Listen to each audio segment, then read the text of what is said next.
Okay, I think we're live. Oh, Little Link's been in the chat for a while. Looks like over 2 hours. Little Link the Mad Lad.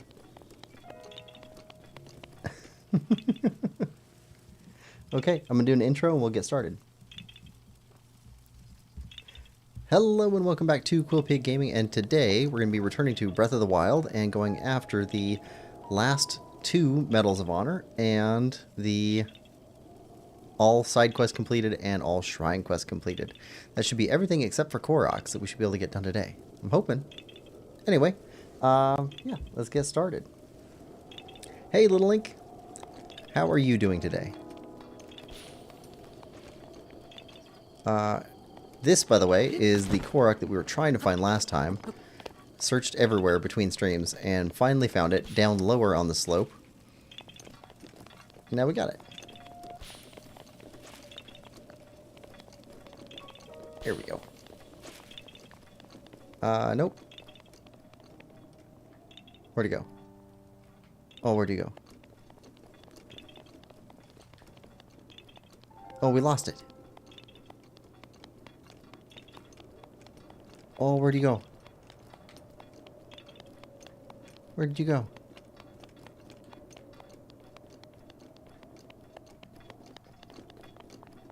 Oh, you're so sneaky. There. Little Link says, I'm good, thanks. What about you? I'm doing pretty good. I had some excellent oatmeal for breakfast. And oatmeal always puts me in a good mood. I guess it doesn't go up on top. Maybe it goes under. Alright. Yep. Come on, come on. There we go. Climb down. It looks like we're climbing ice.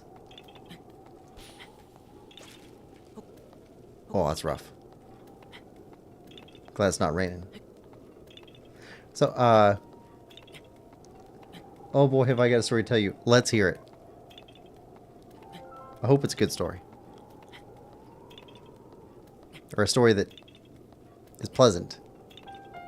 I'm sure it's going to be a good story. Alright, over here.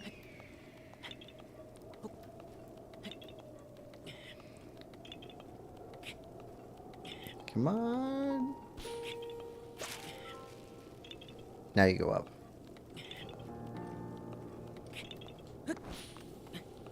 There we go. Up to the peak.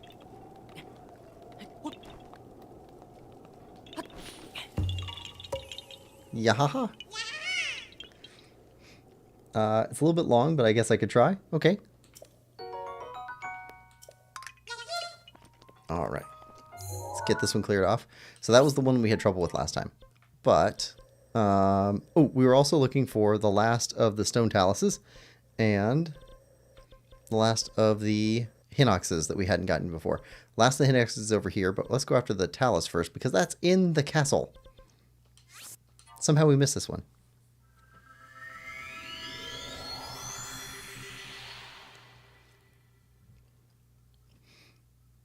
It's where we were, where we had our fast travel set up last time. We just didn't go around a corner.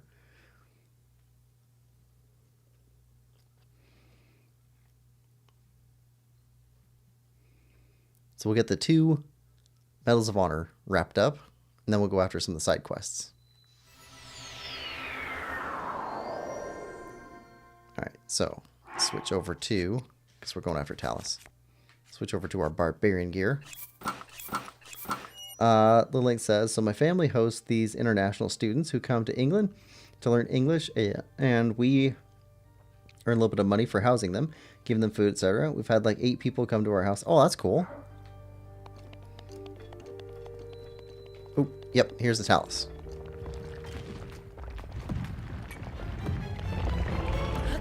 Oh, of course it's on his back. Alright. Alright.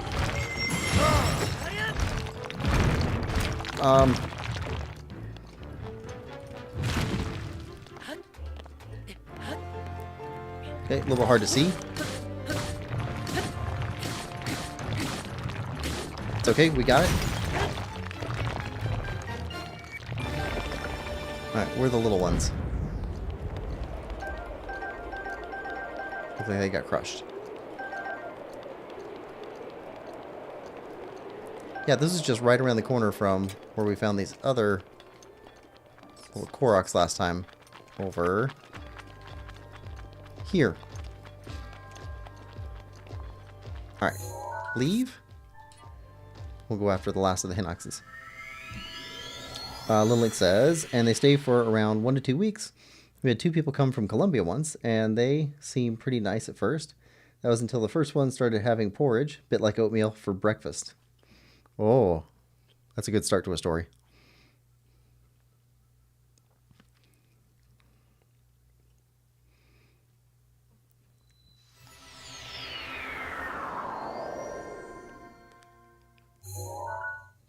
Do they not clean the pans because oatmeal or porridge can get kind of crusty in a pan?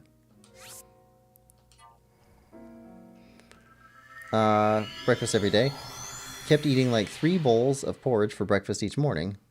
Then he started eating it before and after lunch and dinner and even as a snack. Porridge packets would be everywhere.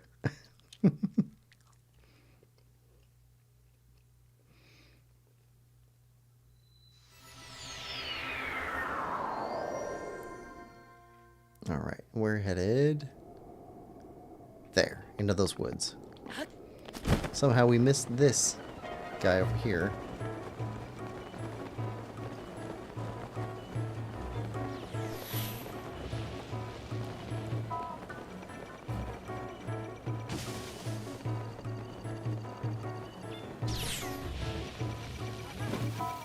Seriously? Yiga? Now is not the time, Yiga.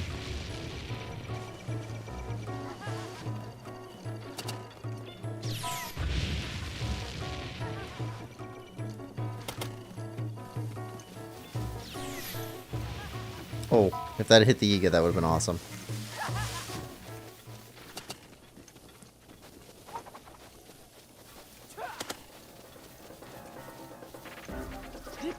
Alright, where's this guy at? Over here. Center of the horses. We phoned up his school, and they said that he was a bit autistic and had ADHD. Okay.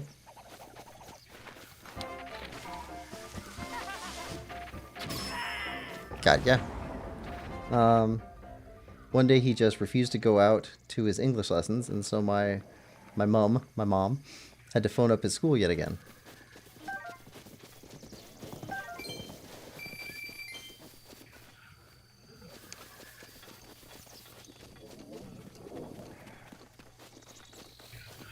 Alright, let's go, big guy.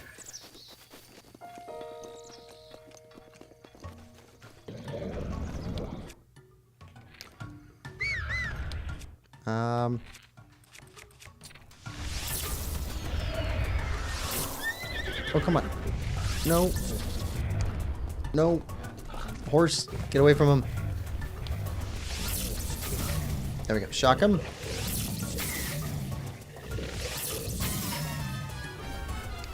Hit him in the eye.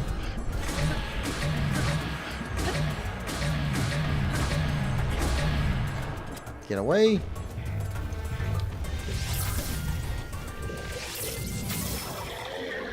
He knocks down. Had to phone up his school yet again to encourage him to come.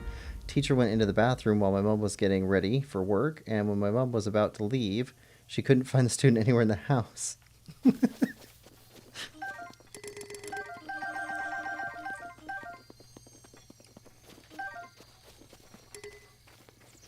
Alright, so that's the last 2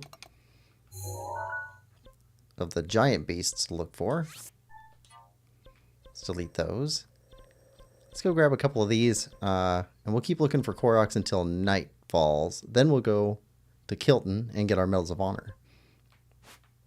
Let's see, I think we should go here first. Teacher left the bathroom and had to go driving around our village for a good 10 minutes before getting phoned by the school that he had gone to the school. Somehow he had sneaked out of the house and to the school while no one was looking.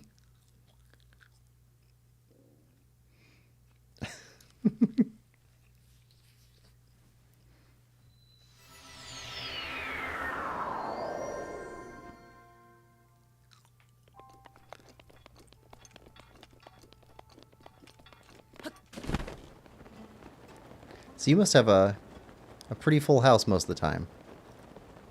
You got lots of students over. Okay, well, that looks like what we're looking for.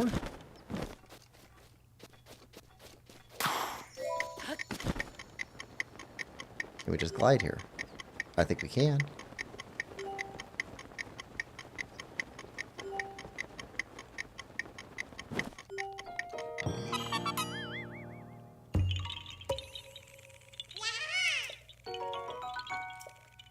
Link, do you have a bunch of siblings?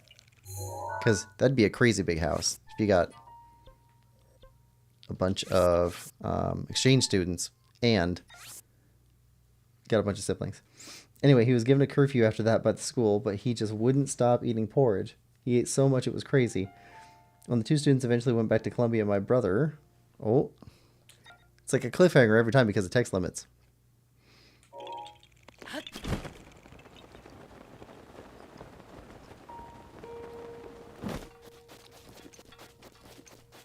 Alright. Head up this way.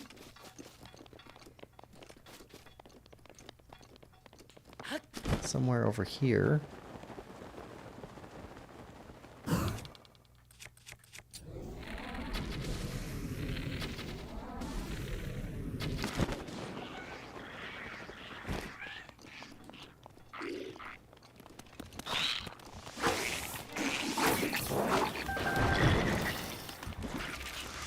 We don't really actually want to fight.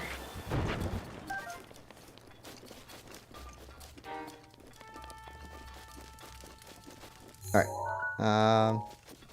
Here we go.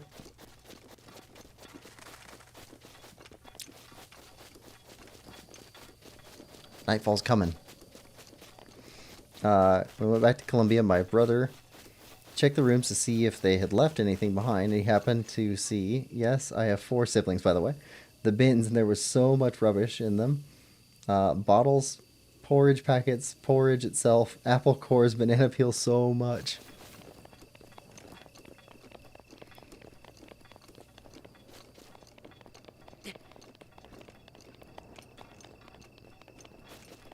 Yes, you must have a really full house. It was enough to feed a family for a good week.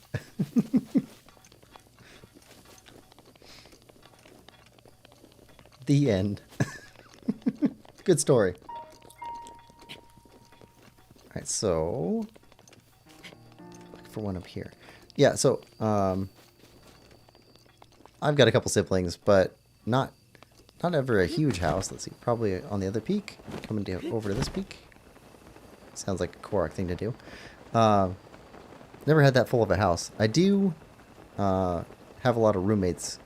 Not all at the same time, but over time. I like living with roommates. But it's always kind of a... You get like a mini culture shock. Having people that you don't know very well living with you, and then everybody has to get used to each other. It's always an adjustment period. And then, after an adjustment period, then things get weird. Because, oh, I thought this was normal. And this has never been a thing before. And find out, oh no, it's completely different. Little Link says, yeah, we only just got students coming since my brother and sister, twins, went to university. You got twin brother and sister? That's cool.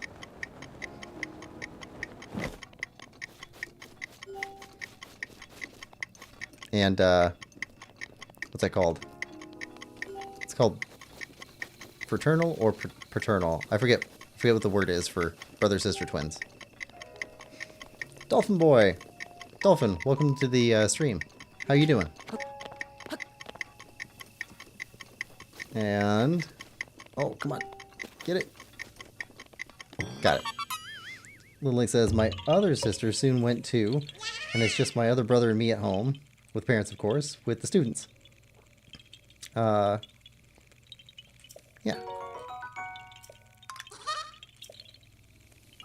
Fraternal, I think. Yeah, I always get them mixed up. Alright, let's go here. Yeah, grab that one. And then it should be dark enough to go find Kilton. Oh, Dolphin. You're in the hospital?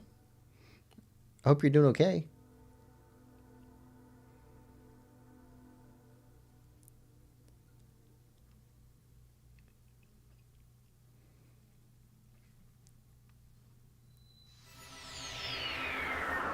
Oh,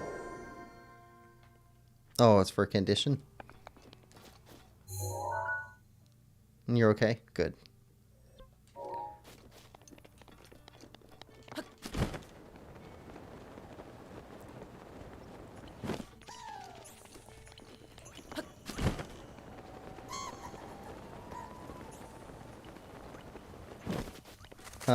Rich Sheeler. That's quite a story, Little Link. Okay, so somewhere in here... Oh. Get people in trouble. Rich Sheeler, welcome to the stream.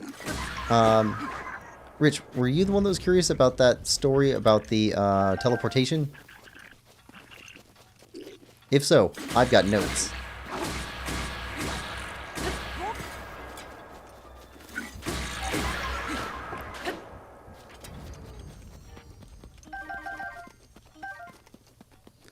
Okay.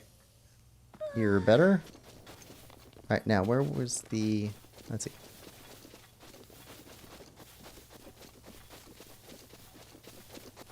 Up a tree? Maybe up a tree.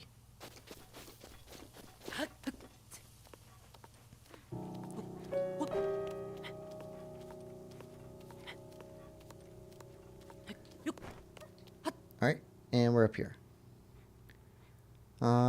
Not here. This one? Somewhere in here is supposed to be a Korok. Where are you, Korok? Let me try putting on the mask. Mask is super useful.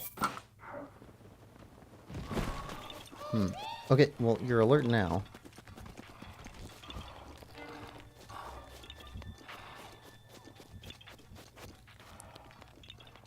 Down below?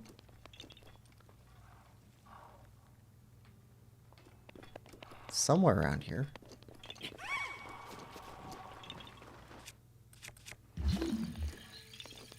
Oh. Little rock. Got it.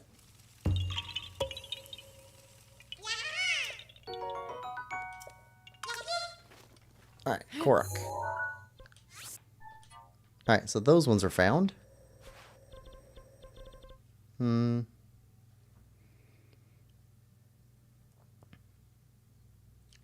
Rich Sheila says fraternal, like a fraternity. Oh, okay, that makes sense. And everybody telling Dolphin to hold in there. Hang in there. Had to draw your blood 3 times. Ooh. And Rich Sheila says yes. I think that means yes to the looking for the story. Let's see. Let's change these to stamps real quick. So I talked about this teleportation story where it turned out that teleportation wasn't actually really teleportation. It was copying people like a fax machine. So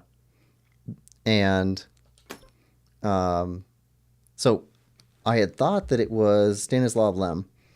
So it turns out that story that I was thinking of wasn't, but the book was. So weird thing. I was studying Russian for quite a while.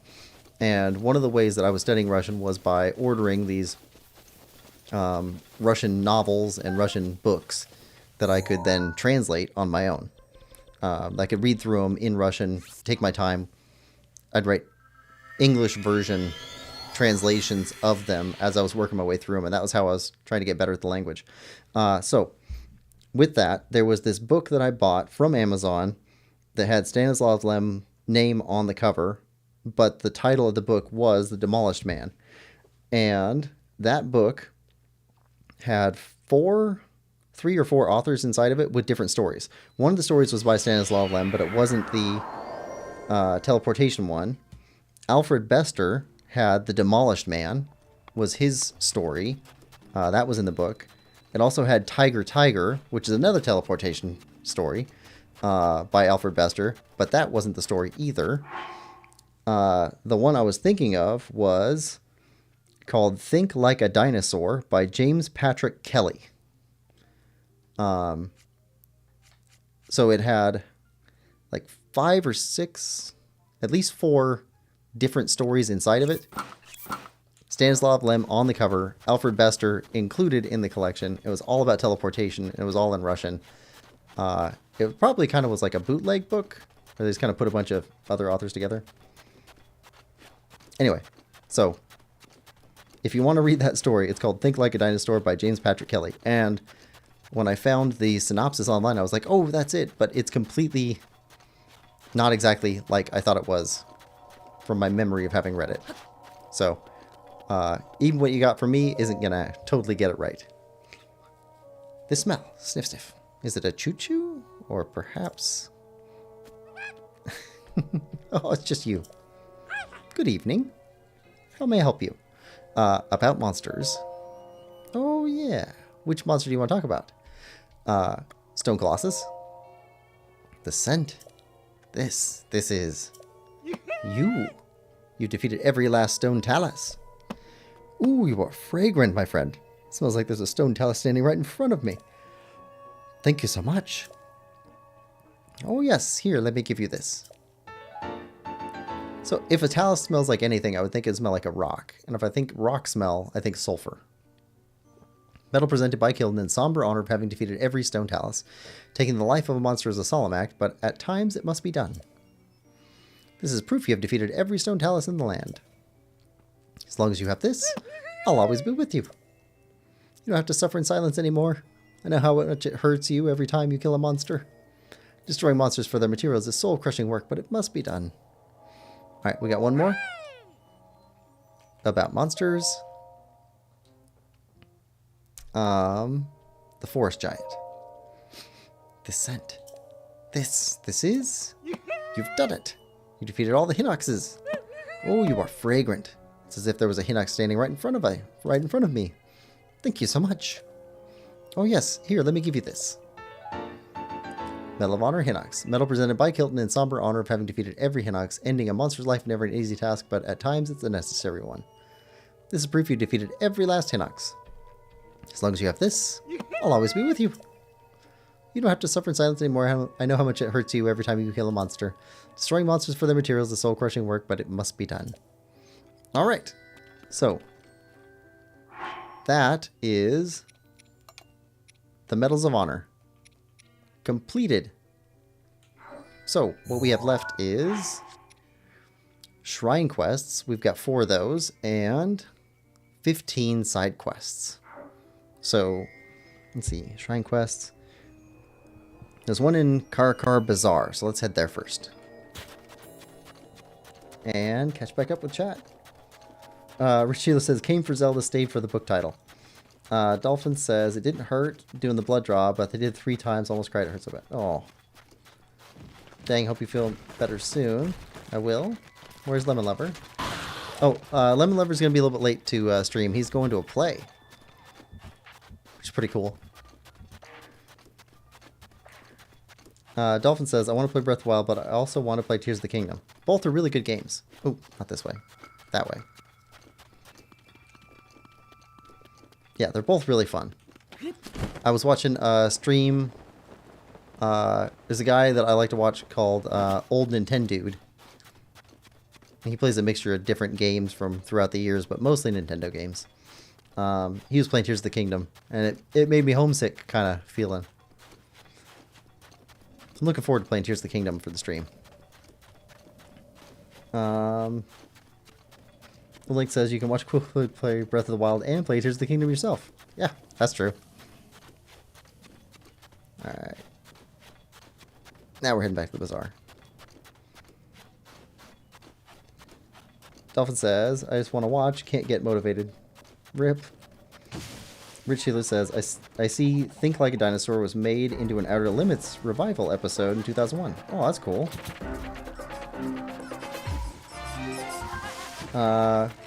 Little Link says, I didn't pick that up. Did he drop that in Discord? Yes, he did.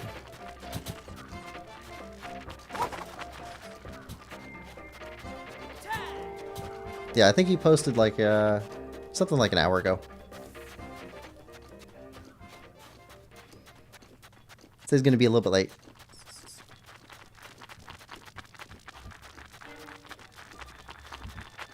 Oh, come on. Get away. Get away.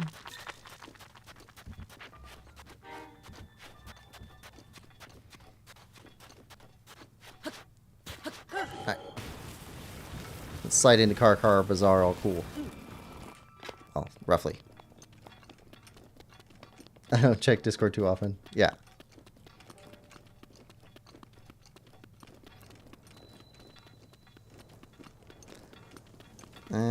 Okay, so somebody in here has a shrine quest for us.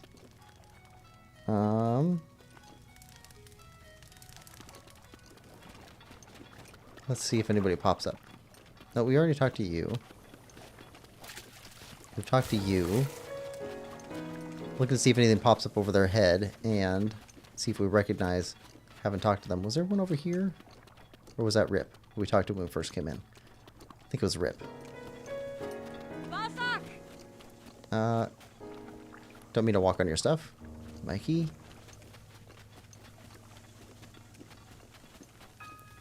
Benja. Robston. Emery. Maybe inside?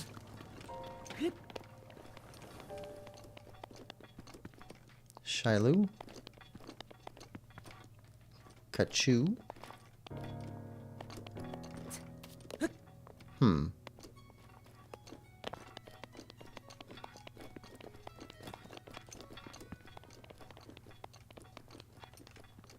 Nope, that's Beetle.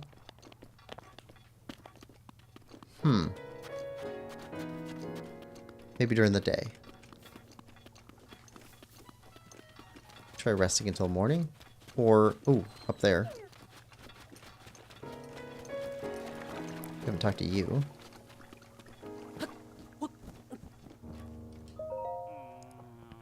Tomorrow will be the day that I see the sandstorm swirl to a halt. I just know it. Huh. Let's try sleep until morning. There we go. Lily says, I think I know where he is. The guy with the quest. I don't want to spoil you though, prefer you look for yourself. Yes, it's during the day. Okay, good. Haven't had breakfast yet. I'm too sad. Aw. And yes, it's up there. Okay. Little Link knew the whole time. That sandstorm. They say it stops for a few hours a day, but it hasn't let up even a little since I've been watching. Rumor has it an ancient civilization hid a treasure inside that sandstorm.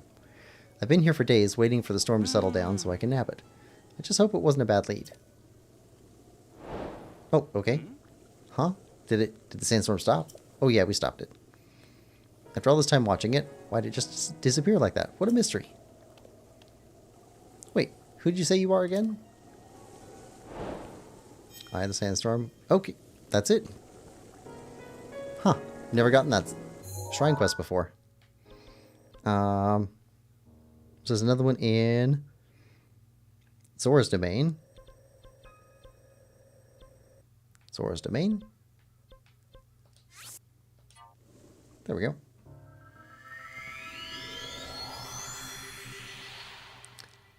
Dolphin, you gotta have something for breakfast.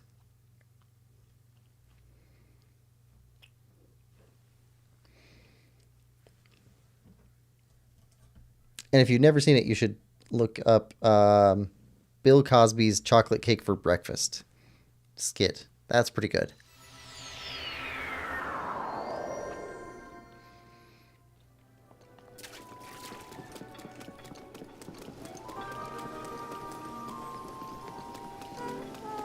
Alright, so who are we looking at?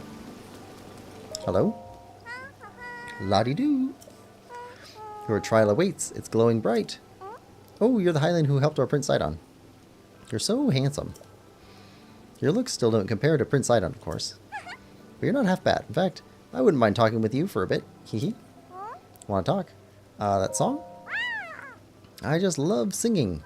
I even remember the song from the Champion Festival. You want to hear it? I want to hear it. Okay, I'm going to sing it now. The Champion Festival song. A gift from the sky, a scale of light. Splits the feet of a veiled fall's sight. Your trial awaits. It's glowing bright. I don't really get what the song's about, but I'm going to sing it at the next Champion Festival. Mr. Trello is supposed to get the festival together, but he hasn't done anything for it yet. I wonder what's wrong with him. Did he forget that's his job? Alright, Shrine Quest. Ceremonial song. Complete. Alright, That's easy enough. And then our other two are back in Hateno. Let's head to Hateno and find these.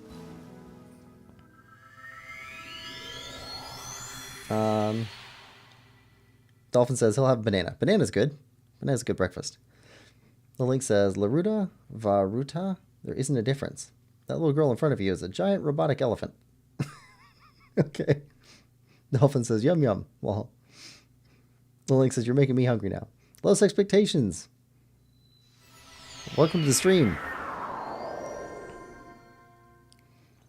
What did you say your next Zelda game is going to be when you play through for your channel?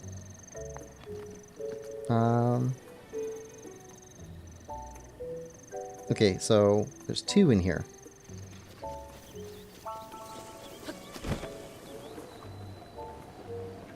I don't think we ever talked to you.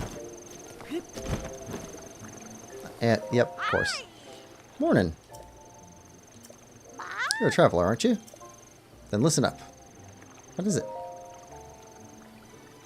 You see those 3 trees up on top of the snowy mountain up there? Yes. I found a small letter stuck between the pages of this old book at my house. It said, when the three summit trees become one, turn your back to them and head towards the sea. A trial encased in stone awaits you there. I don't know what that means. But maybe it means we have to head to Afromzia coast, which is just east of those 3 trees on the mountain. For the trial encased in stone bit, I wonder if you get some kind of treasure for doing that. But I have a child. I can't just go off on a journey across the mountains. But you can do that, right? You'd be great at that. Go on, head out there and bring us back that treasure. Well, we got the shrine. Ah, Hateno. Beyond the 3 summit trees. And did you ever make it to Afromzia coast? Hmm? What's wrong? What long faced? Actually, a shrine? That's it? No treasure? Well, thanks for looking into it. I guess I'm kind of relieved. I was really hoping there'd be some treasure. Okay, so if we... Okay, so the 3 trees. Nope, not in the water. We're doing a thing. Alright, so let's ping this one. And this one. And this one. Okay, so if we look... Oh, yeah. It's that shrine. Okay. Well, I mean, that one was hard to find my first playthrough. I remember wandering all around here with the shrine sensor on, never being able to find it. Eventually find it, but it's kind of hidden.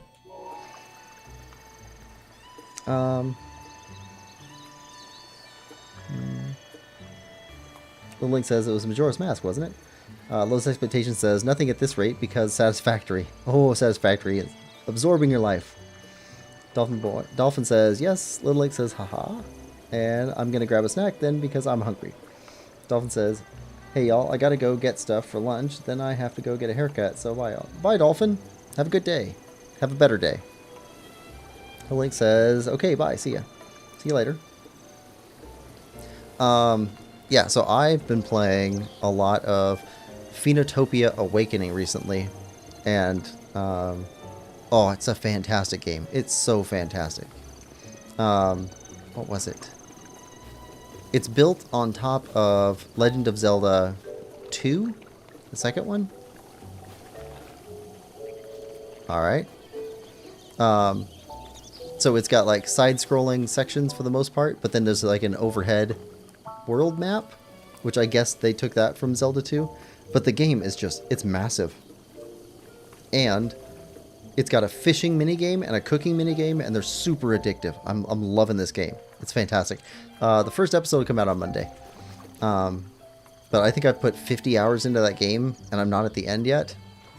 But there's at least 15 hours of it is just fishing. And I don't usually do fishing in games, but like, oh, the fishing minigame is so fun. Oh.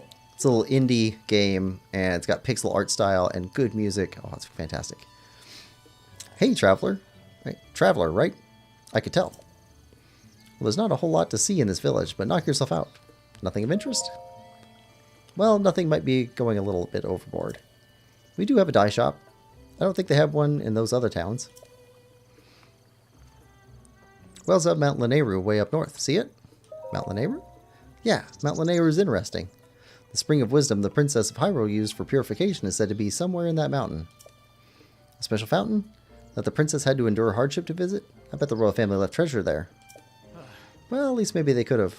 I would have if I was royal. Anyway, Mount Lanayru is a mysterious place and it's engulfed in ice. If there is treasure, no one's getting it. Well, if you have some time to kill, feel free to look up around there. Well, we did, and we found the shrine. Huh? You need something? No, I guess not.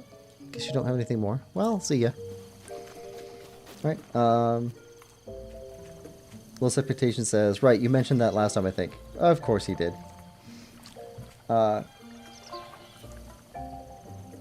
Michael McMathton, welcome to the stream. How are you doing today? Yeah, I mention things a lot. Let's see. It's such a good game, though. Oh. I'm anxious to see somebody else's playthrough, but I can't watch anybody else's playthrough till I finish mine. Okay, so that's the shrine quest completed. Yes, 42 out of 42. So, side quests.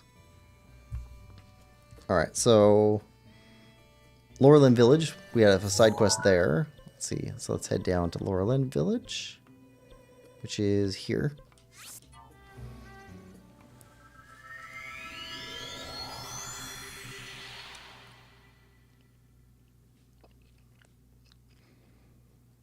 Yeah, we'll head down here and then we will, let's see, what is this? Is it Take Back the Sea? That's our quest.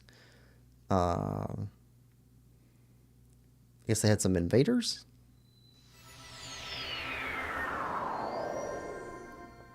We can change our clothes again. Let's go back to our barbarian gear. Barbarian gear is so fantastic. All right, now quest. Take Back the Sea. That's the last one that we've collected that we can go get. This one's supposed to be along the coastline. Steel drum. It's actually a pretty wide variety of instruments used in Breath of the Wild. Low Expectation says, just got done listening to a 2-hour video about Final Fantasy 13.2? I didn't know there was a 13.2. Procrastinating doing RNG again. Oh.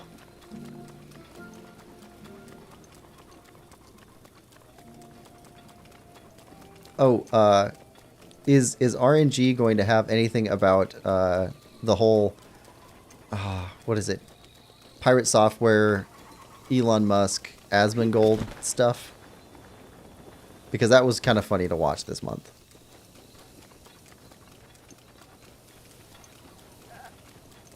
Because there's a, I guess he's a game studio owner / developer, runs Pirate Software, and he plays World of Warcraft because he used to work for the company, and there was some sort of a disagreement about some World of Warcraft gameplay where somebody thought that he hadn't done something right. And then Asmongold, who's a big streamer who used to stream World of Warcraft, but I guess he doesn't anymore, he weighed in on it with his opinion. And then people got upset. People originally were upset with Pirate Software, and then they got upset with Asmongold. And then they got upset that Asmongold was agreeing with Pirate Software. And then Elon Musk had something about maybe he doesn't play his own characters. And then Asmongold said something about that, and then people got upset with Elon Musk, and then people got upset with Asmongold for saying that Elon Musk wasn't playing his own characters. I don't know. It's been crazy. But it's been funny to listen to. Michael says, I'm eating ramen. Ramen's good. Low Expectation says, I don't have that on the run sheet because it's just stupid E-drama. Yeah, but stupid E-drama is so entertaining. I'm not saying you have to include it. It's just, it's entertaining.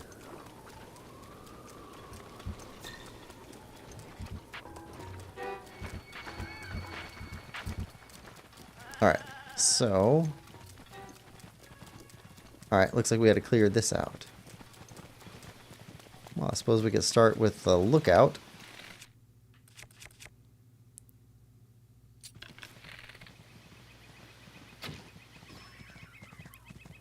Oh, we got more of them.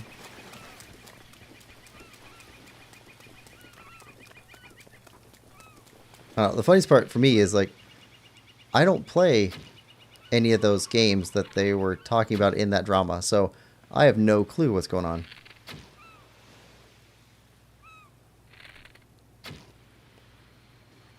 Alright, you're down? I think that's as far as we can legitimately reach from here, so let's try and climb aboard this weird hill fort that they made. Hill fort? Not hill fort. Island fort.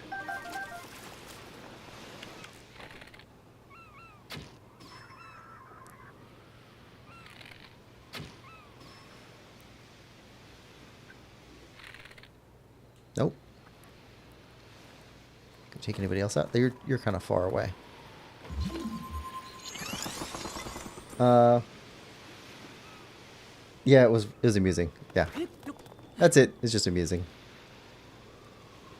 It's not like it's important or anything. Oh, okay. Got a wind coming through here. Can we climb? Yeah, we can climb this one. But I try and stick to things that actually affect game developers and consumers directly. Yeah. Oh, I heard that Steam OS just released.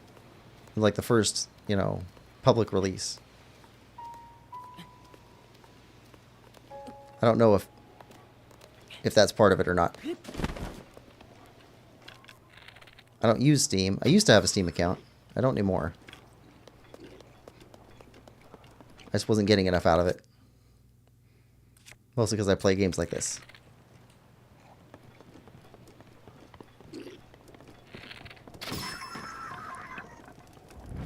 Alright, you're down. I'll grab your guts. We don't need them for anything, but...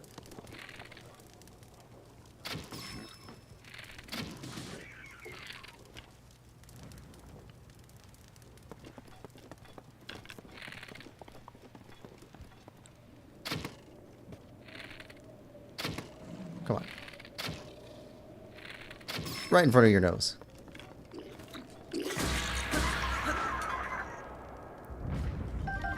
And we got a chest here, which we can't open until we, yeah, clean everybody out.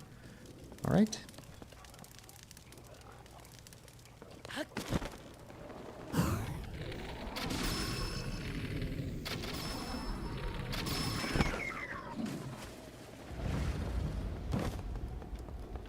Okay, you're upstairs.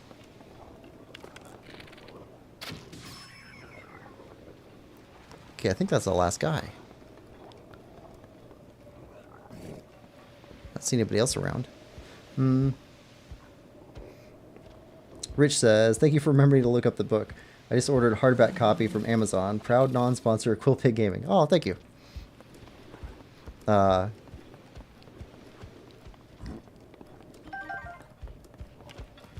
Yeah, I like time travel books and science fiction in general. So teleportation, stuff like that's pretty cool. I think the theme of that book, the Russian version that I was going through, was teleportation, but I don't think it was unified by anything else. I think all those authors are pretty well separated in time too. So it's not like they were part of a cohort.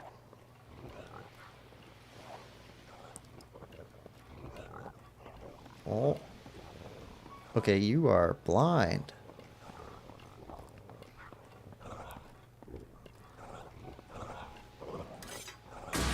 Done.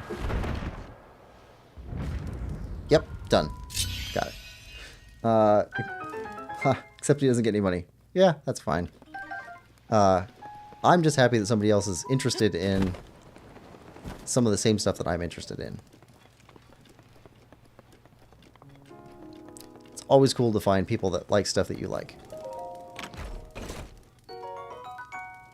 Alright, we don't need that. Alright, but we completed this, so let's go back to Lurelin Village and turn it in. And then we'll have 14 side quests left. Michael says, I'm done with my ramen.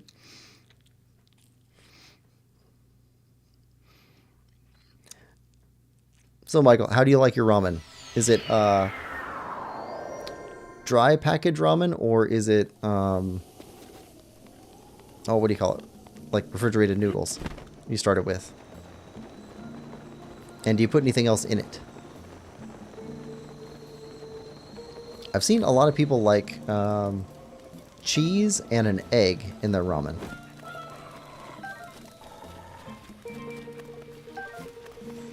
I like to put ham in mine. Oh, you. Okay. Hey! Took care of the monsters at Aris Beach. It's been too long since I've had fish from those waters. Thanks, mate. Suppose I should give you this to show my appreciation. Oh, that's nice. Come back whenever you like. I'll share the day's haul with you. Okay. So that quest's done. We've talked to everybody else here in town, so I think we're done here. Let's try Kakariko Village. We had a bunch we forgot to go back to in here earlier. Rich Sheila says, Thrice Upon a Time by James P. Hogan. Not time travel of people, but of information. One of my favorites. Ooh, okay. Hold on. Let me write that down. Thrice Upon a Time.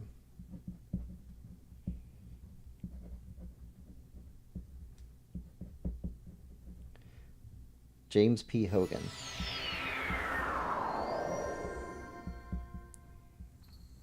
Nice. Thank you. So,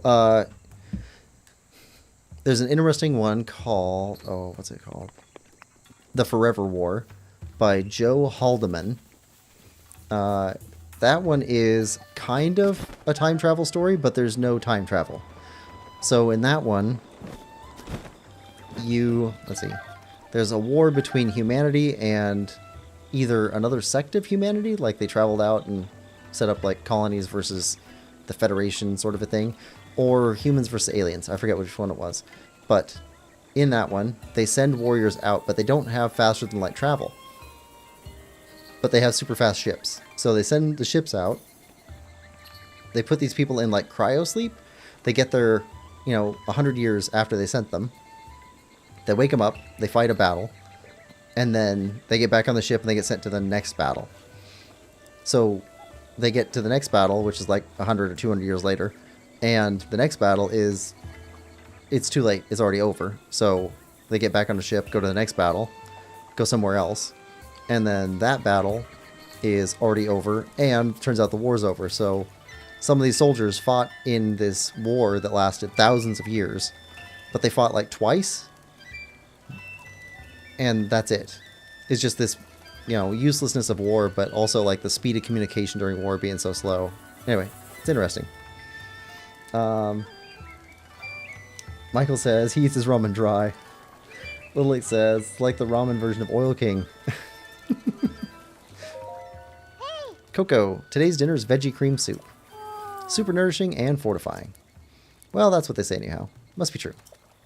Oh, so that Joe Haldeman book, The Forever War, he was a Vietnam veteran, and I think he said that his experience in Vietnam, where you would be sent to a fight that was completely unnecessary, completely after the fact, with old information, something like that was what caused him to write that book.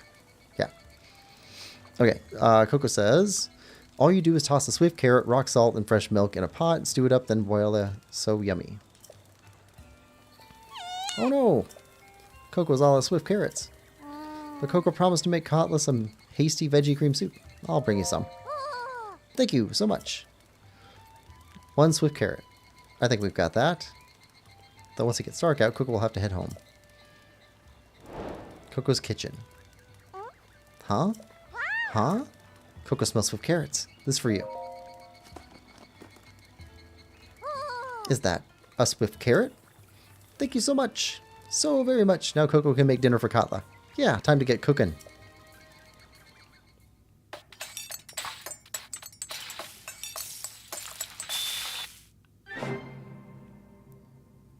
I think we were supposed to do this at the beginning. Ooh, it came out perfect. Here, please have some Coco's treat. Hasty veggie cream soup. The link says, you haven't cooked with Coco yet? You criminal. I didn't know. Coco wants to try cooking different things so Coco can be a great chef just like Mother. Aw. Oh, there's something with her mother in Tears of the Kingdom too. I forget what it is, but we'll see it when we go back to Tears of the Kingdom. Okay. What should Coco make now? Ooh, hot buttered apple sounds good. Mother used to make it all the time. Katla loves it too. Let's see, the ingredients are some apples and goat butter. Oh no! Coco's out of goat butter. Coco's a bad daughter who can't do anything right. Coco will never be like Mother. Goat butter. Coco knows when someone's lying. Father isn't good at lying either. Oh, I guess we don't have any goat butter. We'll get goat butter. 2. Okay. There's a sad little girl. Right now is when everything is at its freshest. Better get it while it's getting good. Alright. Gotta make the sad girl not sad. Goat butter. Is this? Goat butter! Are you sure about this? Really? Thank you so much. Coco means it. Stay right there for a second. I've never had goat butter.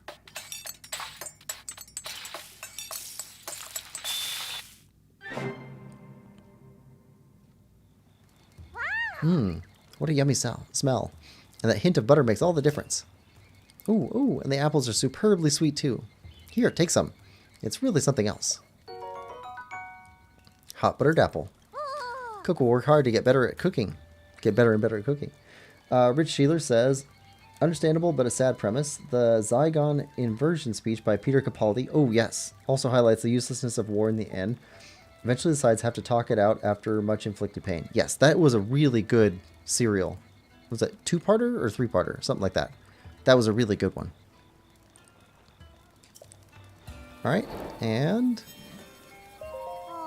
what should Coco make now? Oh, Coco will make Father's favorite tough meat stuffed pumpkin. It's great for an energy boost. Let's see, the ingredients are fortified pumpkin and raw meat. Raw meat. Oh no! Coco's out of raw meat. Coco could use a different kind of meat, but without raw meat, Coco can't recreate Mother's recipe. Father used to go hunting to make sure we always had raw meat, but he's at work right now. Coco's a bad daughter who can't do anything right. Coco will never be like Mother. Raw meat. Is this raw meat? Are you sure about this? Really? Thank you so much. Coco means it. Stay right there for a second. She's so happy.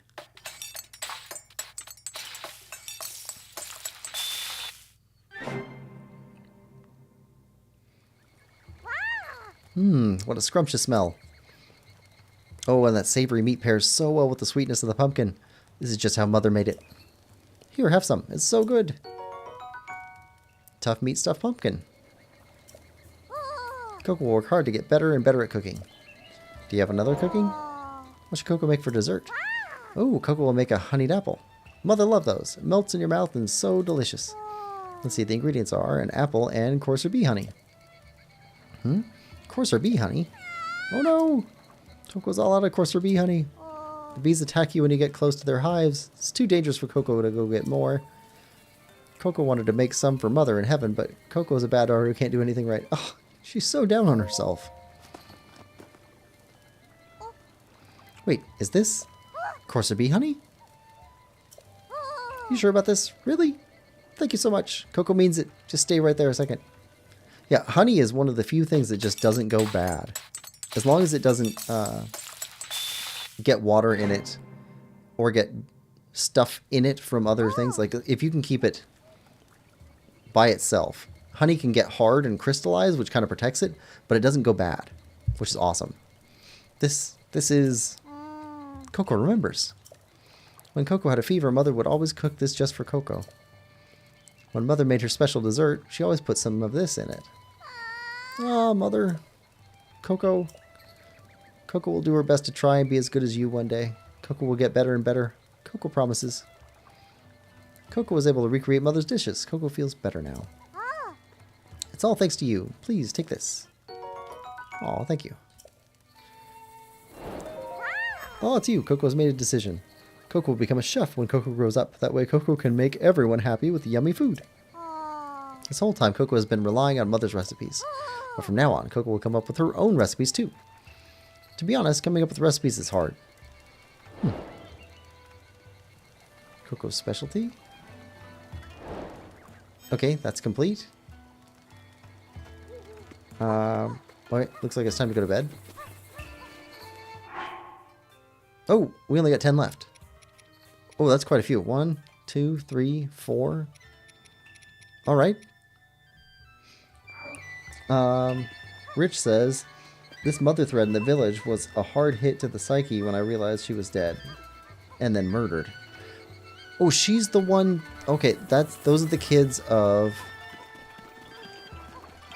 Dorian. The Yiga murdered her. Oh, that's rough.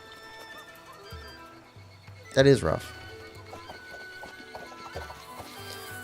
Okay, looks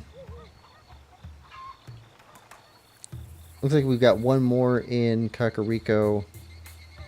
Talk to the little girl. But we talked to the little girl. Talk to the other little girl? Well, it's bedtime. Alright, so let's fast forward to noon.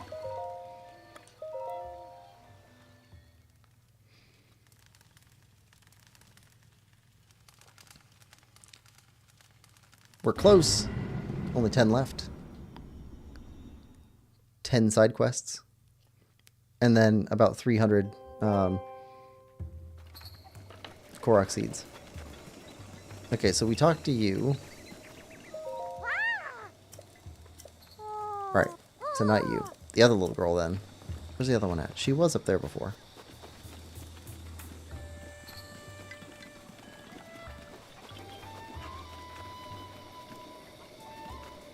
Where's the other little girl? Oh, she's normally up at the shrine, isn't she?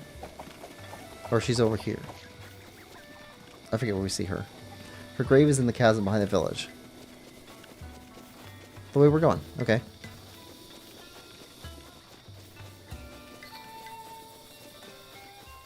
Oh, that's right, because these are graves. Because one of the ladies that we follow when we're looking for the person who stole the sphere came back here.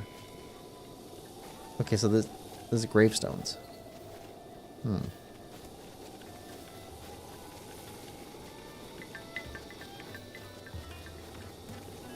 That does personalize it quite a bit. Alright, so I think we've seen her up on the hill before, though. So let's head up on the hill.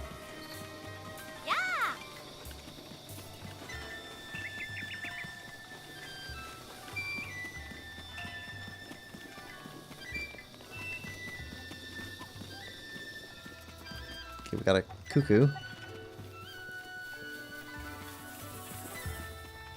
She not up here? Maybe I was thinking of the painter? Okay, so where's the little girl at?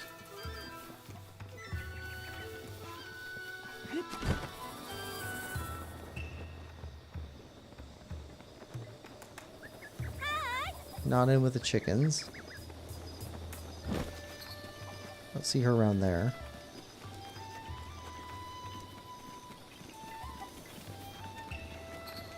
Not back here. She's here at night. Or not night, but in the afternoon at least. Don't think she goes in here. Okay, nobody in here.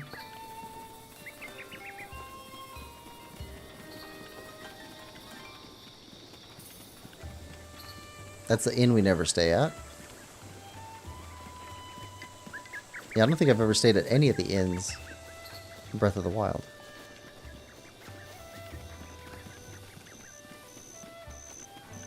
Oh, except for the Gerudo one. Stayed at the Gerudo one. Where's the little girl at?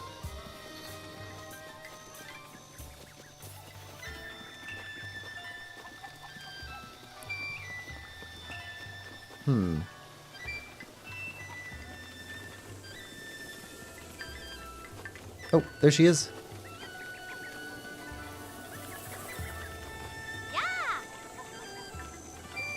Run, run. Yep. Katla. When's food? I'm bored. Want to play? Yay, what'll it be? What'll it be? Hide and seek? Yay, I'll go hide. But I've got to go home to Sis when it's dinner time, okay? Okay, so hide and seek. So you could be anywhere. Alright, so let's try back here first. Try here, then we'll try up above.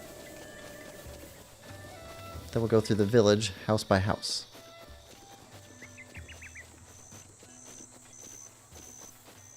Okay, not back here.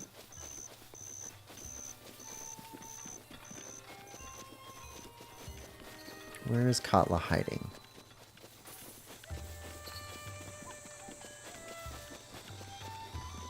Not up a tree.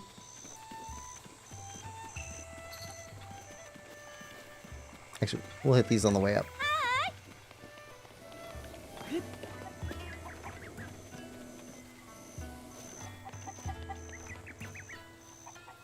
Not back there.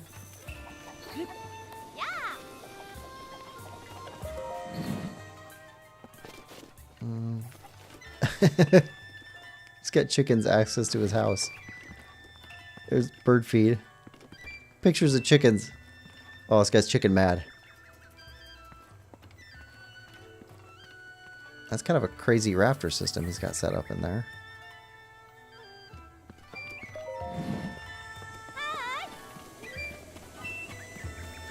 Alright. Not back here.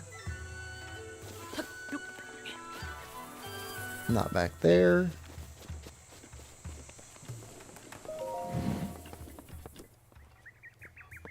Not in here.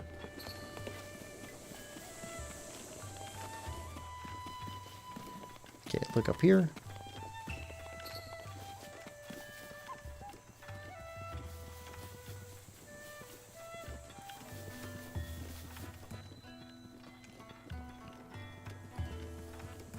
Behind the shrine, or on the little thing up above the shrine. I don't think she'd go really far from the village.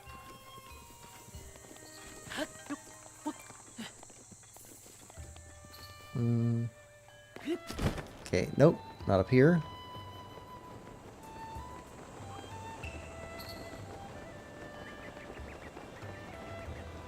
Entrance. Don't see her around here.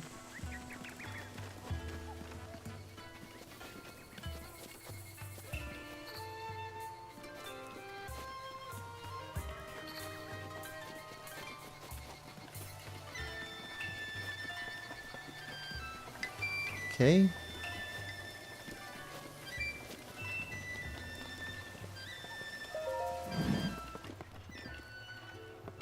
Okay, not in here.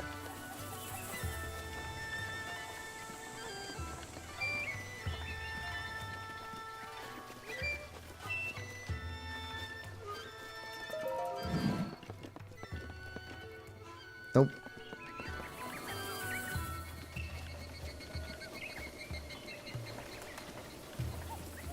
It's probably too late.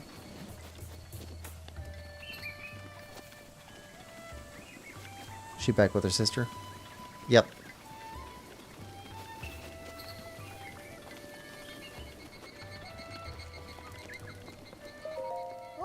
Dinner time, dinner time. Alright.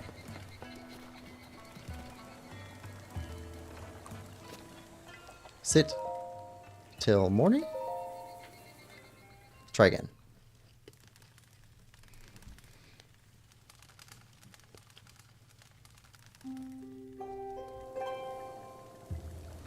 Alright, so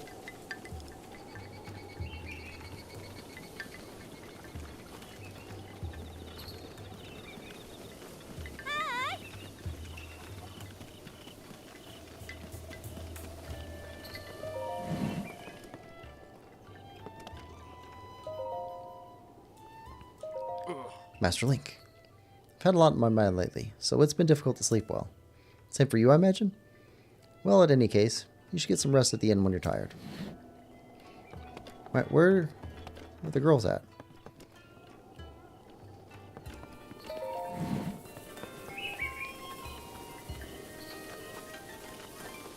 Isn't that their house?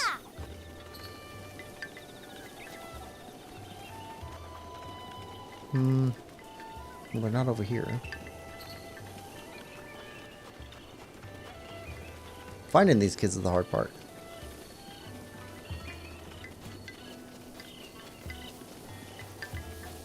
I don't see them running all over the village all the time. Yeah, okay, so they're here.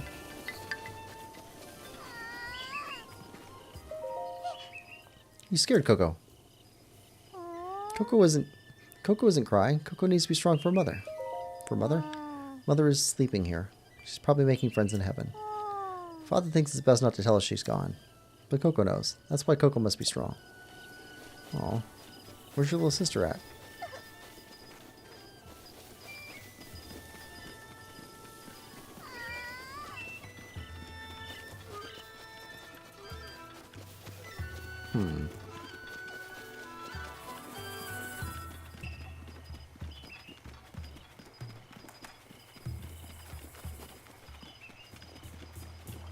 Where is Coco? Or not Coco, Katla.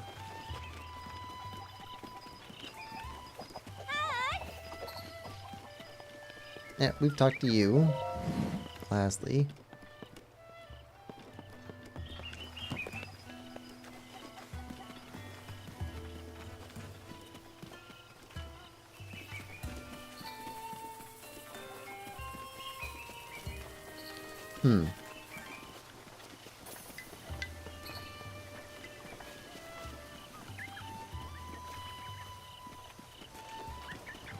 Does Katla go up the hill in the morning?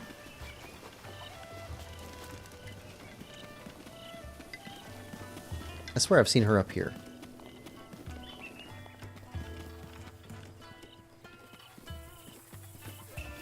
Yeah. Mommy's hiding, but I'll find her. Okay, so we can't get the quest yet until she moves from here.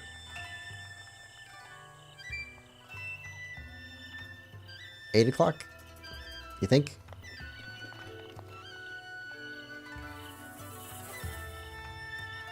Gotta catch her at the right time. Let's see. Playtime with Katla. Katla runs carefree around the village. During the day, her sister's too busy with her cooking to have time to play. Katla's more bored than ever now.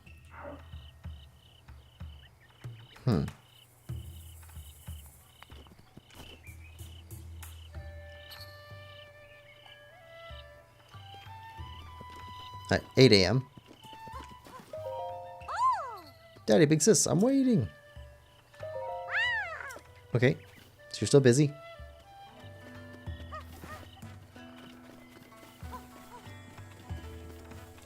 I think it's cool that each of these characters has like a pattern of life. Each have a time and place where they go do stuff.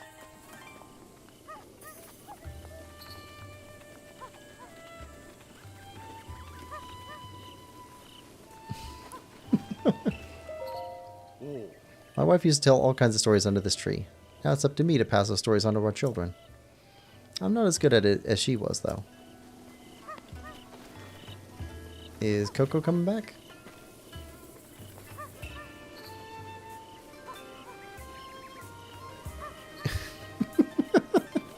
That is ridiculous.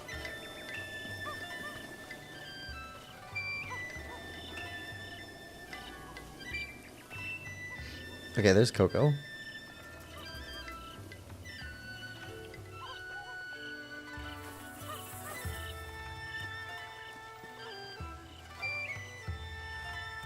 Alright.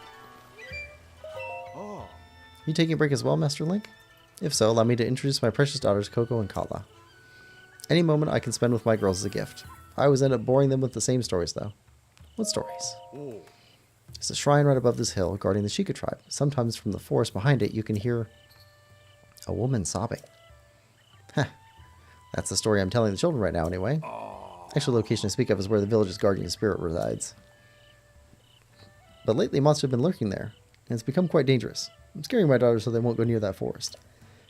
It works on Coco, but for some reason, the stories just excite Katla. Okay, so they're busy at 9 a.m. Guess we wait for 10.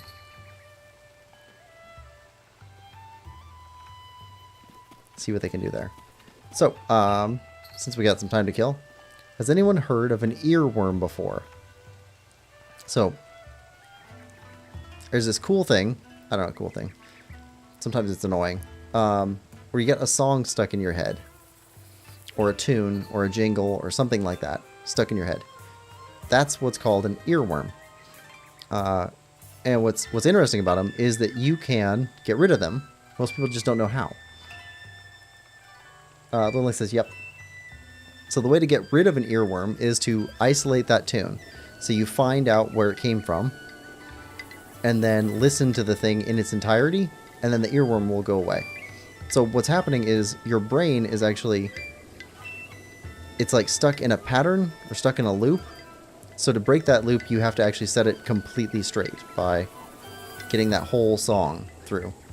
Another way to do it, if it's a song, is reading the lyrics. Because sometimes your brain is actually trying to remember the next lyric, and that's why it's repeating the thing over and over again, just trying to find access to the next part of the lyrics.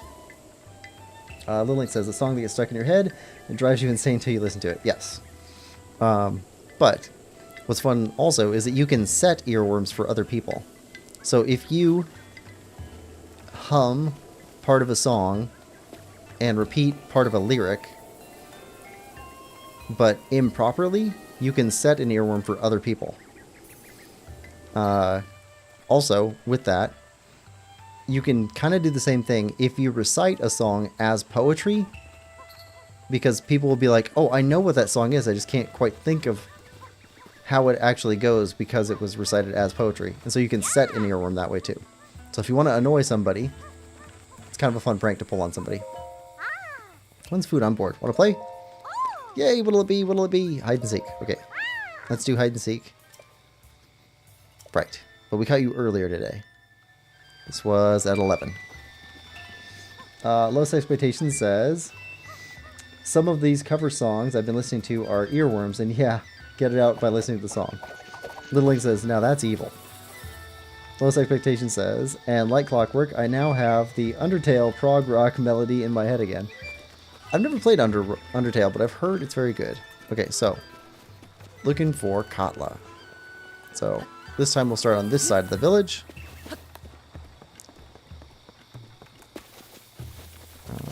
Okay. Yeah, I don't think she'd actually leave the village for hide and seek.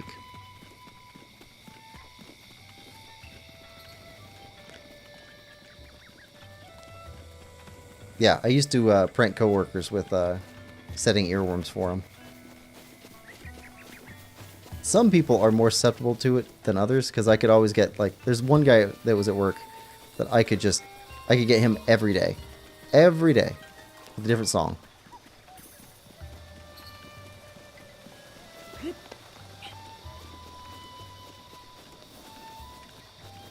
I think the setup that got him the worst was, let's see, and I quote the great poet when I say, you have to ba with the ba. To bang, diggy diggy, diggy said to boogie, set up jump to boogie. That was it. That got him for most of the day. Okay, still not finding Katla.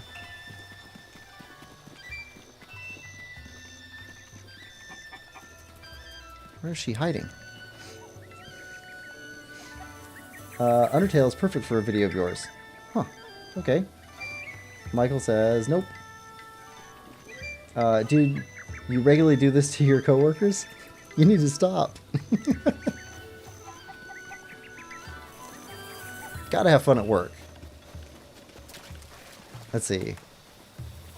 Those or... I do like setting up debates. So, an easy debate is raisins. People are very, very divided on raisins. Some people love them. Some people absolutely hate them. I have a kind of a niche opinion in that they're fine. They just don't belong in my oatmeal cookies.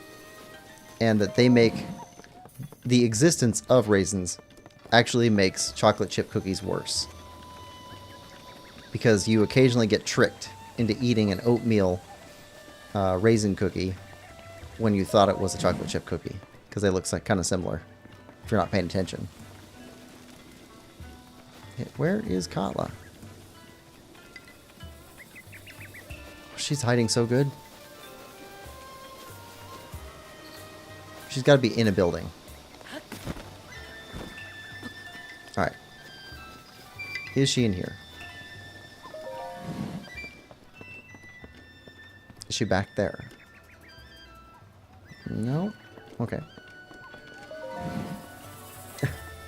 Low Expectation says that's diabolical. Hiding in there? No. Oh, excuse me.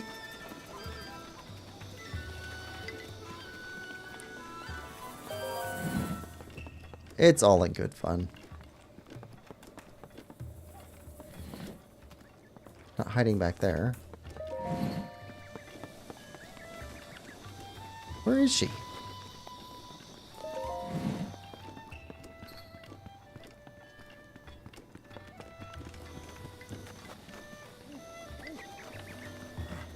She's not back here yet.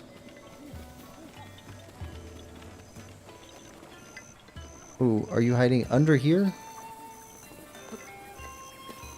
Or in Impa's house?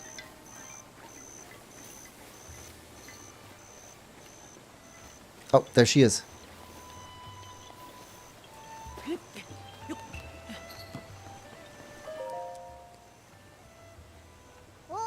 Ooh, you found me. That was so fun, though. It's my secret treasure, but here, you can have it. Crunchy Crunchables. Rock salt. Okay. Playtime with Katla.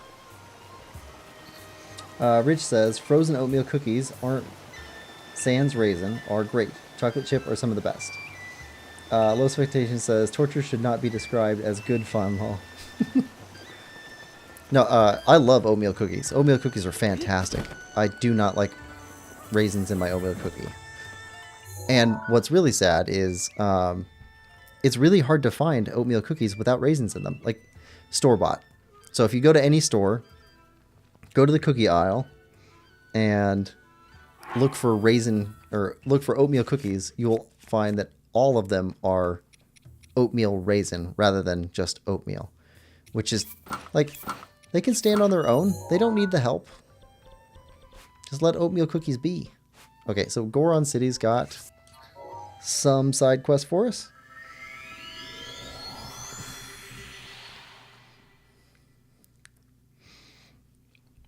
Also, I really like molasses cookies and ginger cookies. Oh, both of those are great.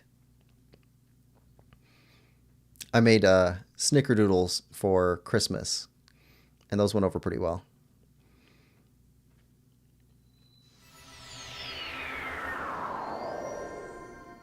Oh, got to change our bow. There we go. Alright, so looks like we got 2 side quests in Goron City somewhere. My note says in Goron City and above Goron City. Above Goron City. Well, that'd be the hot springs. Let's go up there first then.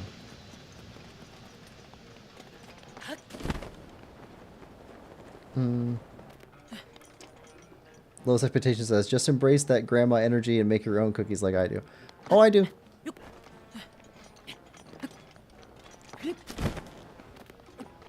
Little Link says, Belgian triple chocolate cookies are heavenly, especially freshly baked. I don't even know what that is. What's a Belgian triple chocolate cookie? I'd imagine it starts with chocolate in the dough and then chocolate chips. But that'd be double. Do you dip them in chocolate too to get triple? That's a lot of chocolate.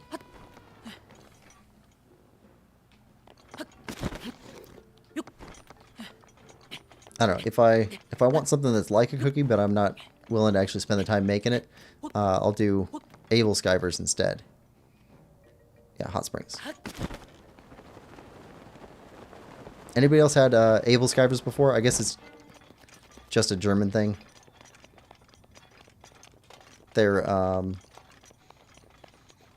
kind of like donut holes for people from the U.S. here. Who's there? Who's disturbing my bath? A Highland tourist, eh? How's the water? Lukewarm. I'd like to find some really hot water to relax in, but those falling rocks make it way too dangerous. It's rare to see a tourist like you equipped to stand up to this heat. By the way, Redania has settled down, so feel free to take your time soaking in the hot springs. Alright. Yep, here we go. Little Link says, Belgian triple chocolate cookies are heavenly, especially freshly baked. No, dark chocolate doughy stuff with milk and white chocolate chips. Rich says, Belgian cookies look good on the internet. Yeah, I haven't had that. There's no way you understood. No way at all. You understood what I was saying in the hot spring, right? Right. What? Really? No, there's no way you understood. No way at all. Okay, I missed something. Did we already pick up a side quest from you? No? You understood what I said in the hot spring.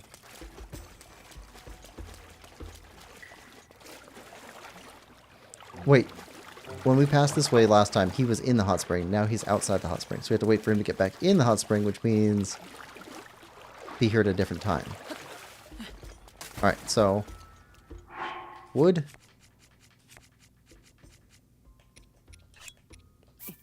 Hope our butter doesn't melt while we're waiting here. Morning? Let's try morning.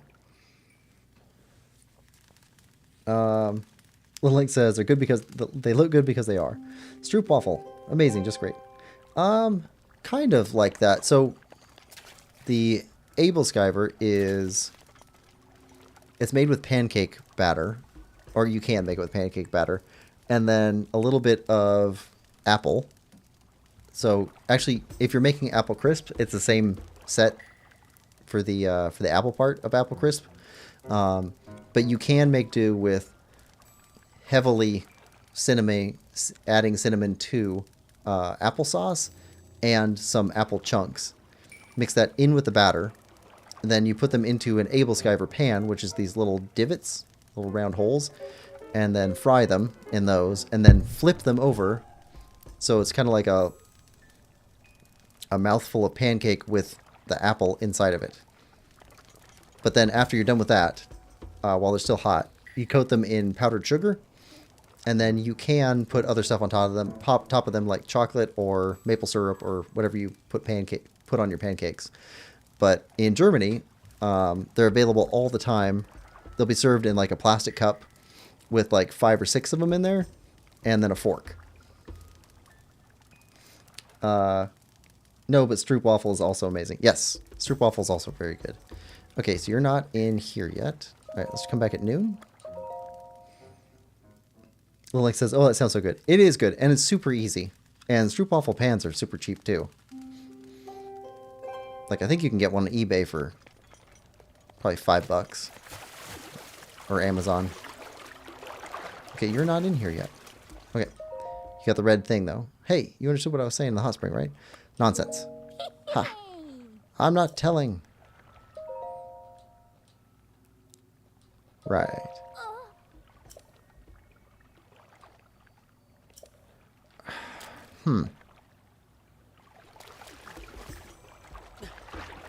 So when is the right time to come see you, then? You sleep at night.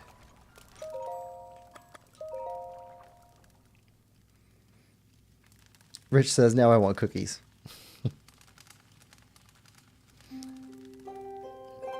Little Link says, yeah, whoever brought this up in the first place owes us all cookies.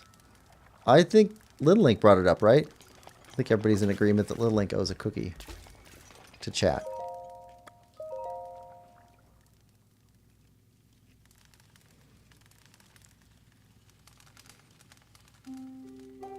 Little Link says, I think that's most likely you, Quillpig. I don't think so. I don't think I brought it up.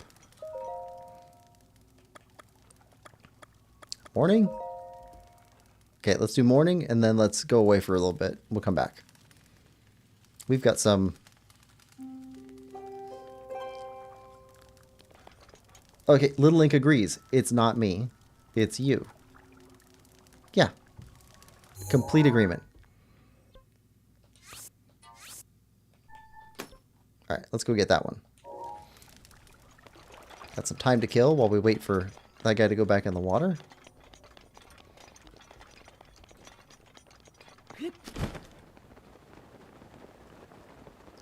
Look for...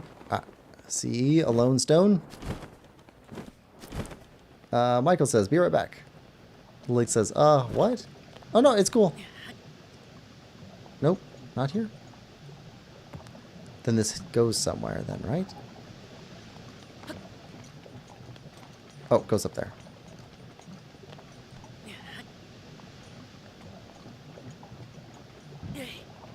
Alright.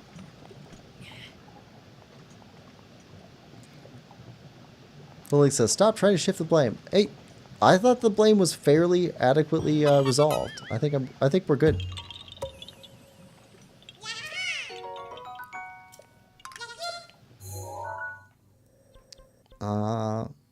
Put another one up here. Alright, this one's going to be up, though. So we got to get uppish to get to the edge of that. Okay, let's do that. Ah, I see it already. Alright, so we can get over here.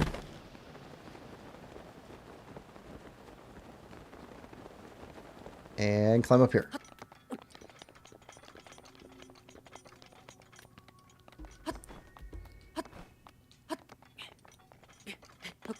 Alright. Nope, nope. Up, up. No slipping.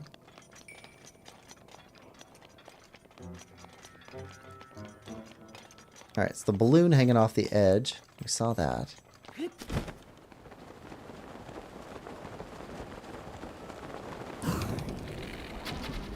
Nope. Yaha. Alright. There's that. I think we can get that one. If we can make it to this thing, it'll put us up high enough to get over.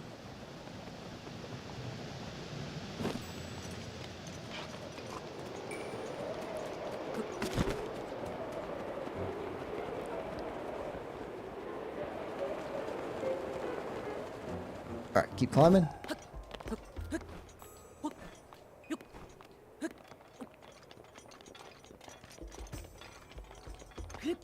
This way.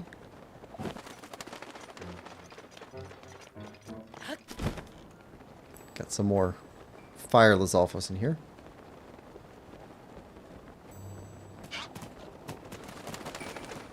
Oh, I see boulders.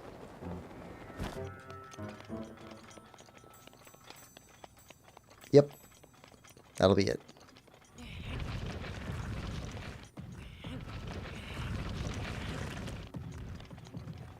One of you will make it. Yep, there we go. Rich says, I still can't figure out the difference between the heat of the Elden area and that of Gerudo Desert. So, I think that the Gerudo region has a dry heat. I think that's the difference. Like, really, like, I think it's the difference between a hot day and being inside a kiln. Because in the Gerudo Desert, it hurts you incrementally when you're in the sun, but not when you're in the shade. But it doesn't matter whether you're in the sun or the shade in Elden, and it burns. So it's just so much hotter. Little Link says, well, Elden is all the way on the heat scale, and Gerudo's only like 4/6 of the way, or 2/3. Yeah, you got to reduce your fractions. Alright, let's go back and see if this little Goron guy is ready to talk.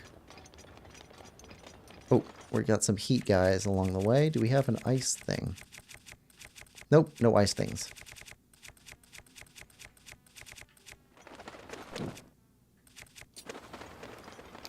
So ice arrows it is.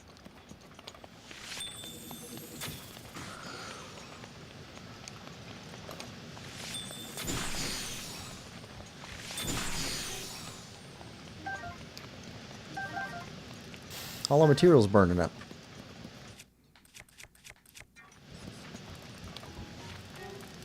Where are you at?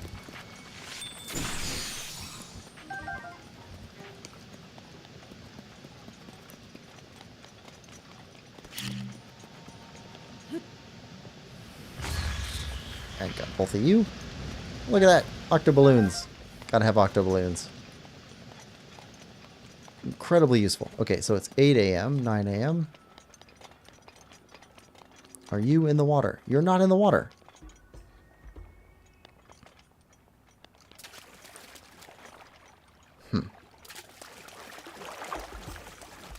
How do we get you in the water? 9 a.m. doesn't work. 6 a.m. doesn't work.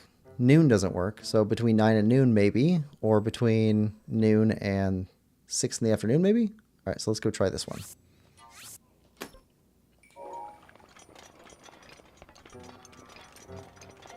I thought it was simplify. Maybe only in England. No, simplify works also. Reduce or simplify. It's the same thing.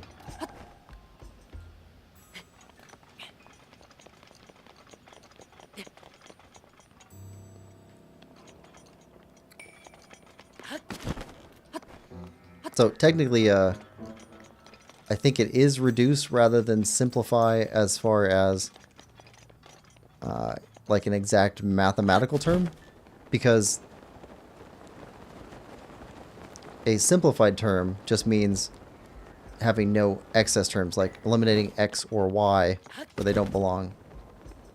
That looks like one. Which we already got. Okay. Whereas reduce just means remove all common denominator. No. What do we call that? All common factors. But I think both of them work.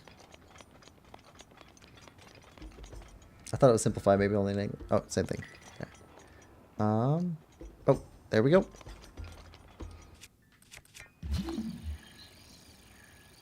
Alright. And your block is right next to you. Okay, where do you go? In this one. One on the right. Right in the middle.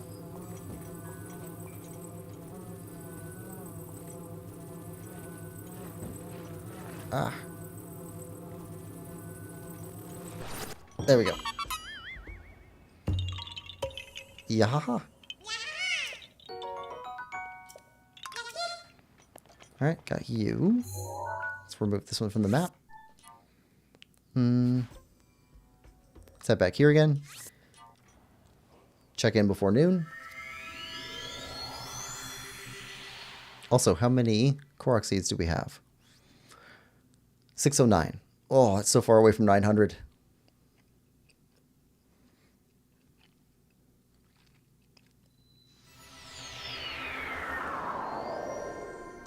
I'm super excited for tomorrow, though, because tomorrow I get to start playing Luigi's Mansion on GameCube.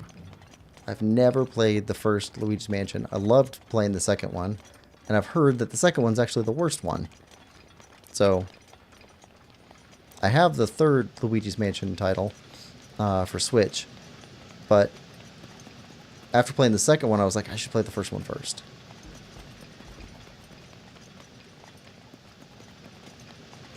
So I had to wait to play the third one until after the first one.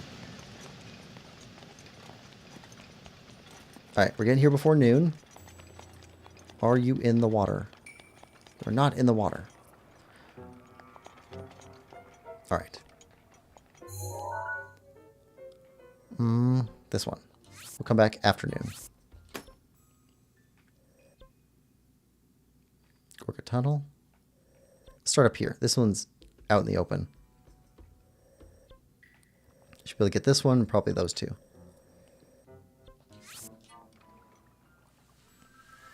Lowest Expectation says, I love Luigi's Mansion 1. Yeah, so I liked 2 a lot. I mean, there were definitely problems with Professor Egad kept calling us and bringing us back. Seemed like Seemed like we only got like a third of a mansion before he'd call us back. But it was still really fun. So, and if that's the worst one, then they're going to get amazing. Alright, so this way. And from what I've heard, Luigi's Mansion 3 is the best.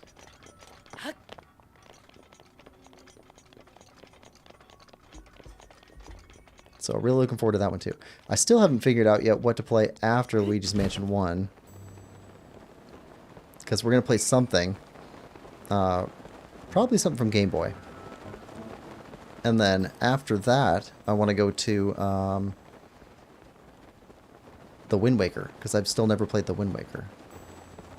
Alright, rocks to blow up. Wait. Hold on.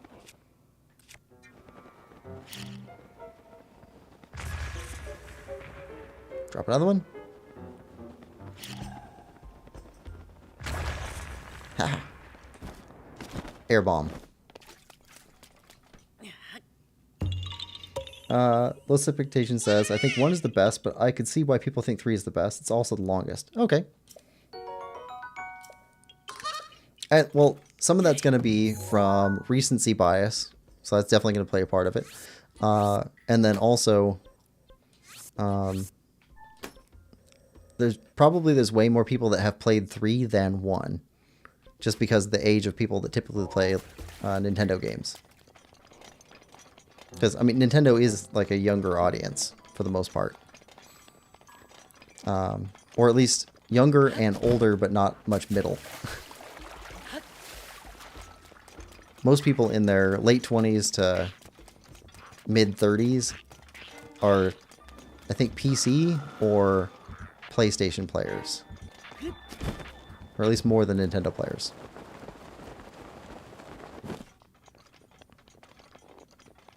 If you were going to have like a single thing that you played. And discounting mobile. Because mobile doesn't count. Alright, let's cross over here. Alright, I see that one. There's one on the skull of that guy. Where's the green one at, though? Little birds.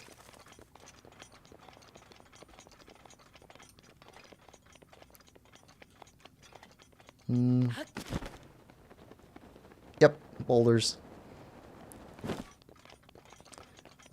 Let's see. Lowest Expectation says, I played on anything I could get my hands on when I was a kid. Yes, me too. But when I was a kid, it was Nintendo, and then NES. Or sorry, Nintendo, then Super NES, and then I had a cousin who had an Atari, who visited him a couple of times. And then I had cousins that had everything because they owned a convenience store that had a little rental section. So they had basically everything. So every time we got a chance to go visit them, like we got to play all the new games, which was awesome. They had a 64 when it was brand new. I didn't get to play 64 other than visiting them until like a decade later. And then I only had a couple games on it, so Ocarina of Time being one of them, which I played a lot of. Ocarina of Time and Quest 64. Oh, I love Quest 64. Oh, I don't think we can make that in one jump. There we go.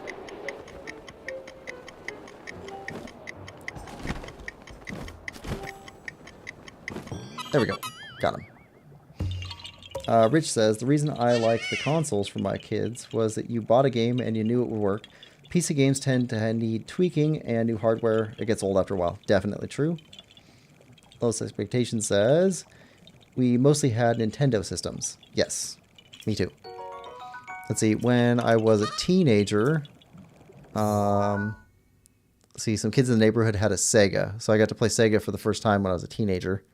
And it had some fun games. I really liked Ghostbusters and what's it called?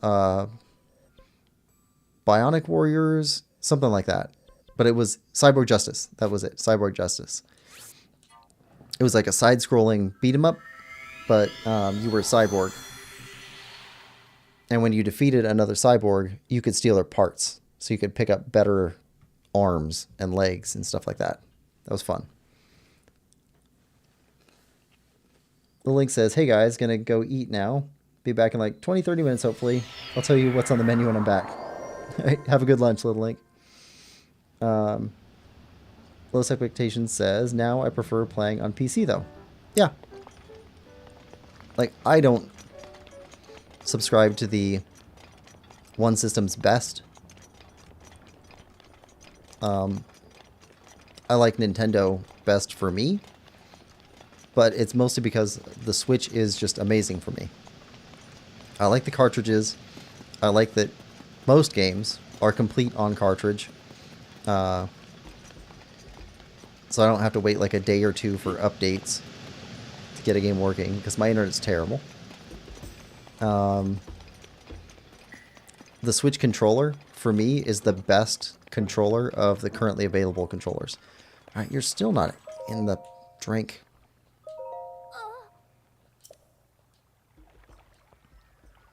Okay, I'm going to have to find out what he said, because he's not jumping back in the water for us to find out what he said.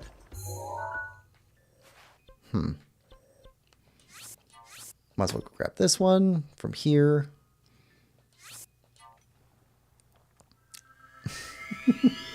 Rich says, bring back cookies, please.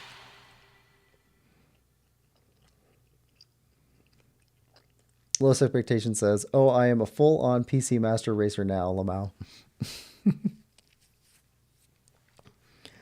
You say that, but I bet you would play on other consoles. Especially if it's really difficult to find something on PC for some reason. I don't think any game has a most expensive version on PC. So I think that over time, if you were buying physically, you'd find them cheaper on the PC if they're available on the PC. Lemon Lover, hey, welcome to the stream. Says, sorry I'm late. Don't be sorry. It's good to have you. Lowest Expectation says, I may get a PS5 soon though, so I can play DRM malware infested games without having to install them on my precious PC. Lemon Lover says, hey Little Link, how are you and the cats? Little Link stepped out for a couple of minutes to go eat some lunch. He'll be back though, he says. And Lemon Lover says, hi Rich Sheeler. Lowest Expectation says, also because it's old and I can't play Expedition 33 on stream without one. What's Expedition 33? I haven't heard of that.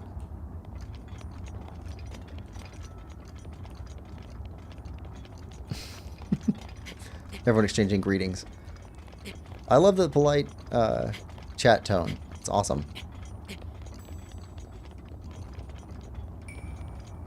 This is much better than Little Link trying to bully me into taking credit for cookies.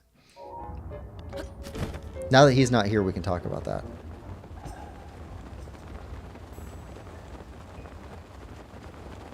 Lemon Lover says, oh, okay.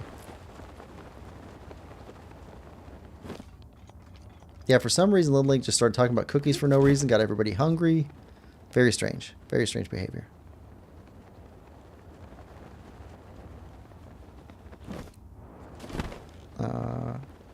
Hidden Nook, yes. Claire Obscure, Expedition 33. It's an upcoming JRPG-like game made by French devs. Oh no, I think I have seen that.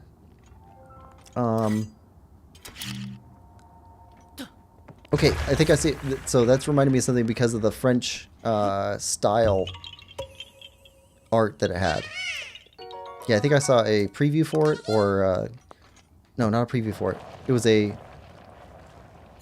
like a studio video where they're talking about their studio and how they make games. I think that's what I saw. Lemon says, bully you into taking credit for cookies? Bully me into accepting blame for getting everybody hungry for cookies. I think that's what he was doing. It's very sad. Normally he's so polite. This one's up higher. then this one's down lower. So pink, then green.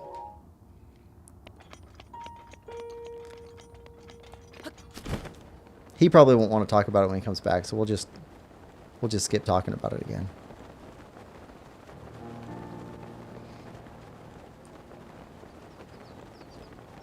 Although, Lemon Lover, you did miss on our discussion about earworms.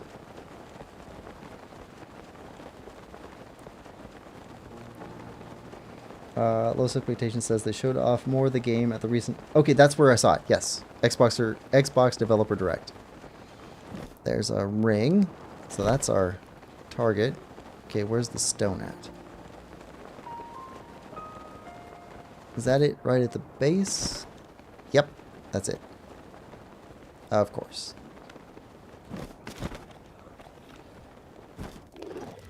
Alright, grab you. And we'll just skedaddle with it. Alongside Doom Dark Ages, which also can't play unless I upgrade my PC. That Doom Dark Ages looked pretty fun. I've never played a Doom game. Lemon Lover says, I think I'm glad about missing the earworm thing. Yeah.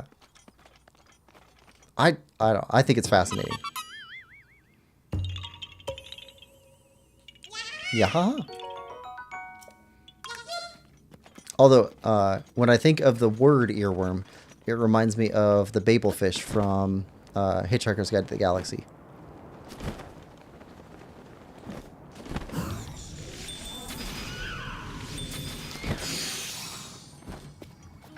Alright, so we got this.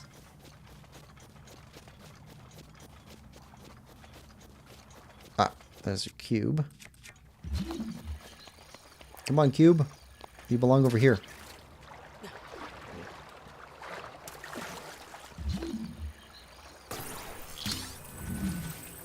Back to the mainland. Or the big island. Or something else Hawaiian.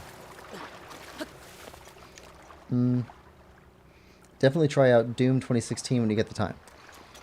Doom 2016. If that is on Switch, I'll take a look.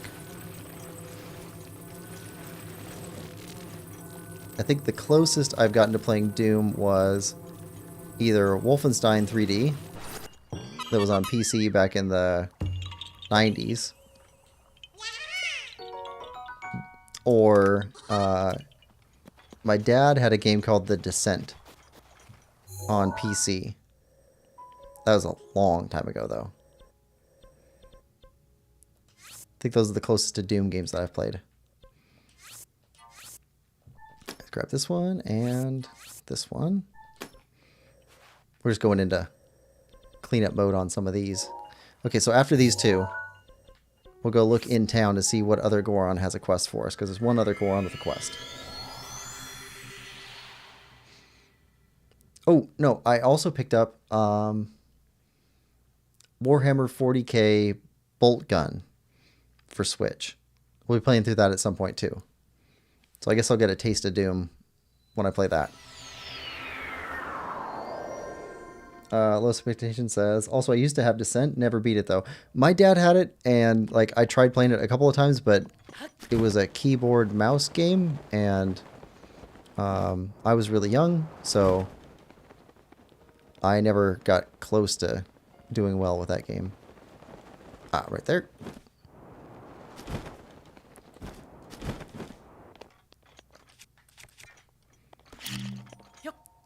That was like a... If I remember it correctly, it was like a ship that you flew, but you had a bunch of weapons that you were fighting with. Something like that. Barely remember it. Rich says, getting the Babelfish in Infocom's Hitchhiker's Guide to the Galaxy text adventure was frustrating and memorable. And Low Expectation says, I think it's on GOG. Yeah, it's super hard. My mom actually got the furthest in it. Lol. Okay, and next one's over here somewhere. Leave us alone. We're looking for Korok seeds. Alright, maybe you're up on top.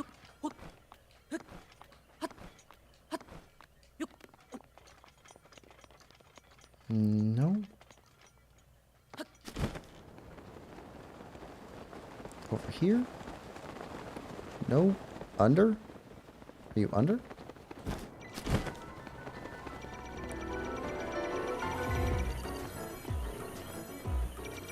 Are we gonna have to defeat you? Yep. Oh, come on. It's just too much.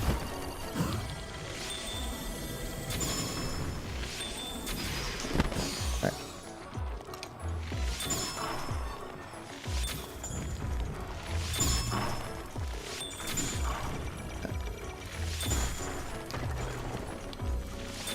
Alright, get rid of those guys. And you.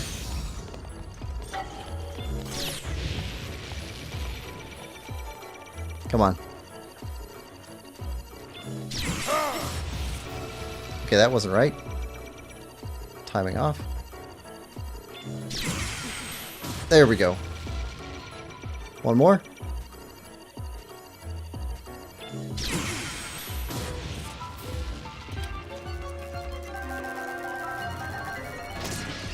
We got really good at that in Trial of Swords.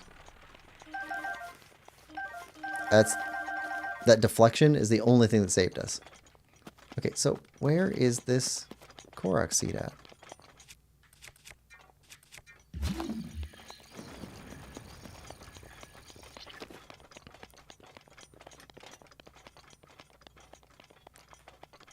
I guess we could put on the Korok mask.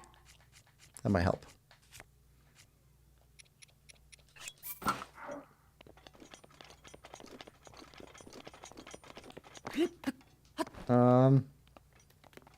Yeah. Let's see. I also remember playing, see, my dad had a computer, so he had a game called Leisure Suit Larry that was a shareware game, so it came on like this, what was it, 5.5 inch, 5 3/4, something like that, like a huge floppy disk. And that one was like age gated to make sure that younger people weren't playing it, with political questions from like the 70s and 80s. But I remember going through and basically brute forcing all the answers by getting them all wrong and writing down all the answers. And that was the fun part of the game for me. I never got any further in the game. I think I crossed a road and got run over by a car. Something like that.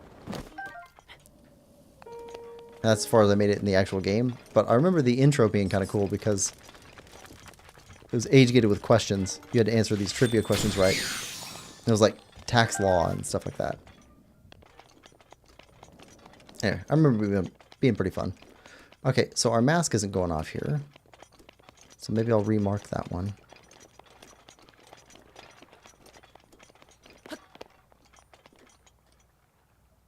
Maybe we got that one before and it's that one? Well, we'll mark this one back here. I'll figure out what's going on with that later. Alright, back to Goron Town. Somebody else has a quest for us.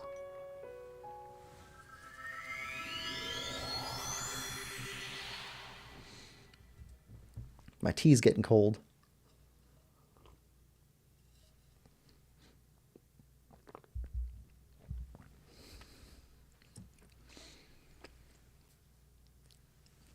Ooh, I also played a lot of Scorched Earth on PC.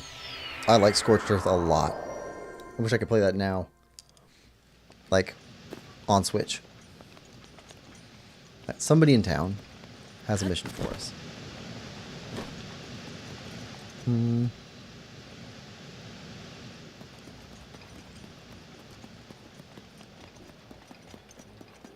We have your name and you don't have a thing.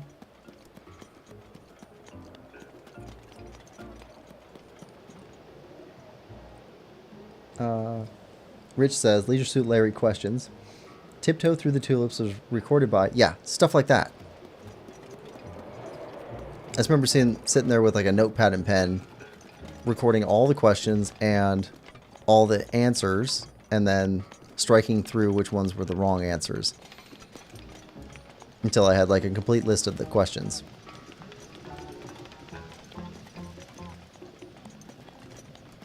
Okay. Nope, not Unobo. Fireproof Lizard. Got you for free.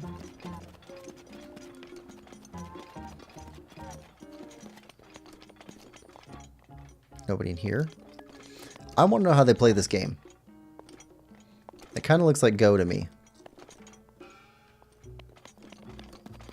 I don't know any other game that you'd play like that.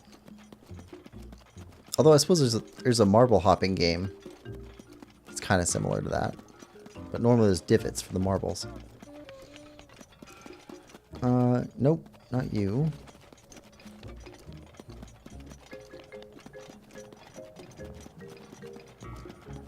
We have your name and you don't have an alert. Have your name and you don't have an alert. Lowest Expectation says, I used to play Scorched Earth a lot too. Yes. A super fun, simple game. Have your name. You don't have an alert. Okay. Oh. There's a Gerudo person. Yep, blue. Jewels? Okay. So. Let's come back in the noontime. And look for Ramella. Yeah, Scorched Earth was really fun. There's a game that my dad picked up for me called Goblins, I think? Or something with goblins in it. Holy hotness. That was a fun one. It was kind of like Lemmings. Savak. Flirting in the middle of the day, are we? Bold. That's not what I... Oh, that's too bad. Who are you? I'm Ramella. As you can see, I'm from the Gerudo region. I came for the jewels that are to be found in Goron City. The eruptions on Death Mountain have finally come to a stop. As a result, we've started restocking jewels. Oh, do you have some amber too? I need a whole lot of it. Bring me 10 and I'll buy them for more than a shop would pay. Whew, this heat is something else. Way more intense than in the Gerudo region. In any case, do you have 10 pieces of amber? If so, would you sell them to me? 10 pieces of amber. You get 300. Or sell them to me, you get 500. Sell? Sure. Sark so. See huge help. Thanks. Here you go. 500 rupees. Ooh, this matches up with the shopkeeper in Gerudo Town who wanted amber and flint to make her jewelry pieces. Need to procure other jewels too, so keep bringing them in and find. Bring me 10 at a time. Okay, so I think we got the quest done though. Yeah, side quest, jewel trade. Alright, so we just need to figure out what this Goron up on the hill does. What is the deal with you and the water?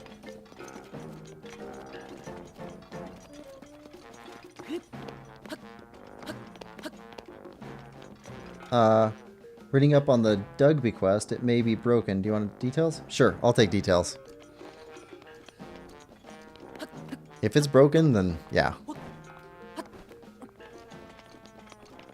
Maybe it was something we were supposed to do when we first went up here.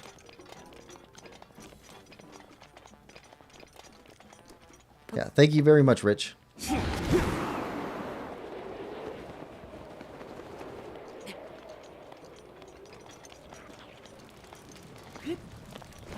Yeah, if we had to mess around with it for too long, I'd look it up.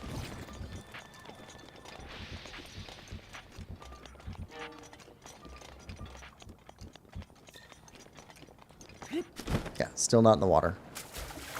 Let's get some hearts back.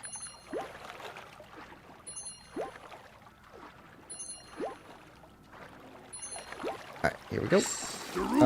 To anyone who experiences problems with this, keep in mind, Dugby may not even give you the side quest whatsoever if you've already found the drill shaft before speaking with him. Okay, so look for a drill shaft?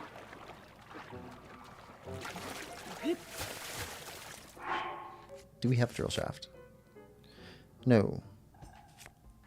But we did find one earlier around here. Up above? Somewhere up above. Yeah. So if he wants a drill shaft, we'll get him a drill shaft.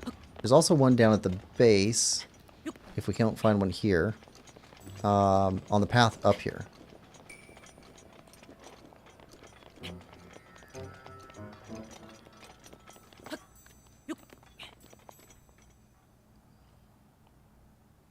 There.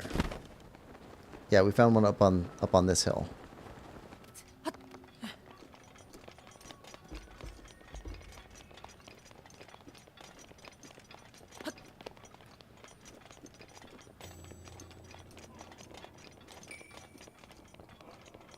there was a bombable area. Yep, right here. Yeah, with a drill shaft. Yeah. Okay, we'll show him the drill shaft, see if that does it.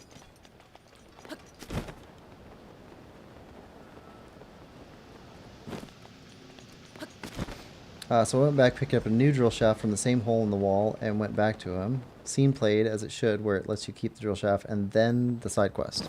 Okay, so it sounds like somebody else hit the same thing.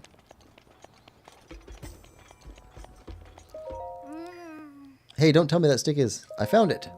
That's the drill shaft I hid. Okay, so you put it there. Right. Actually, I need to get a better look at it. Show it to me now.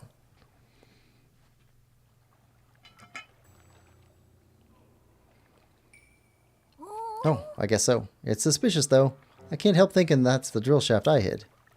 There's no mistaking it. There was definitely a big noise. Could this person be... So you went and found the drill shaft I hid. Well, it looks like I lost this battle. You can go ahead and keep that drill shaft. Thanks for talking to me. Yep, okay. Yep, that's weird. A little bit of jank in a Zelda game.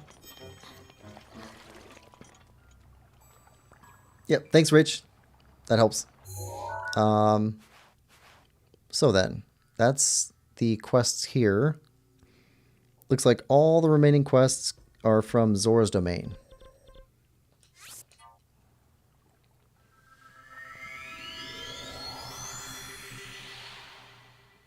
So, 1, 2, 3, 4, 5, 6, 7. So if there's 7 that we're missing, there's 7 on my list that say Zora's domain.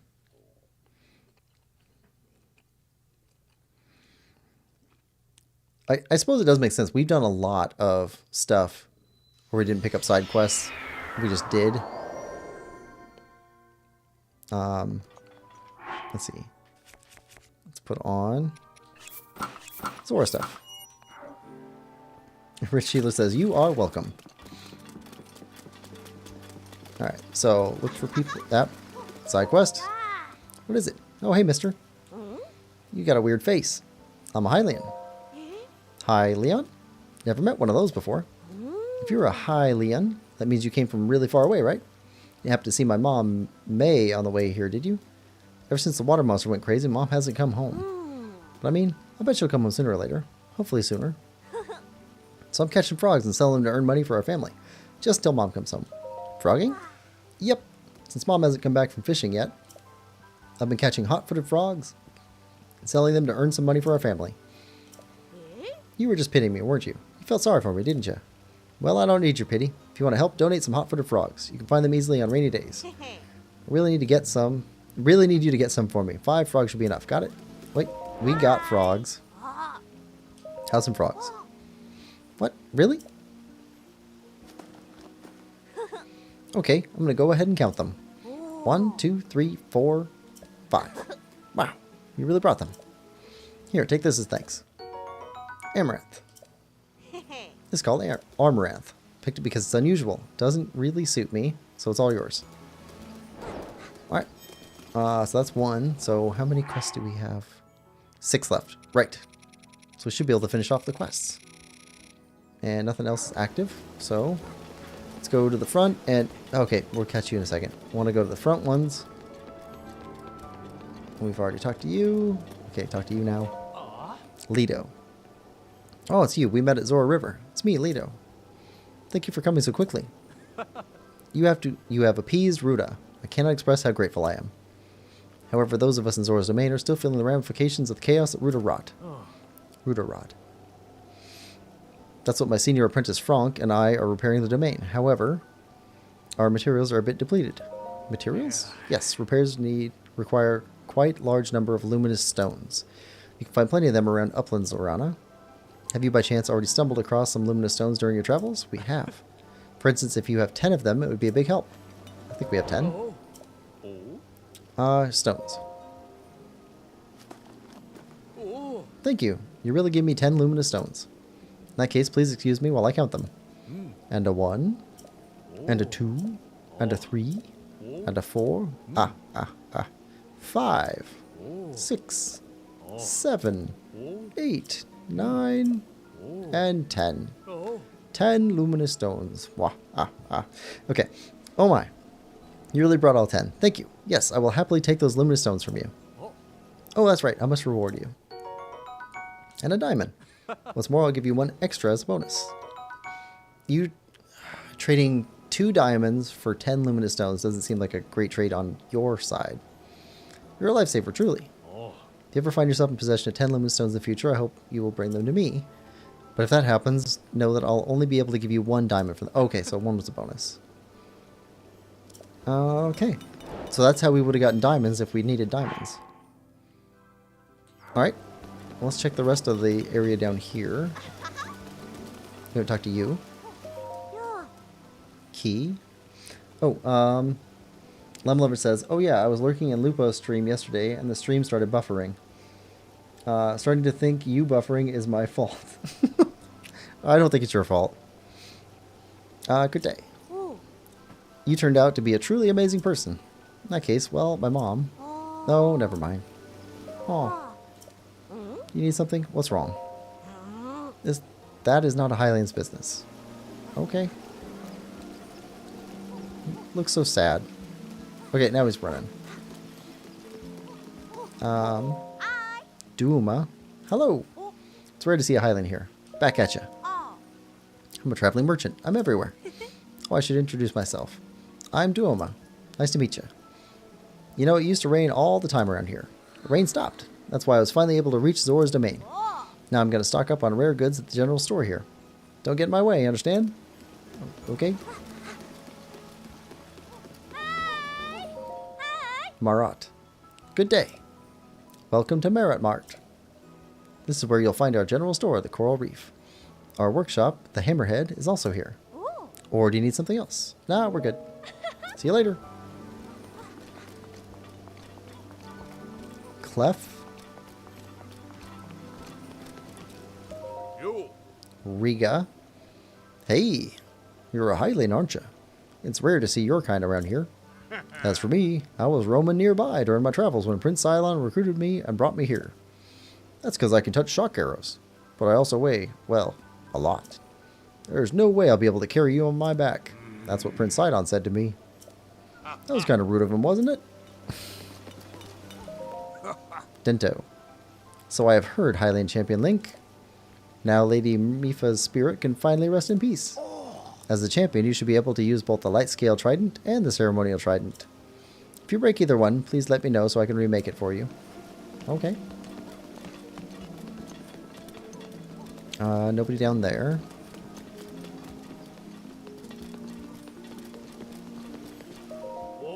Caden. I knew it was you from 100 years ago. You're Master Link.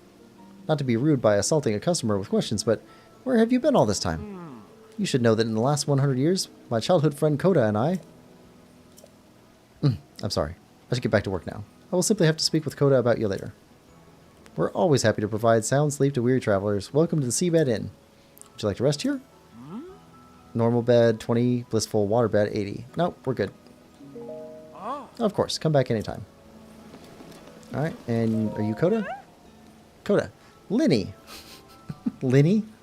Were you able to appease the divine beast? I can't believe my dear Linny reappeared after 100 years, and was also the one to appease Ruta for us. I really can't get over it. It was really unfortunate about Mifa, but I was saddest about you, Linny. That said, I can't find my daughter Finley. I've looked everywhere. When last we spoke, she said something crazy like, I want to find a prince of my very own. I wonder if she's on her way to the Bank of Wishes again. Okay, that sounds like a quest. Bank of Wishes. Bank of Wishes.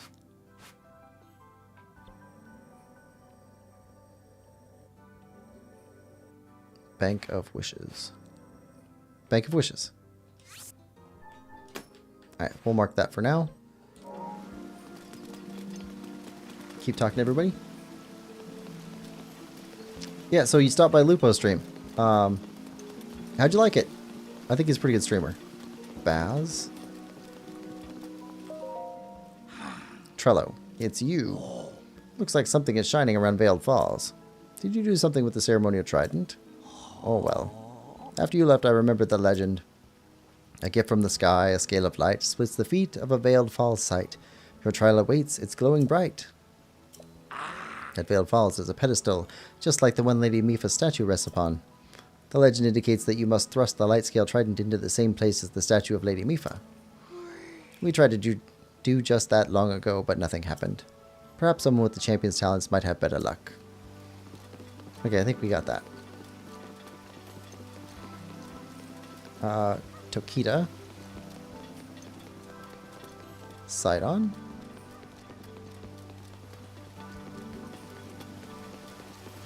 We did a quest for you. Yep, La Flat.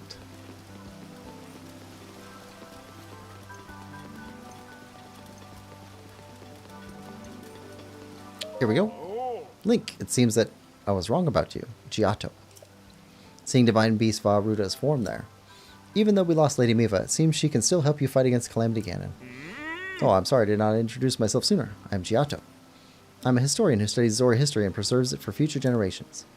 Even so, the stone monument that King Dorephan supposedly wrote, it's torn to pieces now.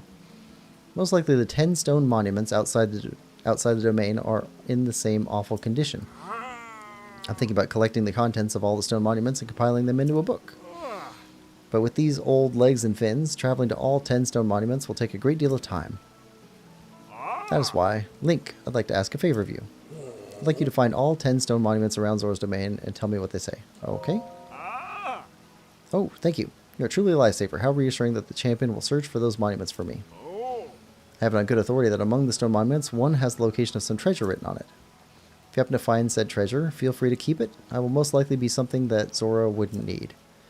Yes, you'll find the 10 stone monuments around Zora's domain. I believe in you. In fact, I'm counting on you. Yeah, I think I did this in my first playthrough.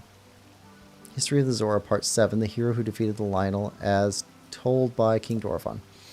There was a time when the people of the land were threatened by the dread beast Lionel, who lived on Polymus Mountain. But one Hylian drove the beast back and restored peace to the domain. The Zora Helm won in this fight is not north of in the ruins near the... Yeah, okay, so that's the lake up on the top where we found the Zora Helm. It rests there to honor the deeds of the hero Link. Time has taken its toll on this. That's what I'm guessing.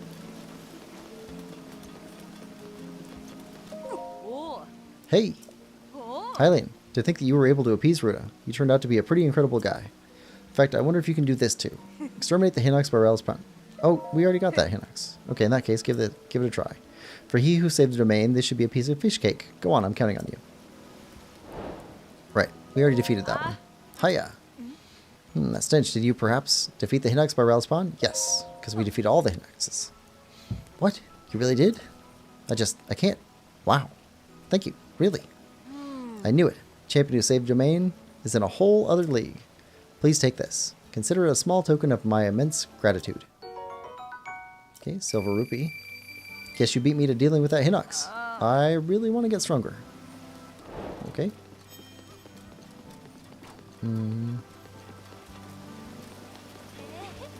Tona. And Tula. Yes, I've heard all about it. You're an amazing guy, aren't you? Yes, you are. You saved us all. Thank you. Now Lady Mifa's spirit can finally rest in peace. Alright. Did we talk to you? Baz, yes. And... Muzu. Okay. Well, that should be... Okay, well, the guy leaning over. Diving's beauty. Oh, you. Hi. It's me. The one Prince Sidon left at the top of the tower. The name's Groove. In the end, I wasn't able to join up with Prince Sidon. Instead, I worked up some fighting spirit and jumped into Zora River from the top of the tower. Then I came back here. I was deeply moved seeing my reflection on the water surface as I dove in. Yes, deeply moved. Deeply moved? It's my observation that a person's true colors shine the brightest when they dive freely into the waves. Congratulations on the new Zora armor. It's most impressive indeed. Wearing the Zora armor, even a Hylian like you can climb a waterfall and get back here in no time at all. That said, if you don't mind me asking, would you please show me your true colors as you dive into the water? You can dive headfirst from here into the water below.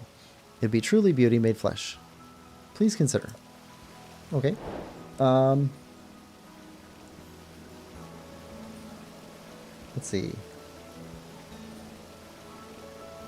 Lemon Lover says, it was pretty good. I might go back if I have time. Go back to Lupo stream? Yeah. Little Link, hey, I'm back. Hi, Lemon Lover. How are you? Also, for those wondering, I had fish and chips. Lemon Lover says, welcome back. Little Link says, thanks. How are you? Pretty good. Nice. How are you and the cats? We're good, thanks. I've forgotten the daily cat fix. Sorry. For quite a while now. Hasn't been one since the 2nd. Yeah, I suppose I have to send some to make up for it. Alright, let's dive. Blinding brightness. Radiant beauty. Okay, now climb the waterfall and meet me back here. Alright. And swim upward.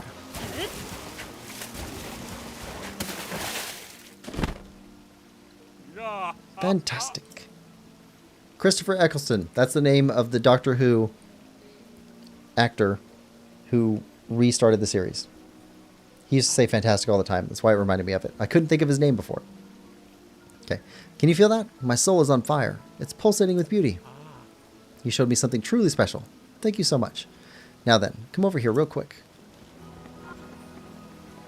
It's funny what triggers memories. That was amazing. I saw your dive and waterfall climb with my own lucky eyes. And now those very eyes are flooded with tears of joy. Yes, I must thank you somehow. Fleet Lotus Seed? Oh, I feel emotionally ravaged after that. It's not every day I get to see a diving form as beautiful as yours, you know. I'll be looking forward to your next dive. I really will. Alright, diving is beauty. Okay, well, there's some kids up here. We didn't talk to you before. We talked to the green ones down below. Laruda? Trial awaits. Oh, no, we did talk to you. You gave us the trial. And there's one more over on this side of the bridge. She's a guard, I think.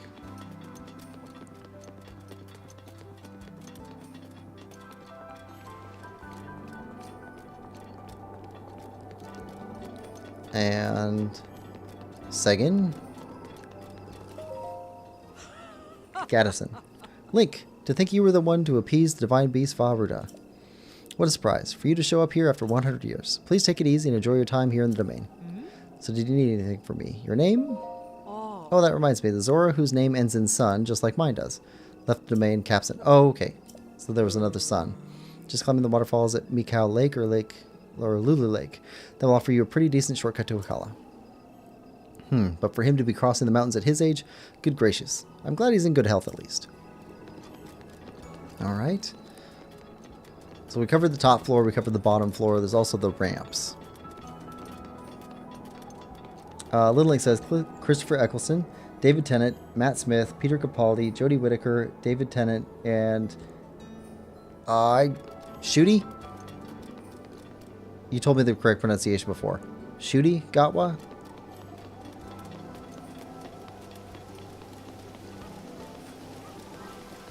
Yeah, I watched up to Peter Capaldi. That's as far as I made it.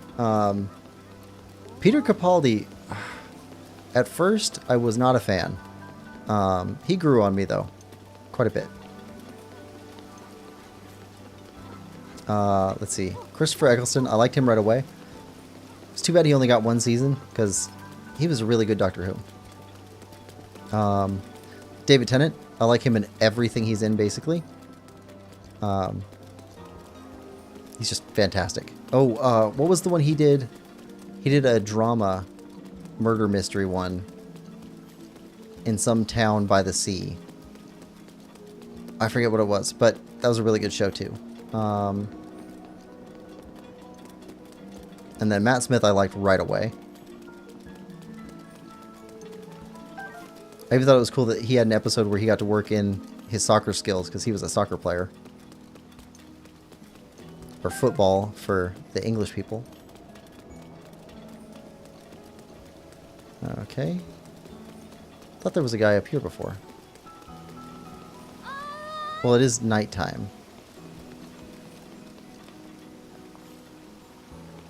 Are you the guy that was working here before? Just pack up your belongings? Yep. Okay. Franck. They say Ruda has calmed down, and yet... Go on. Ah, it's you, Link. I'm sorry. I was talking to myself. What's wrong? The truth is, my wife, May, left and hasn't come back yet. After the Divine Beast Vah Ruda started rampaging, she went out to go fishing. I remember this one. Okay. Now Ruda has settled down, but she still hasn't returned. I'm afraid the worst has happened. If only I'd stopped her from leaving. Or what do I do? I'll find her. Link, you saved Zora's domain, and now you're going to help me find my May as well? You're a true champion. I'm sorry to put this burden on you, but please bring her home. Yeah, I remember this one, because this one was a weird one. My first time playing through, found her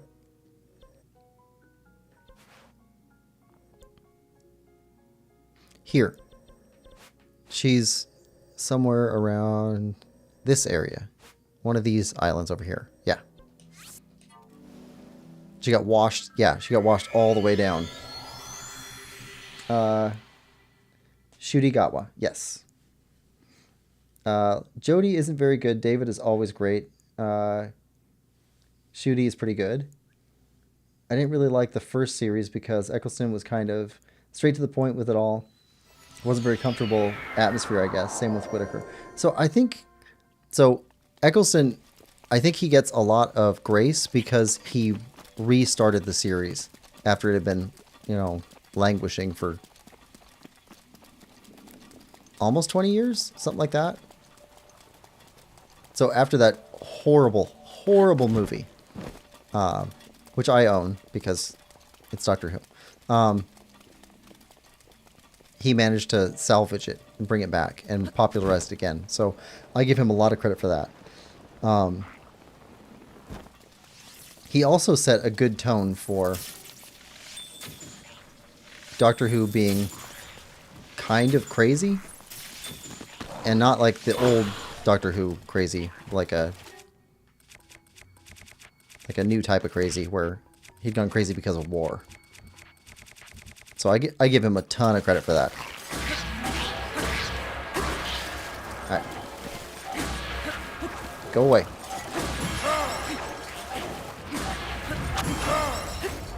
Alright.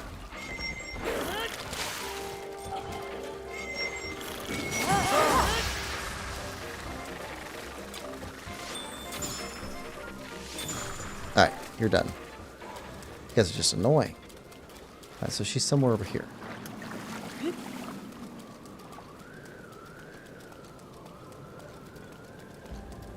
This island or the one over to the left? We'll take that. Whoa. Something moved in the water. Oh, no, no, no, no, no. Okay. Guess we got electrocuted. Something in the water.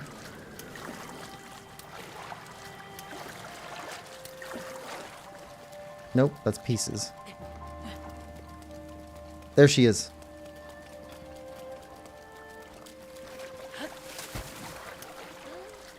Big catch, big catch. We got a big holiday. Fishing is so much fun. Do you know Franck? Hmm? Franck? Yes, he's my darling, my love. Why, is something wrong? Ah! My darling, I'm so sorry. I completely forgot. I got carried away. I've got to get back home right away. Here, you can have these. Okay, now they're all yours. Now then, time for me to go home to Zora's domain. See ya! She forgot to go home. Alright. Where does that leave us on Sidequests? 2 left. Okay, so we... Hold on. 2 left. We picked 1 up. Right. And the other one we have marked. If this is one here, then at least we've identified all of them. Low Expectation says, I like to jump on the back of the dragons in this game and watch Link ragdoll bounce all the way to the tail. Oh. That's just torture.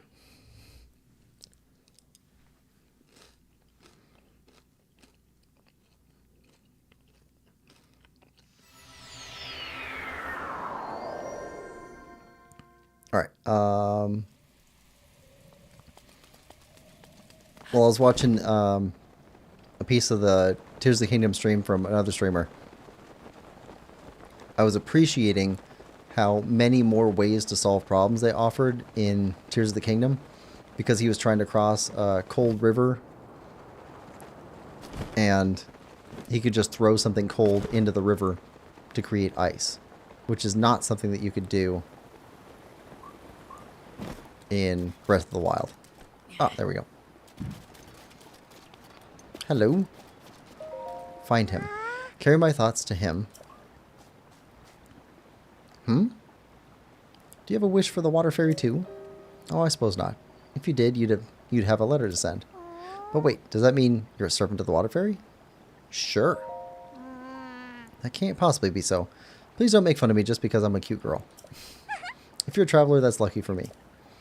Oh, wow. If that's the case, I have an important request for you. Once I release it, I'd like you to follow my love letter and get to know whoever picks it up. Once you do that, please report back to me so I can find out what kind of person he is. I know, you're probably thinking, why not just go yourself, lazy girl? I'm right, aren't I? Thing is, I promised my mother I wouldn't venture out too far. So I'm begging you, please, find the person who picks up this letter, okay? Fine. Thank you. Excellent. Okay, I'm going to throw the letter in now. Are you ready? Okay. These letter containers break easily, so please be careful. Okay, don't break the letter. But you're just going to shove it in the water.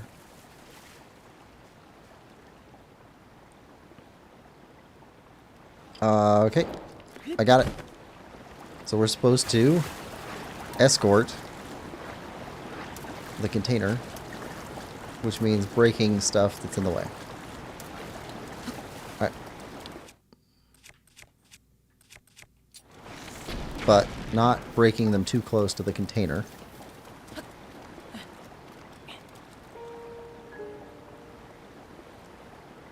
Alright, do we also have to make sure you don't get caught on stuff? You're going to slip through. Alright.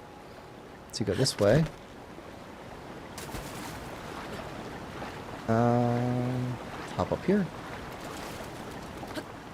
Right.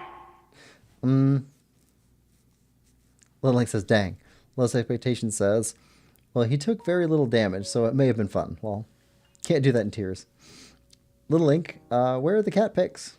I'm busy right now. I'm animating. What are you animating? A ball being hit and flying into infinity and beyond. Sounds Pixar-ish. Okay, we've got falls.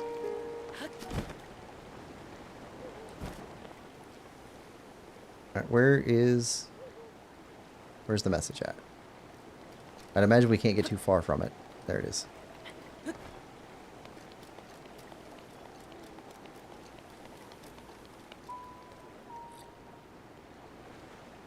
Okay.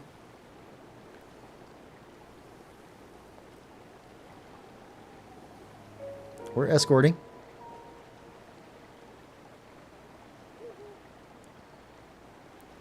Lemon Lover says, oh, cool. Animation is very interesting to me. I do not have much skill for 2D art. I do sculpture, but it feels like an entirely different skill set to me, at least. Sculpture and diagramming is fun. I like diagrams. Charts, graphs, diagrams, all that. Okay. So you fell down here.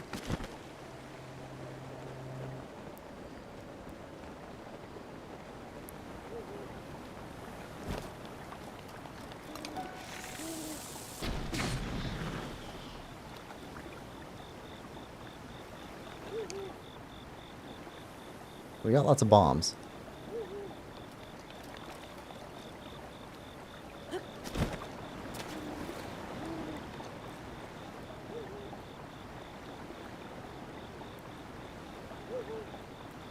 Too bad we don't have Ultra Hand. We could just carry it.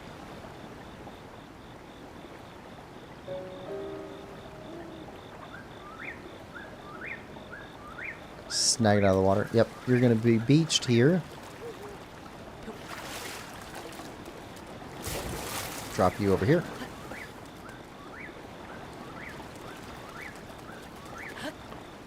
Alright.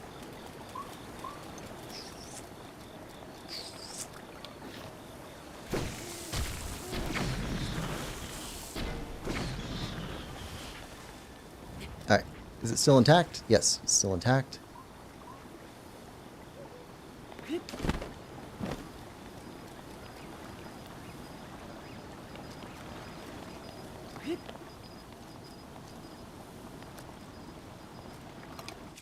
And...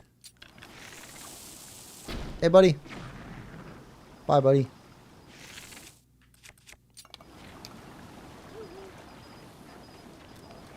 Okay, we've got our message. Still trucking along.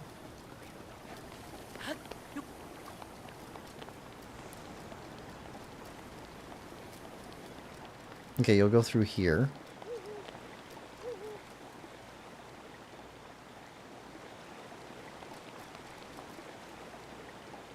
Yep, you're doing okay.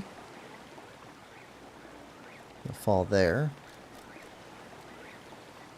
Make sure this guy doesn't break you. Can we? Yep. Explode you.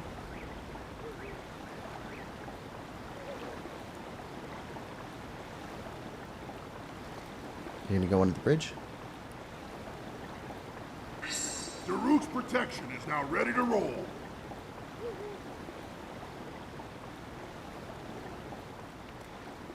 Okay, you're not gonna get stuck on this.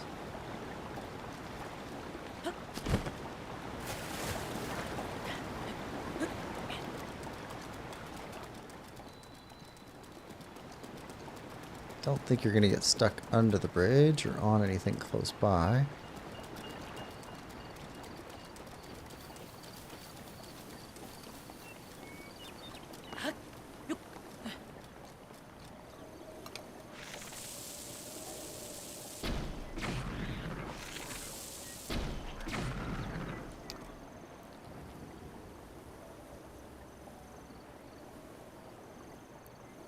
There's a bank here.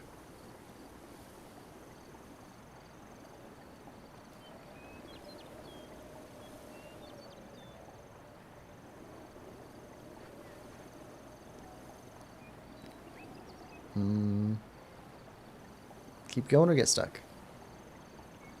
Looks like you're bypassing.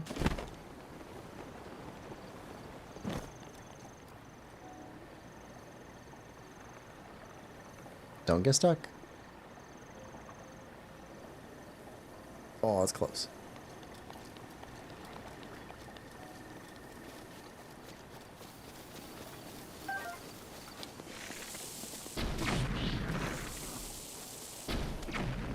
Alright. Okay, you're fine through here.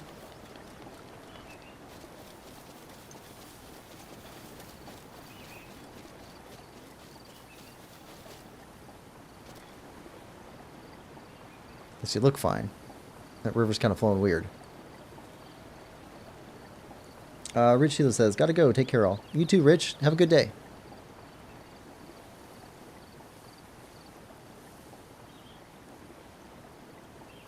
Level Lover says, bye, Rich Sheeler. Alright. Letter's doing okay. Nothing in the river to stop it. Floating down the middle.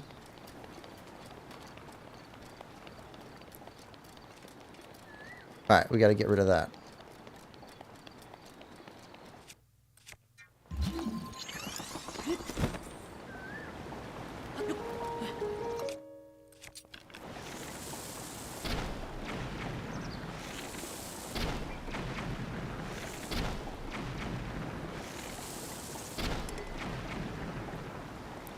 Okay. Maybe that.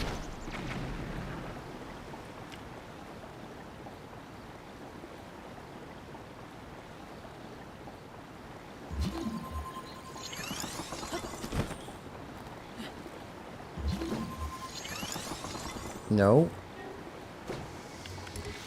Not cool.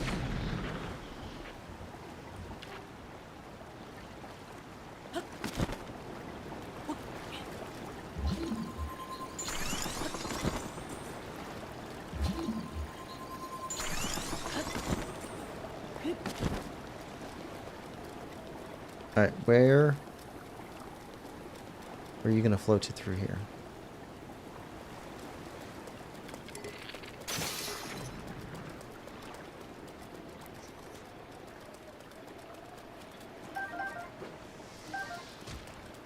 Nope. Can't allow that.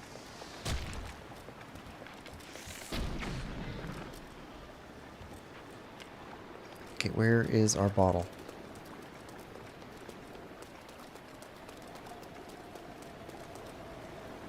Where'd it go? There it is.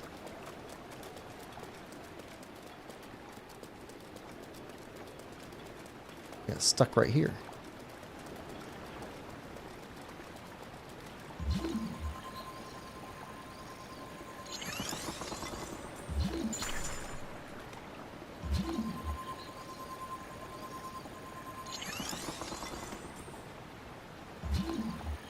Okay.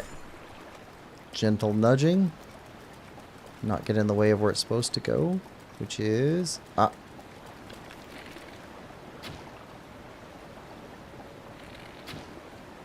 Okay. Well, bomb arrows don't work too well in the rain.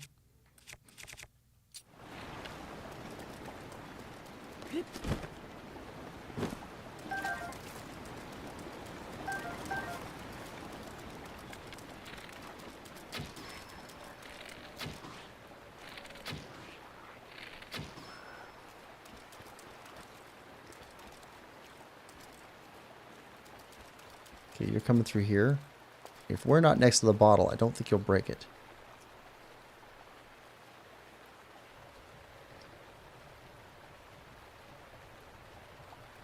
Come on, bottle.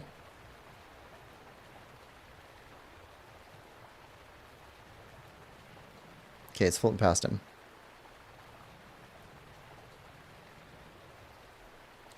Alright.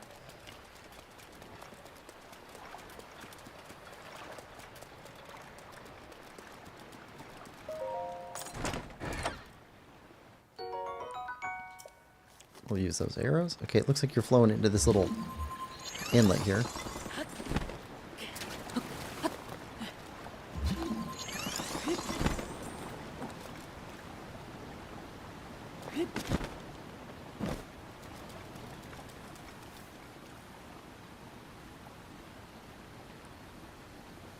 Alright.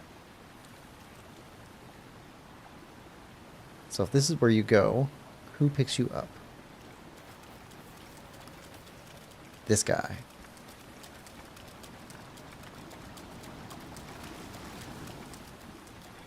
Yeah.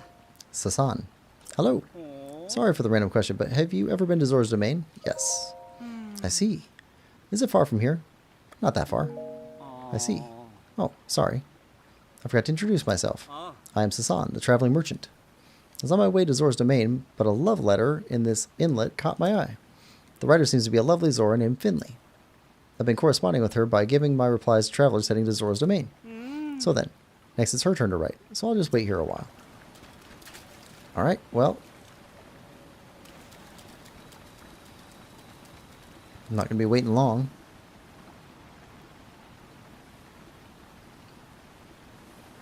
Do you see it? That's your letter.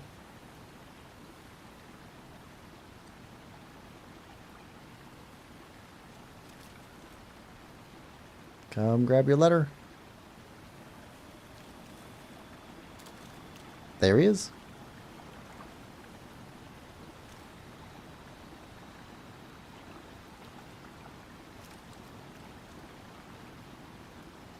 Seriously? You won't walk 20 feet to go pick it up? So, you're following this letter? Yes. So she asked you to come down here and see what kind of person I am. Is that it? Well, early I lied when I wrote to her that I was a buff traveler. But she said she wanted to meet me. But even though I'm dying to meet her, I can't do it. I've really blown it. If I had known this would happen, that I'd fall for her, I never would have lied. Love reigns supreme. Love reigns supreme. I suppose it does. You know, hearing that does make me feel a little better. Okay, it's time for me to take a chance to try to meet her. Oh, that reminds me. I wonder if the torrential rain has stopped. She's waiting in Zora's Domain. That's what her letter says anyway. So I'll achieve 2 goals at the same time and train up my muscles on the way there. I'll get super beefy. Yeah, that's a ticket. I'll run all the way to the domain. Catch you later. We'll meet again at Zora's domain. I'm sure of it.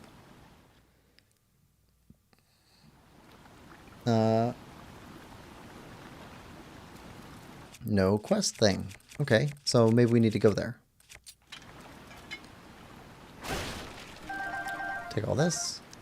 Alright, so Zora's domain, and if not there, then Bank of Wishes again?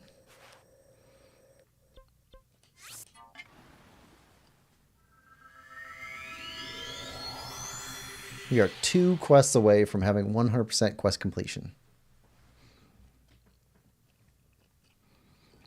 Then we can go after some of the 284 remaining Korok seeds. That's so many Korok seeds.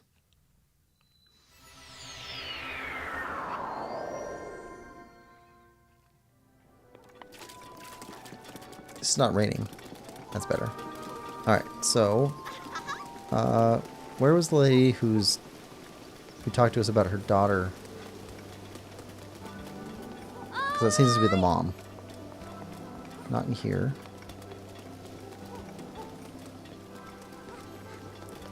Not in here.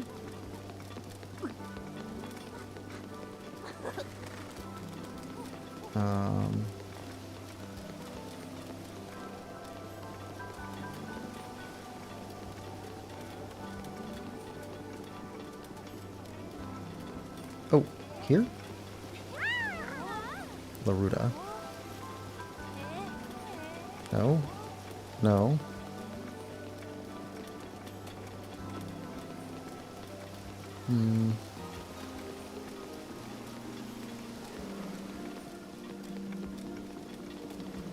Huh. Where are they?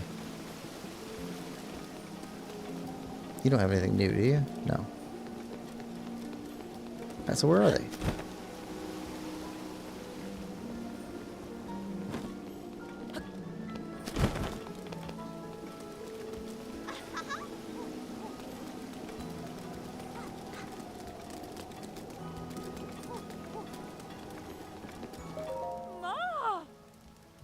You're welcome.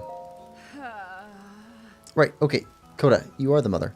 Can't find my daughter Finley. I've looked everywhere. Last we spoke, she said, okay. Bank of Wishes. Okay, so let's try Bank of Wishes.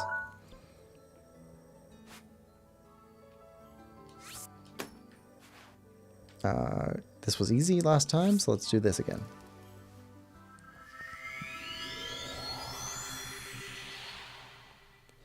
All right.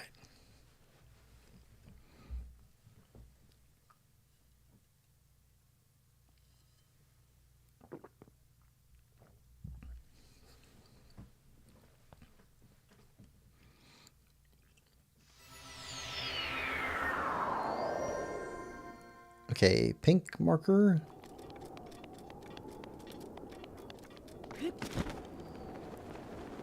Back to the Bank of Wishes.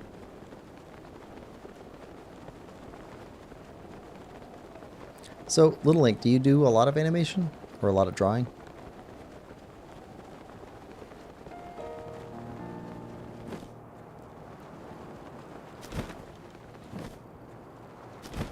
Are you here again? No. So you're not here.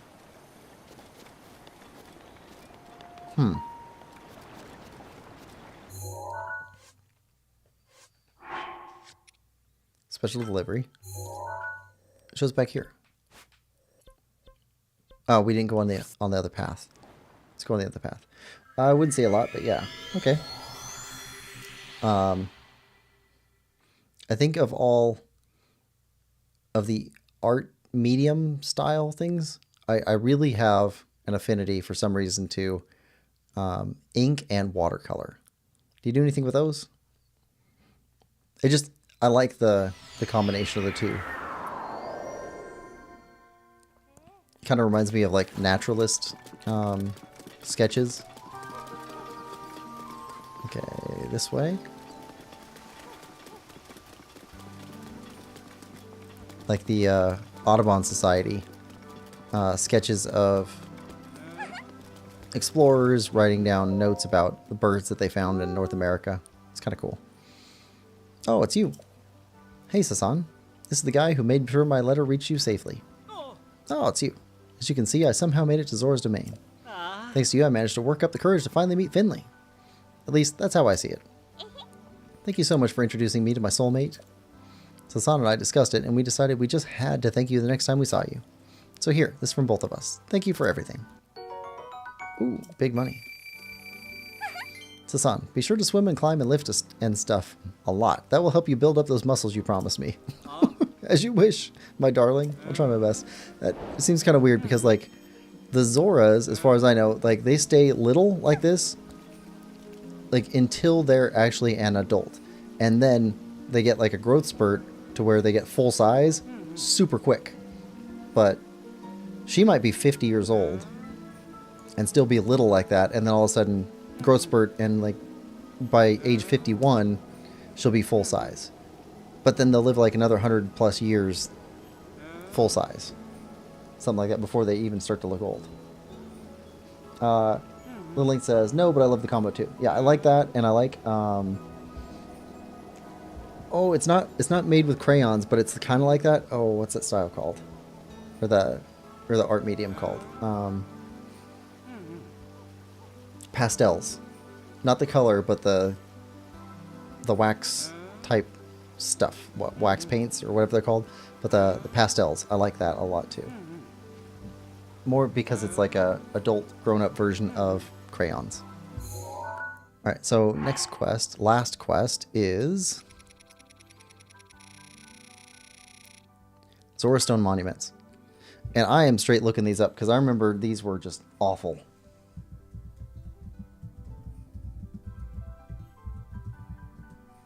Like, super hidden.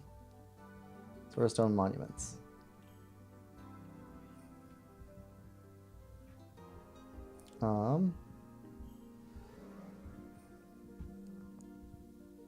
Okay, so to the map. Okay, one here.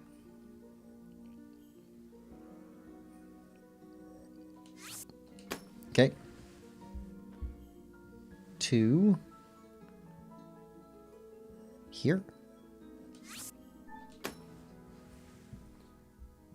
3 down here. Okay, I remember seeing that one. We were looking for this thing. 4 down here. And 5 over here. Alright, so let's go find these 5 first. Grab that one easy.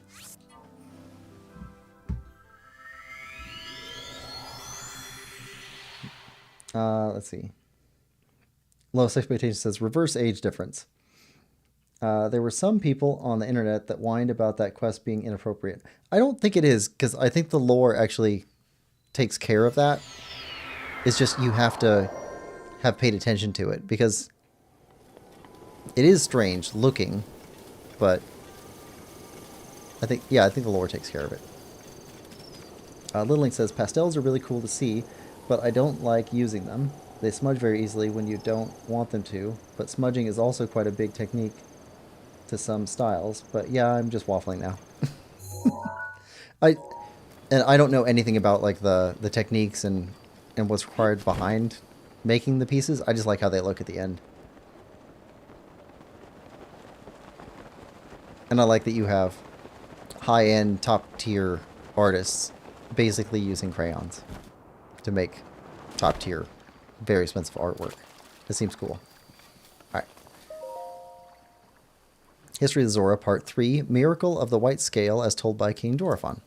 Our scholars say that in the distant past, Zora's domain had a king with no special talent for the art of war. What he lacked in skill with a blade, he made up for in love for his people, and especially love for his queen.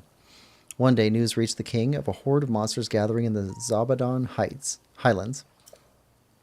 The king steeled himself for war to protect his people, but the queen knew how ill-suited for the task he was. Worried for his life, she wove one of her own scales into his armor, hoping that her love would protect him in battle. It seemed for a time that the tide of battle favored the Zora, and that all would make it safely home. But the cunning Lizalfos general saw an opening and seized it, driving the king's forces into a corner. Just when the general's sword was ready to crash down upon the king, a miracle took place. An errant sunbeam reflected from the scale on his armor blinded the Lizalfos, stopping the death blow from falling. This was the chance the king needed to rally his forces and turn the tide, taking down the general and securing victory. This came to be known as the Miracle of the White Scale, a scale that only female Zora possess. It was this miracle that began the tradition of Zora princesses crafting armor for their future husbands. That's a cool legend. Alright, that one's done. Let's go get the red one here. Low Expectations says, tourists whining about things they don't know about. The link says, I think the lore takes over it. I think the law takes over it. Okay.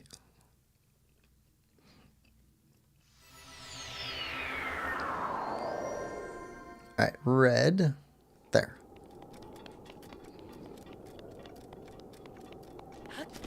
I mean, it's interspecies anyway, so it's gonna be weird.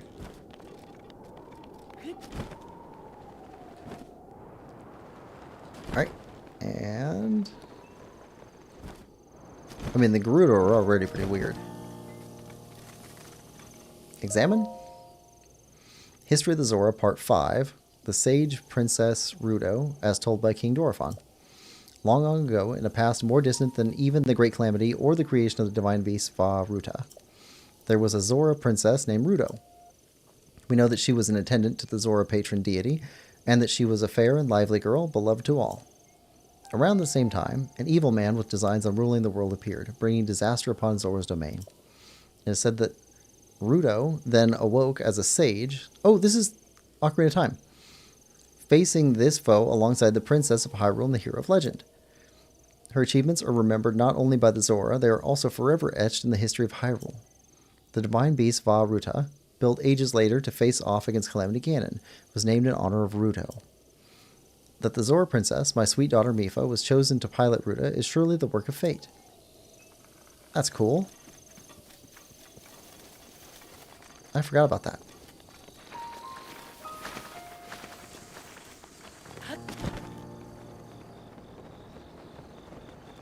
Alright, so another one over here. Up there. Alright, so that's halfway up this thing.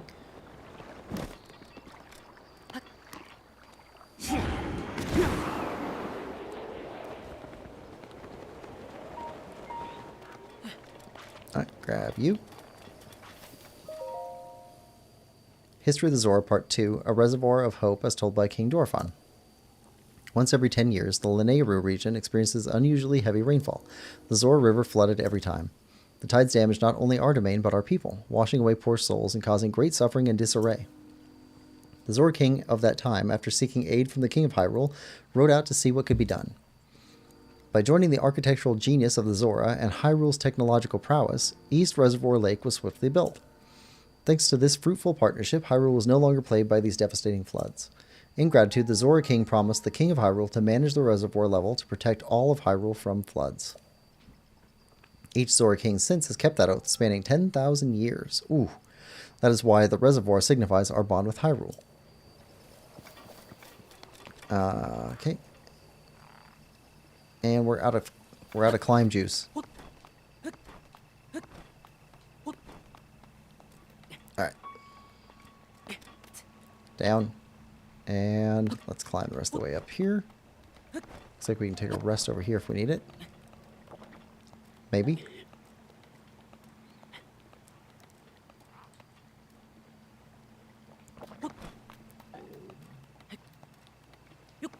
Alright, pink. Right. Ah, this one. History of the Zora, Part 1, The Eternal Zora's Domain as told by King Dorephan. The rains have blessed Lanayru since ancient times with an abundance of pure, clean water. Seeking a bounty of such water, the Zora gathered there. Thus, as the legends go, the domain was born 10,000 years ago. The land was also rich in ore, and so a unique form of stonemasonry was developed to create our new home. Domain is one giant sculpture, a feat of architecture that has drawn admirers the world over. Our great domain will ever stand as a hallmark of the esteemed artists who made it, an eternal symbol of Zora pride. Alright.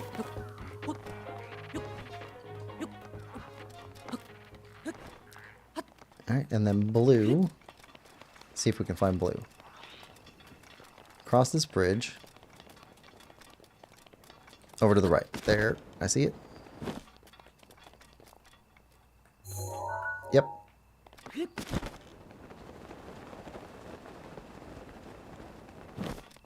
Head over this way. And that's the first 5. As soon as we get this one. We'll have 5 more. And we can wrap up the final quest. And then get to getting the Korok seeds.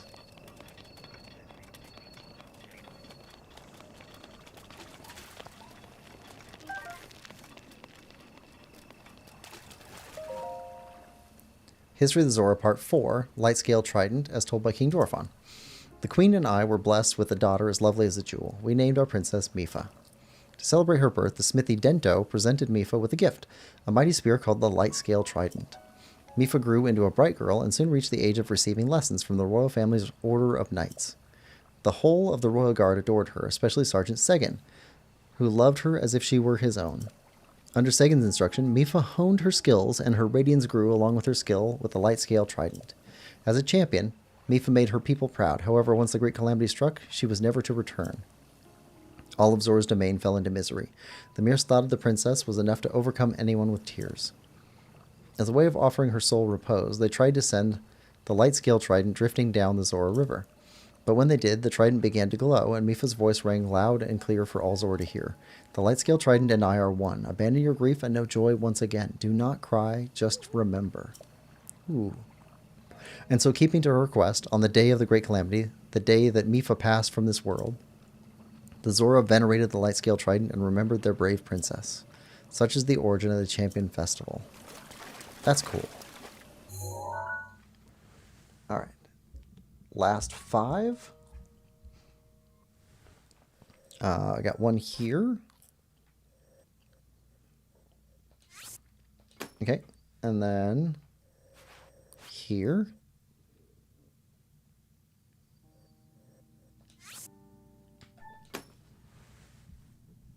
All right. Up here.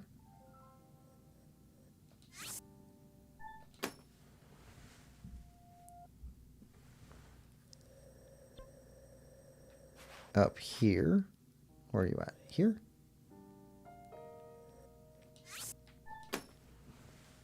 And then the final one will be here. Alright, so let's go up here and grab this one, and then that one. Yellow, red, blue.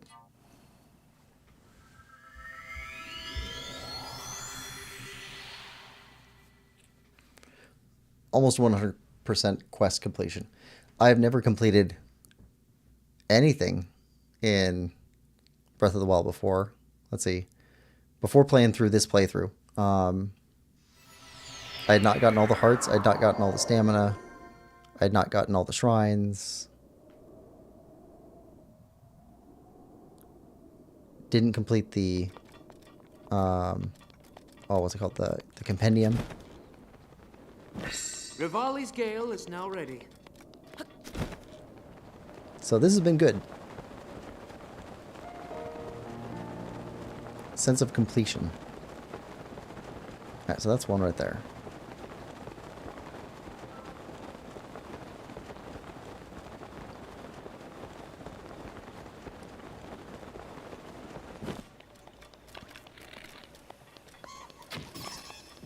Alright. Nope, nope. There we go. Alright. Go away.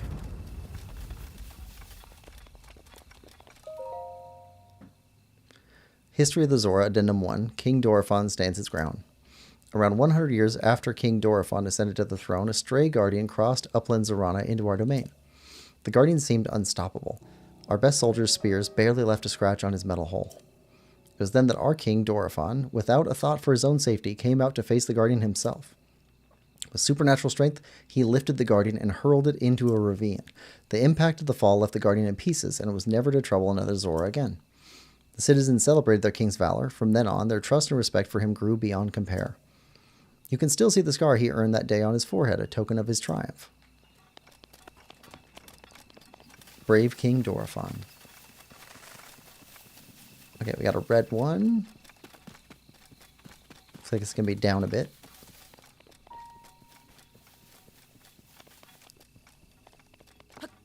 I can see the glow. Yep.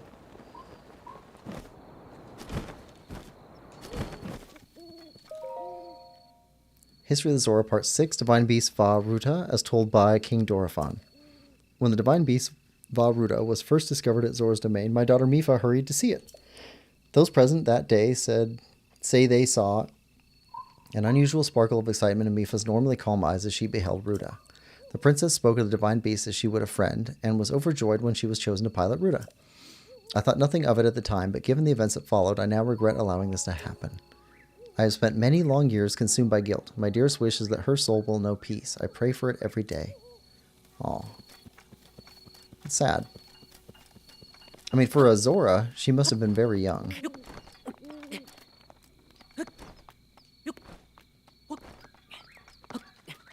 Alright.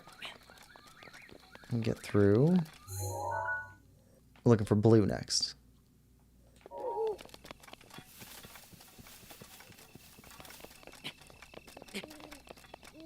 It is a sad story, but satisfying also.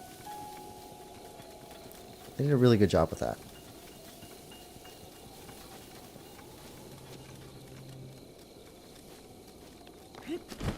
I mean, a good story has stakes and costs. If you're going to be defeating great evil, it's going to cost.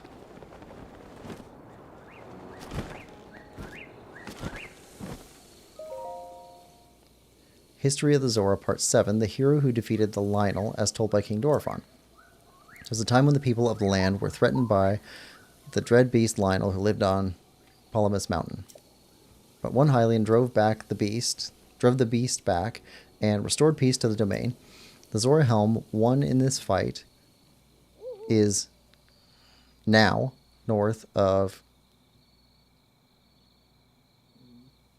something in the ruins near something lake. It rests there to honor the deeds of the hero Link. Time is taking its toll on this. Yep. Alright. Let's grab this one. Green. And then pink will be the final one.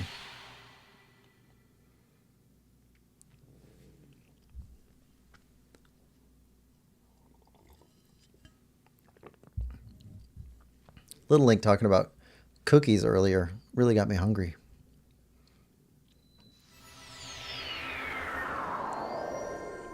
Wonder what I should eat when we're done with this.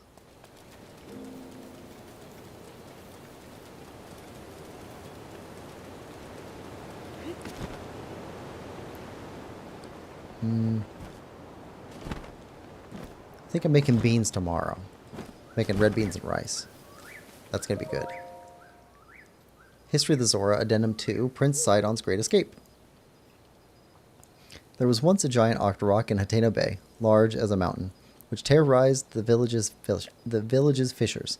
Hearing of their distress, Prince Sidon went forth to personally eliminate the offending octorok. But this octorok was a tricky beast. After the prince dodged one of the stones it spat, it inhaled him whole. Such had been the fate of many strong warriors who went to slay the octorok. Not one had come back alive. Just as it seemed Prince Sidon would be counted among them, a giant octorok twisted in pain. The tip of a silver scale spear pierced the octorok's stomach from within, revealing itself as the source of the beast's agony. Incredibly, Prince Sidon had fought his way out by stabbing his spear over and over into the monster's stomach. Unable to bear the pain, the octorok coughed up the prince and scrambled to escape. Ever since, the fishers of Hateno Bay have passed down this heroic tale. The prince who slew the fell octorok. That's a good story. And Prince Sidon gets his glory. Okay, heading for pink. Little Link says that was you. I'm pretty sure you were talking about cookies. I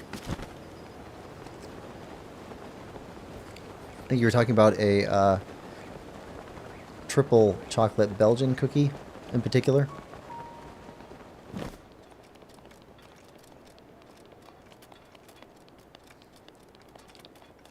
Although, in the UK, do you guys call them cookies or do you call them biscuits? Or do you have cookies and biscuits and do you distinguish them somehow? Alright, right up there.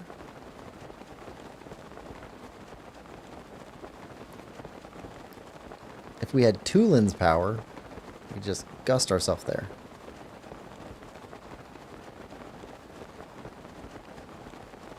I'm definitely looking forward to playing Tears of the Kingdom again.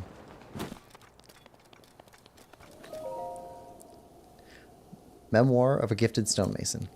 What an honor it was to receive a personal request from King Dorephan to craft a historical stone monument. I did not realize how much content he'd give me, though. It certainly exceeded the line limits of a single monument. I suppose I could have just shortened the text, but it felt wrong to tamper with our great king's words. Thankfully, I was able to split it all between 7 monuments to ensure that every word was preserved. I've always prided myself on my ability to think outside the box. I'm so very adaptable, and humble as well. While I was at it, I thought, why not add 2 of my own? And so I created one for Dorephan and one for Prince Sidon. True, this is outside the scope of my commission, but I believe their triumphs deserved as much. Why stop at that? Why indeed? My achievement surely deserves remembrance too, and that is how a commission of 1 became 10. Of course, having increased the number of monuments, I had to find places for them all. That proved difficult. Still, it was worth it. So long as I remember to sign these monuments, my name will be remembered forever, as it should be. Okay, so that's all of them. Let's head back here and talk to the historian. Little Link says, cookies are like big doughy things. Lemon Lover says, cookies and biscuits are different. Little Link says, biscuits are like bready, crumbly things. Okay, so you would call shortbread, you would say shortbread biscuits, where we would call those shortbread cookies. Because those are dry and crumbly. They are also considered some of the worst cookies. I think they taste pretty good, but if you're getting something like airplane food or just free packaged cookies thrown at you, it's going to be like dry, crumbly shortbread cookies. The Link says, I can't remember what it was and I can't find it, but you were talking about some kind of cakey thing and then transitioned into cookies, and I mentioned Belgian cookies, but you blame me when it was you. Shortbread is king. Don't listen to them. No, I like the taste of shortbread, but they are very plain compared to a bunch of other cookies that are available. Link, it would seem you have checked all the stone monuments for me. Now then, please tell me what was written on them. The history, culture, folklore, and various heroic acts are the proud Zora people. It's all here. Eureka! Thanks to you, I've compiled the precious information from those stone monuments. Link, thank you for taking on such an arduous task. Please allow me to reward you. Diamond.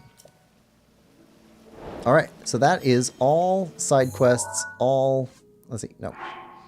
Side quests completely cleared. That's 90 out of 90. We got all of the memories before, so we got all those.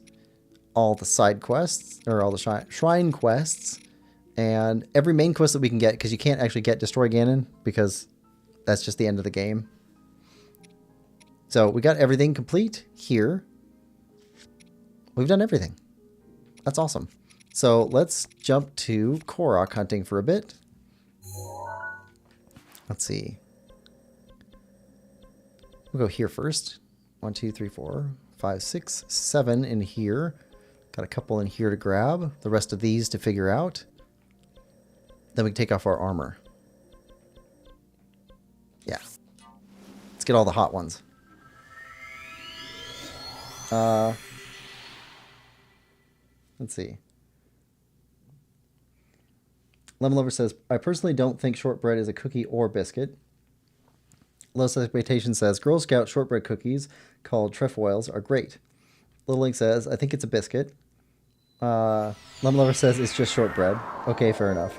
It's amazing at that, but there are some biscuits that are similar. True. Yeah, so I like the flavor of them. I've never tried them fresh though, so maybe there is a difference between trying them fresher versus trying them out of a machine or something, all packaged up. I'm sure there is. Basically, everything tastes better fresh. But I don't know how much better it is. Let's see. Also, you Brits are really missing out on biscuits and gravy.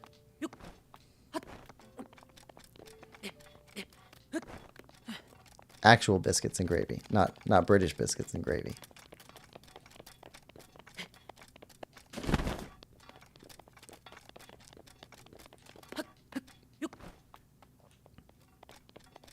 Or in the southern states in the U.S., they have biscuits and chocolate gravy, which is supposed to be good, but I haven't had it.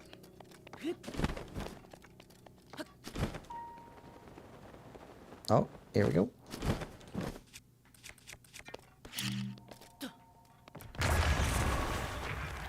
Oh, come on. Again, calling that gravy is criminal. It is so good. I know it doesn't look appetizing to you, but it's so good.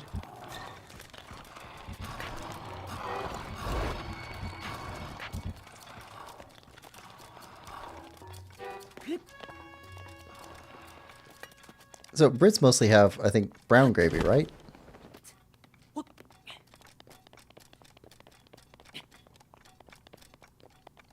Let's see. We need better gear on.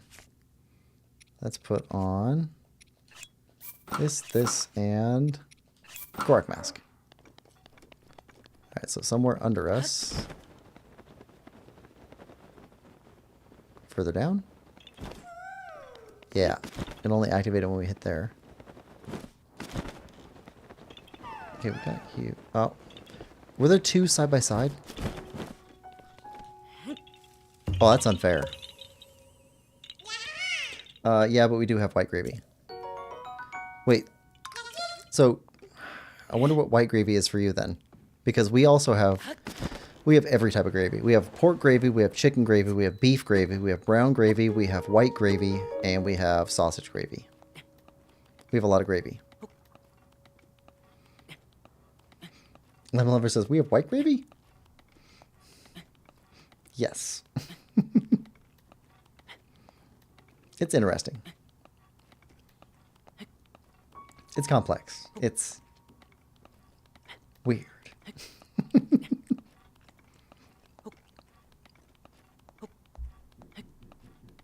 Let's see.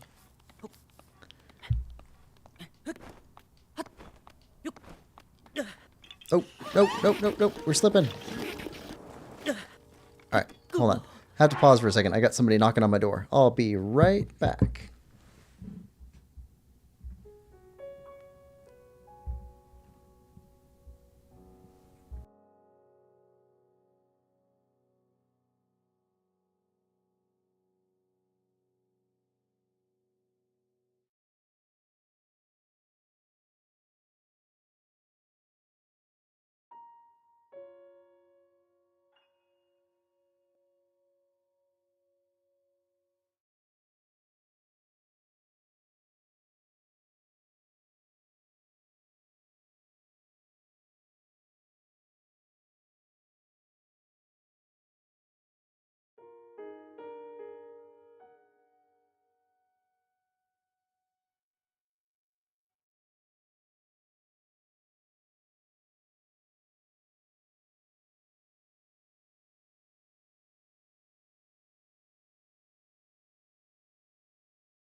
And we're back. Okay. So, my brother stopped by. He's got some food allergies. So he just dropped by about $100 worth of food that he can't eat. Including about 10 pounds of cheese.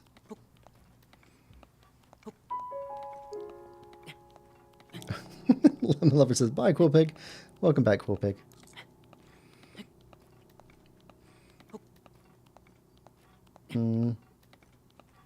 Still talking about gravy.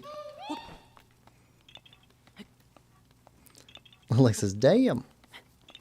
Yeah, my family really likes cheese.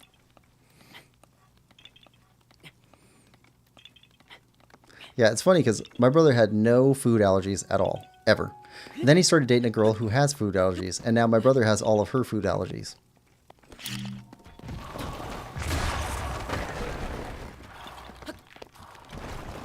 Alright.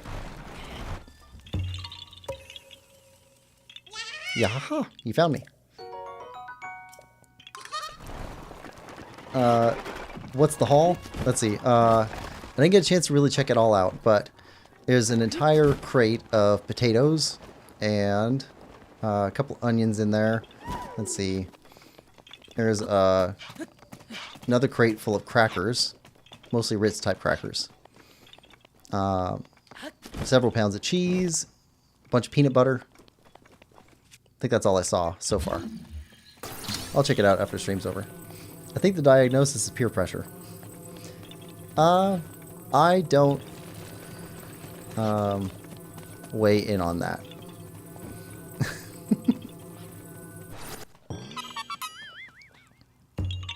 He says he can tell, so he also drops by food about every 3 or 4 months because they try a bunch of different foods.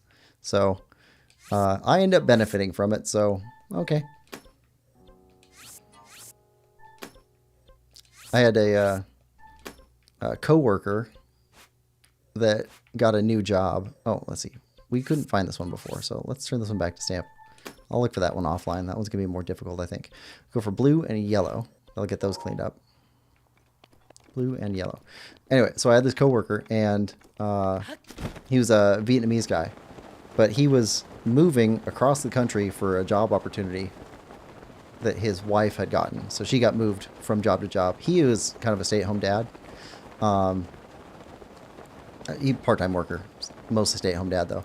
But he called me up and he goes, hey, I have to move in like a week. Do you want food? And I was like, sure, I'll take food. So I ended up getting a whole bunch of Vietnamese special foods. And that was a really good month for me. Trying a bunch of different stuff I hadn't tried before. Bunch of sauces that I'd never tried before. Because he basically just cleaned out his fridge and freezer. Gave me everything. We're looking for a rock. Where's... No, not that. Where? There's the rock.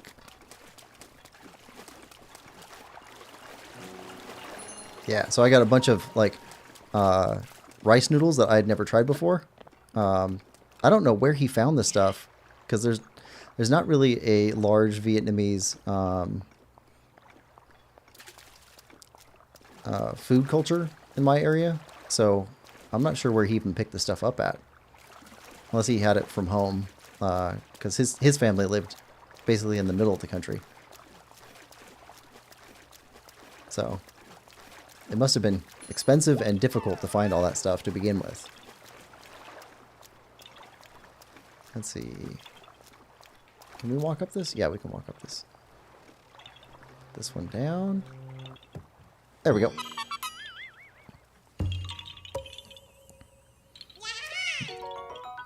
Yeah, all kinds of food. It was awesome. I mean, it was sad too, because it kind of, you know, I lost a pretty good friend. Not available anymore. I talk to him occasionally on Discord, but that's kind of it. But his wife got a promotion, nice job, so they had to go.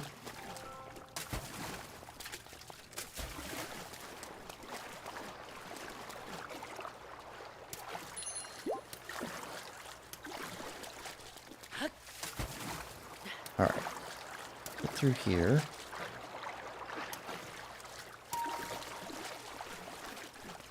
I also get food every time I visit my aunt. If I go over, visit with her for a couple of days, she'll send me home with, 50, 60 pounds worth of food. She does a lot of canning and dehydrator type foods.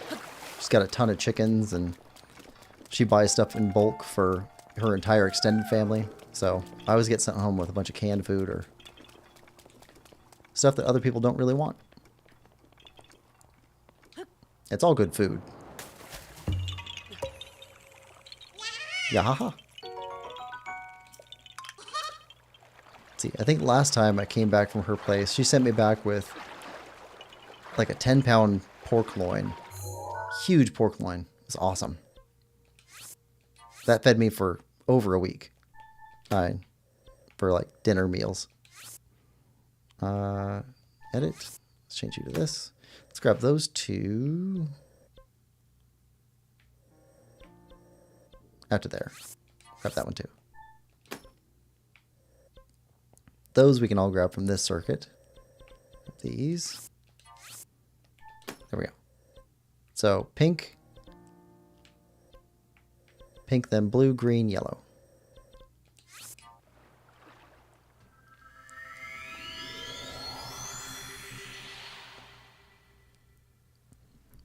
Yeah, I always take free food. Free food is amazing. Free food might even be better than pizza that you have to pay for. Maybe.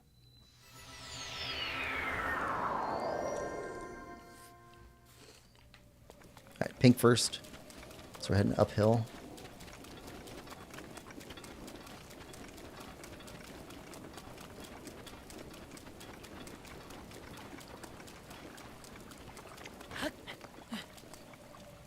But I guess I resolved my meal question. I'm having crackers and cheese.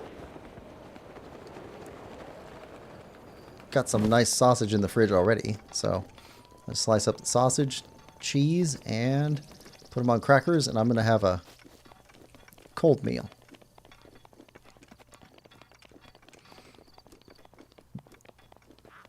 Let's see. Lowest Expectation says... hold on. Lemon Lover says, it depends on what kind of free food. Lowest Expectation says, can confirm, if you pay for it, you're more critical of it. That's... yes.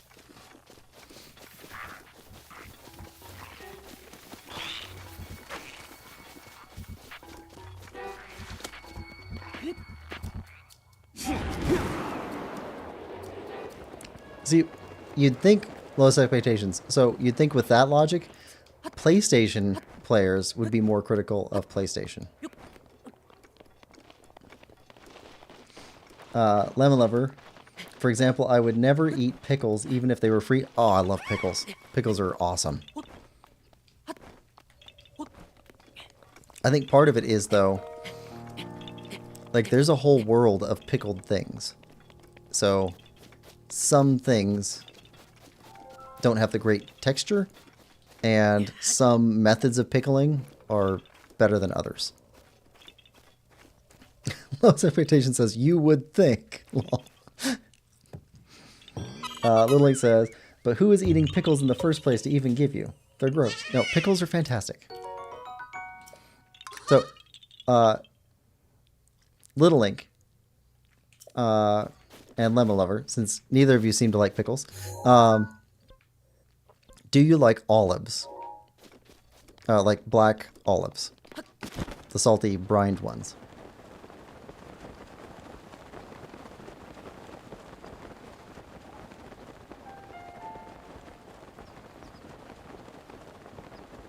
Alright, go for the blue.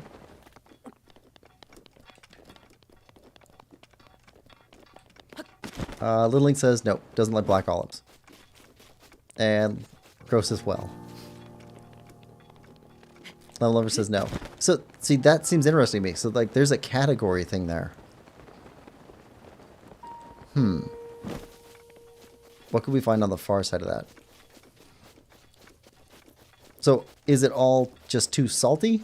Or texture? Liquid? Like what is the thing?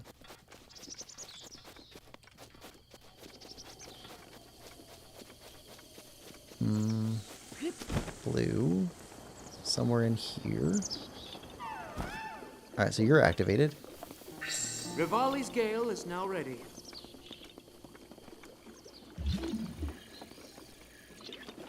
Box.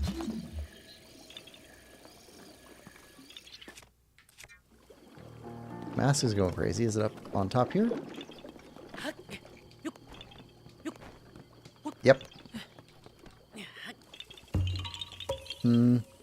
Texture and taste. I love salt. They're just bad. Is it the dill part of it that is especially bad for you?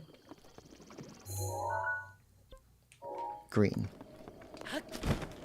I totally get the texture thing. So it's weird because I like pickles and olives a lot. Actually, hold on. One of these is probably going to be a chase one, and that would be the perfect place to start a chase one.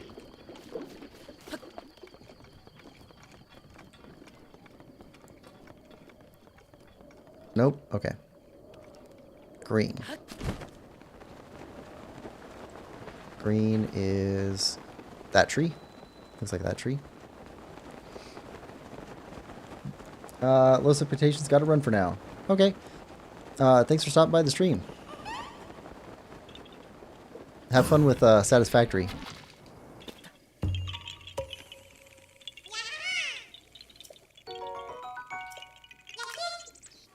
Alright. Got green. Next is yellow.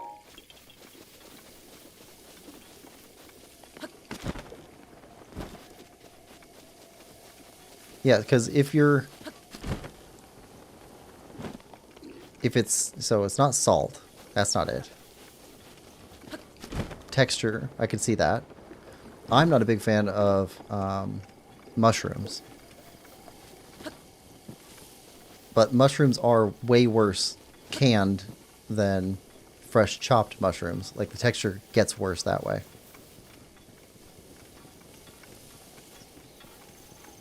Like, canned mushrooms are inedible in any circumstance ever. But fresh mushrooms that are sliced up and not cooked at all, just raw, I can deal with those. I don't like them, but I can deal with them. Little Link says, mushrooms are terrible.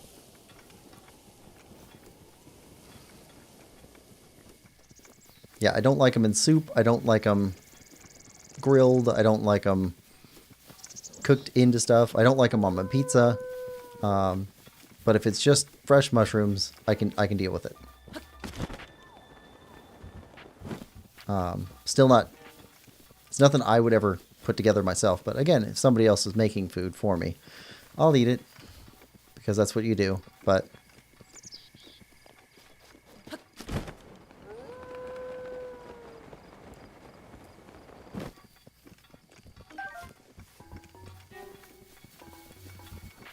Lemon Lover, I also hate mushrooms. I wonder if there's like a correlation between people hating mushrooms and hating pickles, and there being a texture thing that's shared between them. And then maybe I'm just a weirdo for liking pickles but not mushrooms. It's always possible that you are an outlier.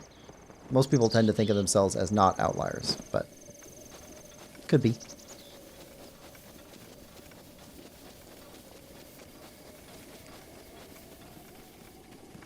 Alright, got a yellow one over here somewhere.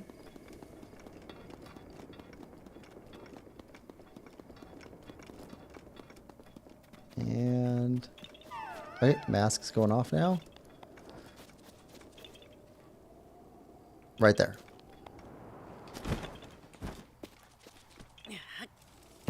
Gotcha. Yep, I always avoided. So truffles are mushrooms. But then there's also trifles, which are small confections.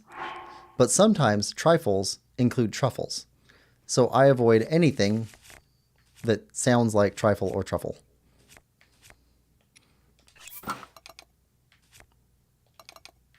I dislike that they're so close together. Alright. So let's head for up here.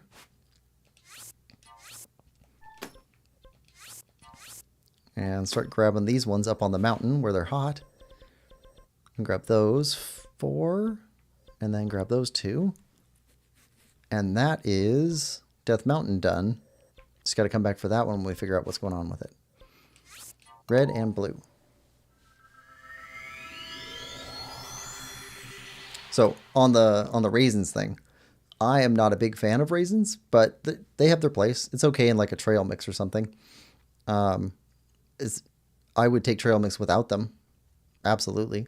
But if they're in trail mix, it's no big deal. But normally what people think of as raisins is the purple raisins. And that's like the worst of the raisins, because there's also golden raisins, and those ones I like quite a bit. I still wouldn't put them in anything other than trail mix or just eating them by themselves, but they're so much better than the purple raisins.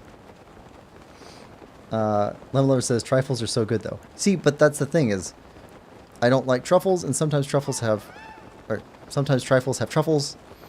It's too much, so I just swore off the whole thing.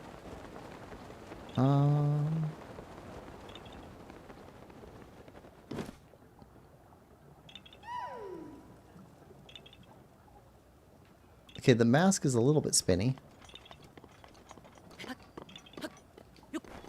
Ah. Oh, oh, oh, nope, nope, nope, nope. Too close to lava to be messing around like that. Nope.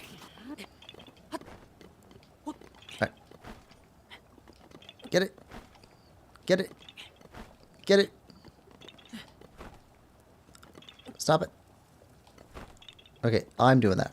It's not doing it by itself. Okay. Oh, my fault entirely.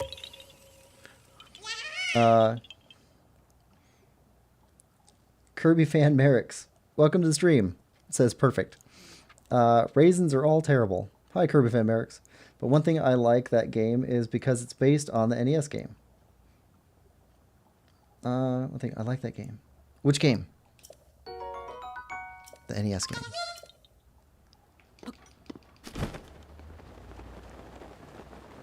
Perfect. Oh, I'm missing out on something. Okay, and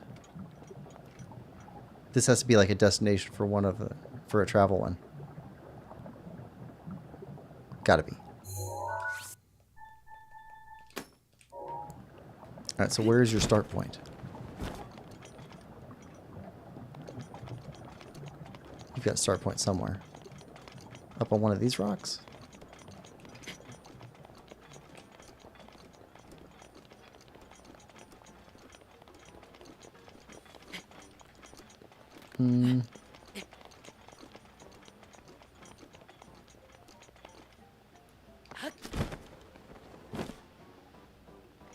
Oh, there.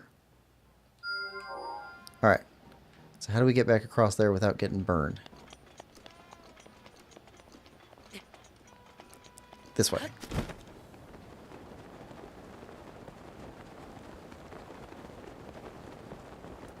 So, Kirby fan Merrick's. I assume you like the Kirby games.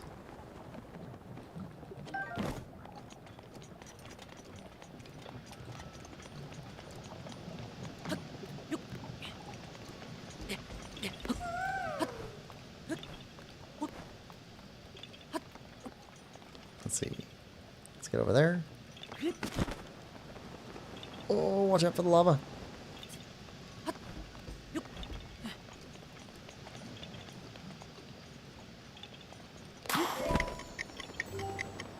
And got it.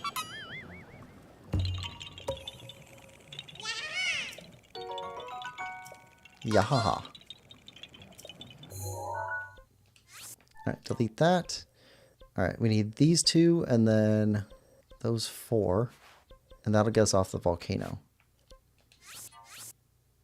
Actually, let's just go up here.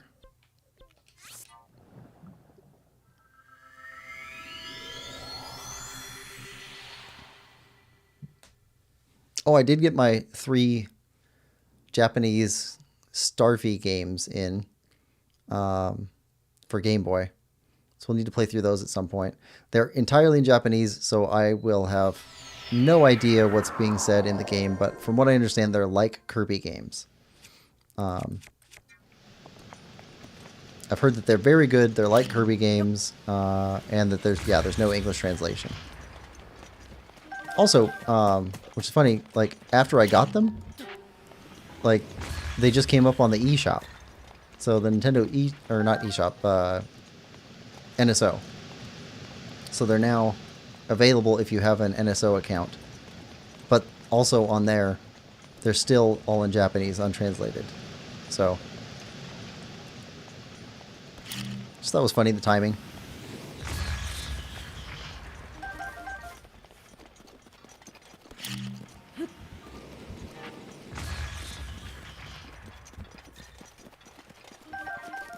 Like, what are the odds that 3 games that I pick up out of nowhere suddenly just show up on NSO? Oh, okay.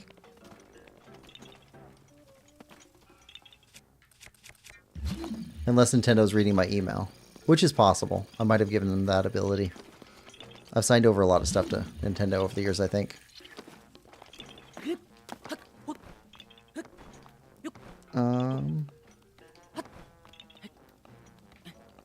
Yeah, that's right. We're climbing his face, aren't we? Oh, come on. Climb. Up on top, maybe? Okay, we lost it. We had it, we lost it. So somewhere in the middle?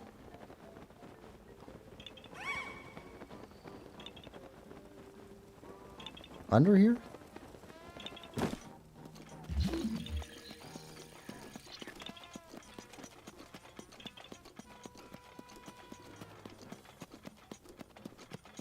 It's not going off anymore.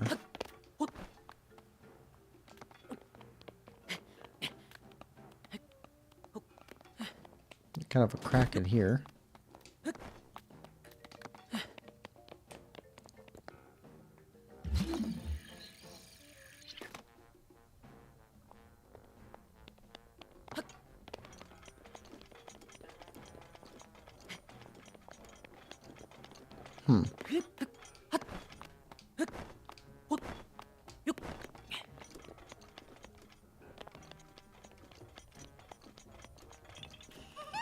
Alright, so more towards the front.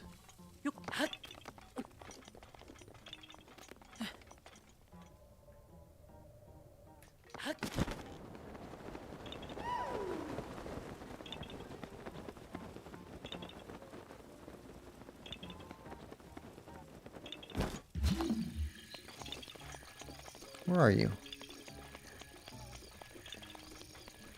Is it further down?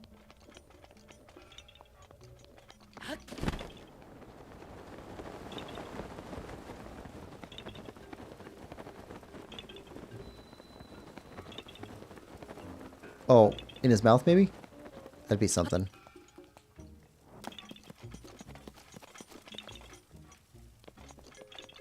Looks like you can go in there.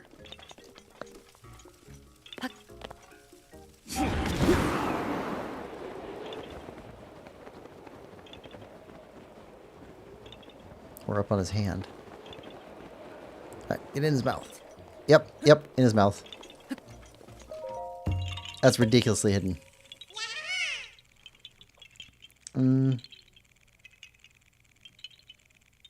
Some random YouTuber 123, welcome to the stream, says, how do you get that many hearts? Little Link says, with DLC shrines. On the DLC, there are more shrines. Yes. Yeah, so if you get all of the, let's see. How do we see it?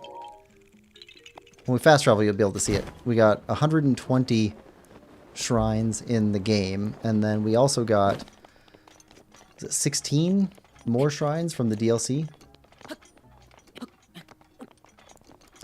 So there's a ton more.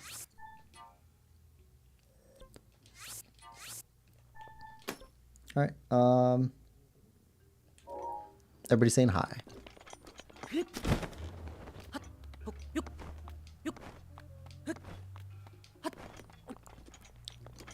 head this way now. If we go high first, then we can always drop down. So let's go up as high as we can. Probably one hidden in his hair up here.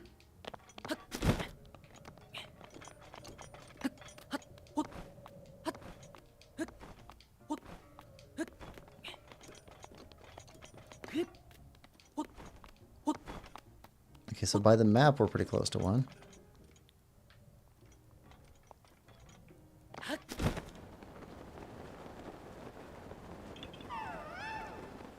Mask is going off. Okay, in between these two?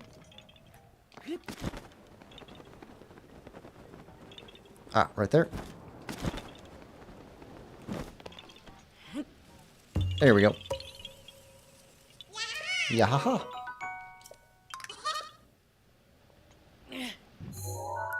All right. One there.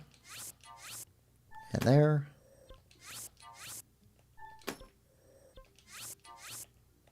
Work our way out of here. Then we'll fast travel here. Grab these two, and then start cleaning up some of these. I'll have to look this one up, see why we couldn't get that one.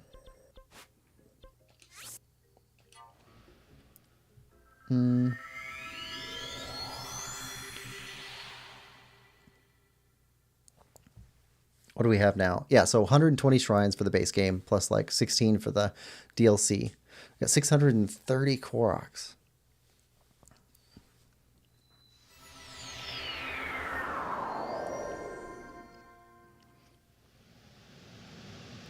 Alright, and see below us there's a train thing. Little cars. There we go. That should let us get to there.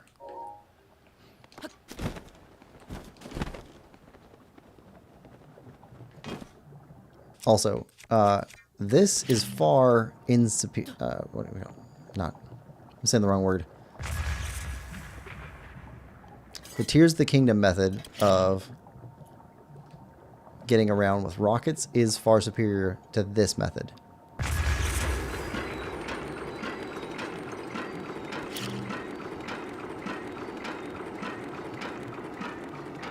Alright.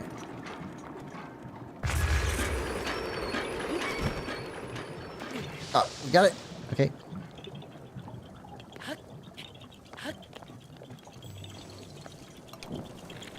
Oh, tricky.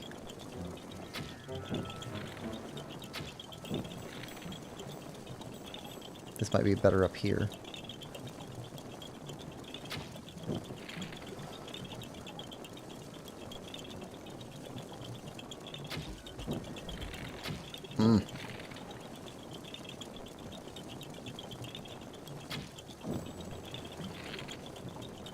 Come on.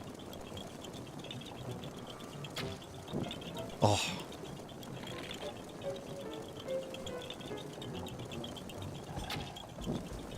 I feel like I was close.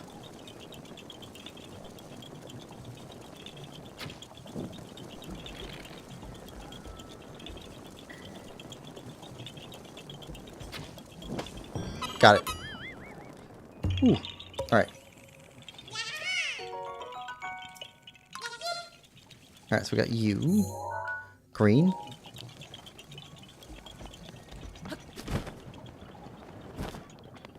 Up this way.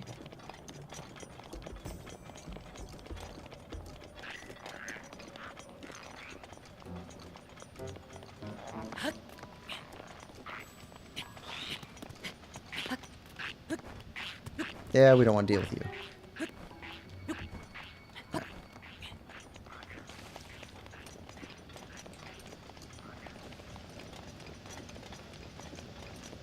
And mask goes off.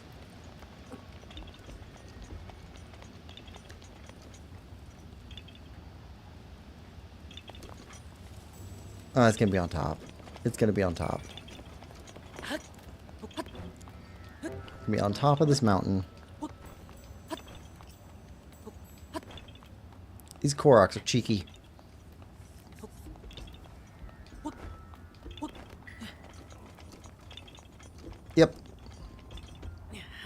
Alright.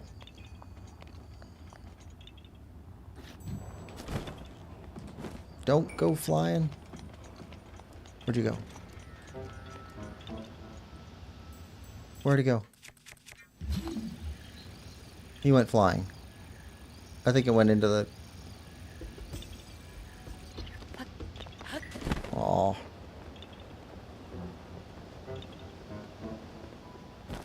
There's so many places where it could have fallen. And all of them are lava. Alright, we gotta come back here. It didn't go this way, did it? I don't think so. I think it went off to the right. Behind us. Alright. So let's put this one back.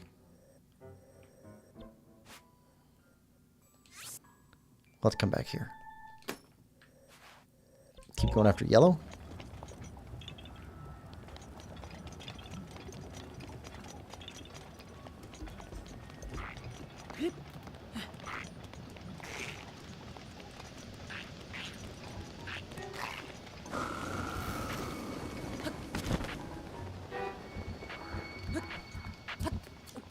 Alright, yellow. Somewhere over here.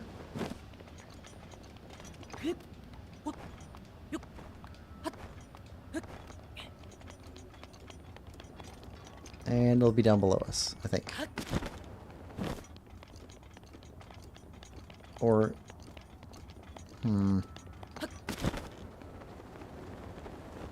Let's go high first if we can.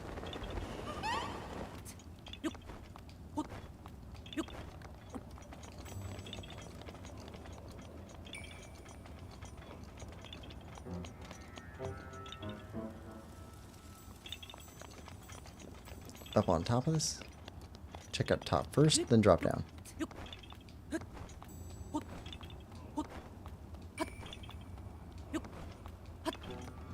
Yep. Top.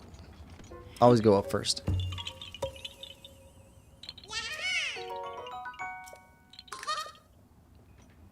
Alright. Blue next.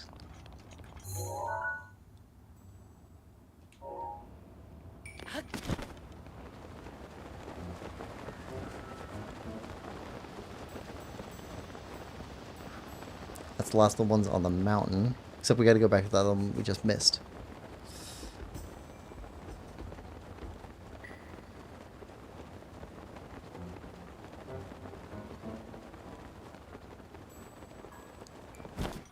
Are you up high too? Probably are. Or down low. Always go low first.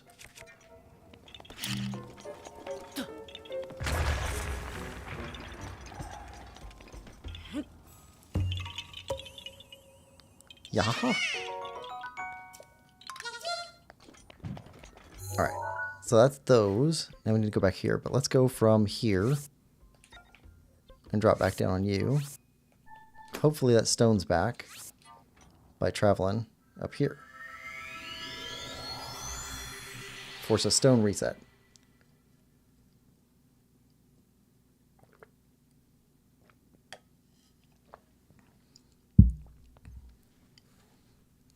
We could have just jumped off holding it and just taken the hit.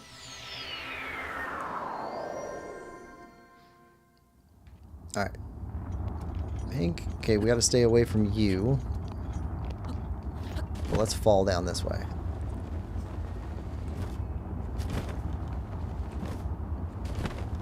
Can't interfere with your laser beam.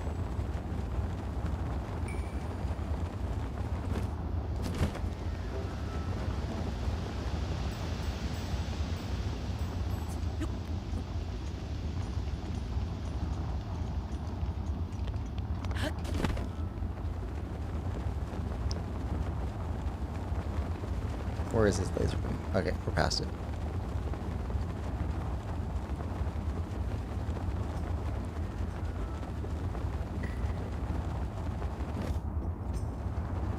So many resources up here. All the ore. Well, there's not really a big reason to come up this mountain.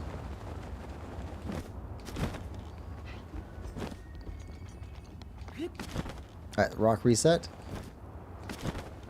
Alright. Let's fall off a cliff and take some pain.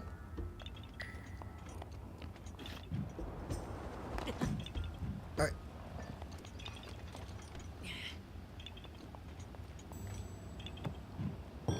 Got it. Yaha. Alright. Now we can head over here. Grab these two.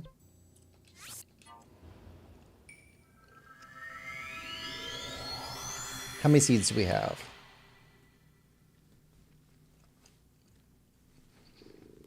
Ooh, 634. I want to get 650 for this stream.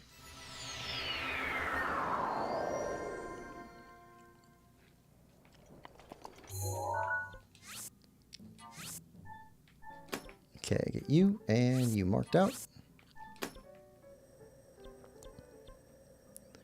1, 2, 3, 4, 5, 6, 7, 8, 9, 10, 11, 12, 13, 14, 15. Ooh. If we got all the rest of these, that would make for a pretty good total for this stream. Let's see. Still got all this to go through.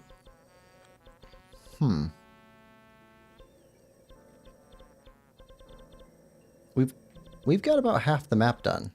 That's pretty good. All right, pink.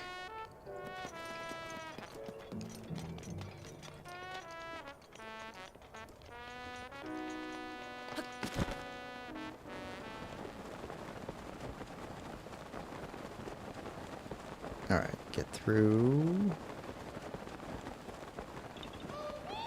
Yep. Hidden in a pocket.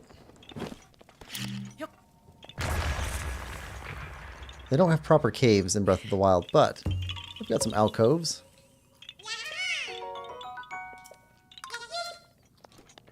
Alright, green next. Huh, that's actually pretty close to this one. This one was a metal sculpture thing. Had to fit the part in. Nope, up, up.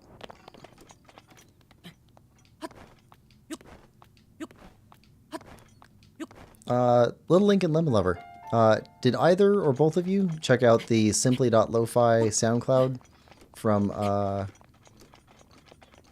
Mr. A Game's biggest fan?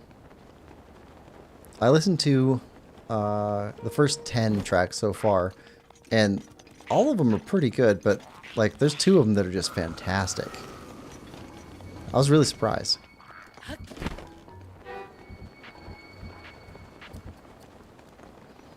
Also, I like how it's like remixed Zelda music with the lo-fi atmosphere.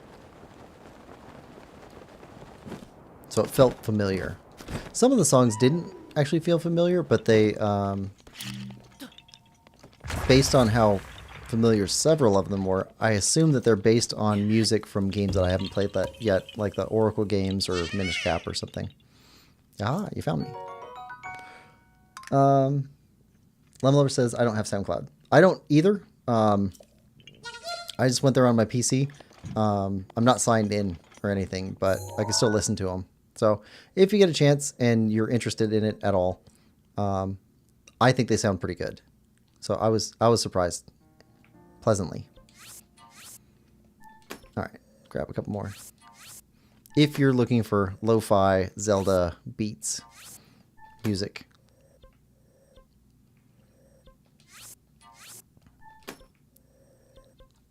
All right, pink next. Little Link says, me neither. Yep.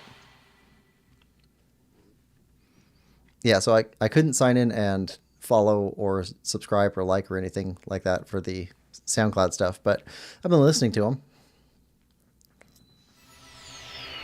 It's actually been nice music for me while editing. All right, so... Okay, I know what this one is. This one is... let's see, we need to go over here first. At the base of this tree? Yeah, the base of this tree has a rock that needs to go over where the pink area is. think that's right.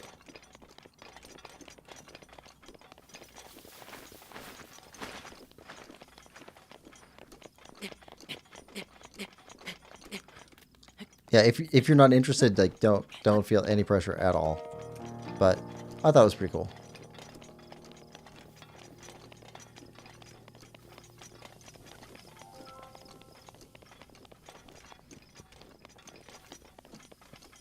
In fact, I still have the tab open. I might drop the link to that in Discord so I can remember to get back there.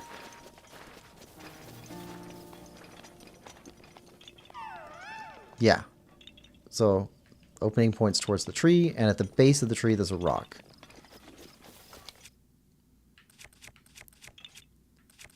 Explosion.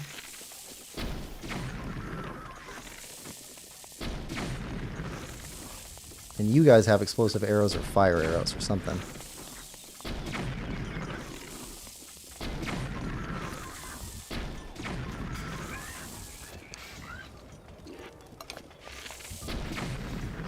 Wouldn't really go after these guys, but I know they shoot at you if you don't. Alright. Rock. I don't want to be carrying this rock while they're shooting bombs at us.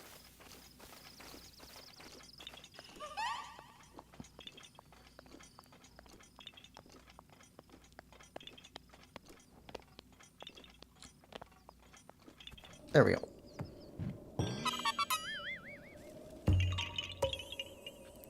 Yahaha. Alright. Blue.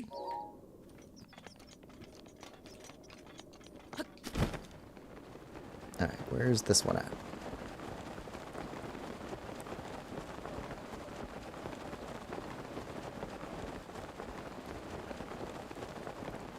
Looks like rain's coming pretty soon.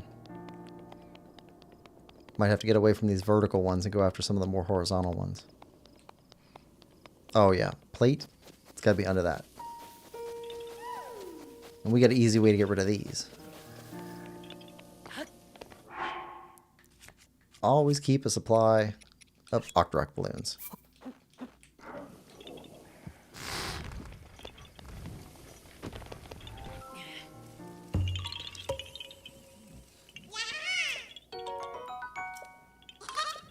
Alright. Those done. Green and yellow.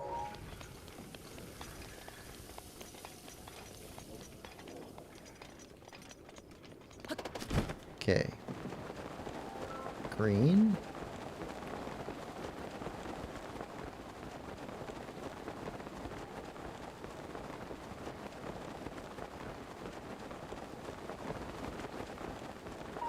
Up or down? Oh. Oh, that's a climb one. We're gonna get here right before the rain. Right before the rain. Alright. Let's see if we can do this.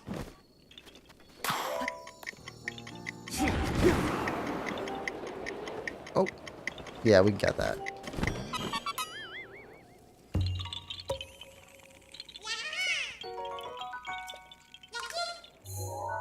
Alright, go away. Yellow.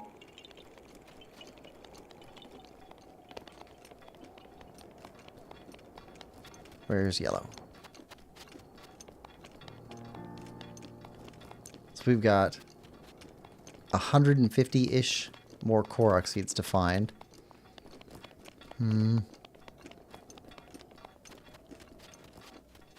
This will be the last regularly scheduled Breath of the Wild stream. Next Saturday, we'll start up with Cadence of Hyrule. And I think that's about 2 streams. I don't think it's 12 hours long. I think it's less than that. So I'm trying to think when we can do more Korok hunting in between then or around then. Hold. Oh, come on.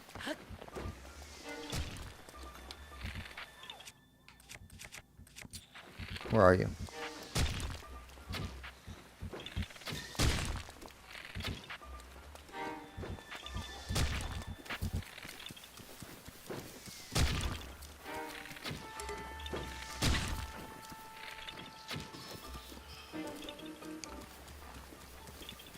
Alright.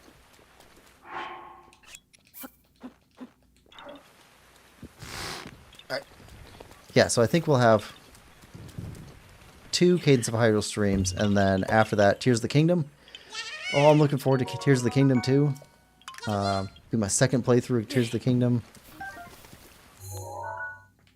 We're not going to be going for all the Korok seeds in that. It might eventually turn into that, but certainly not how we're starting. Right, blue. Where's blue? I just want to play through it again. That's a fun game. Tree? Do you have a rock in you? Or are you weirdly shaped? Oh, I think I see a rock up there.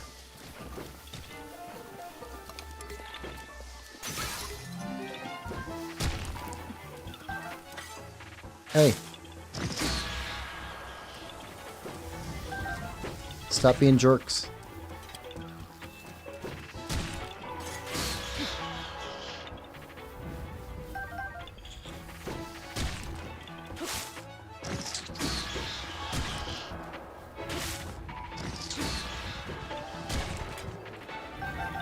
So many of them in here.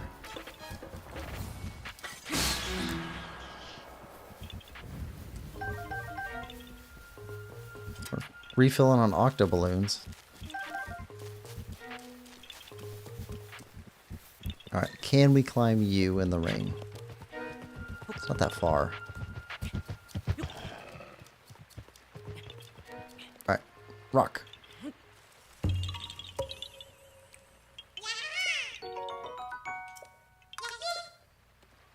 Alright.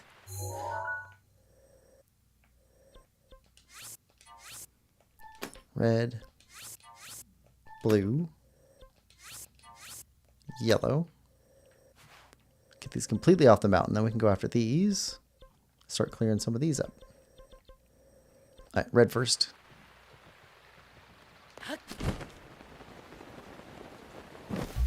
And red's gonna be up the hill.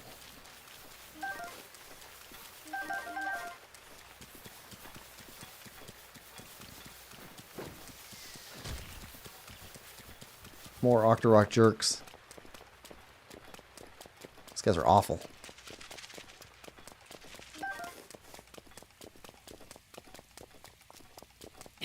Alright, so red up here.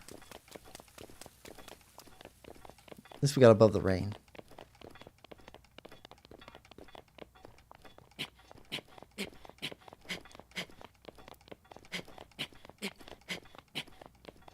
Oh, I'll keep going.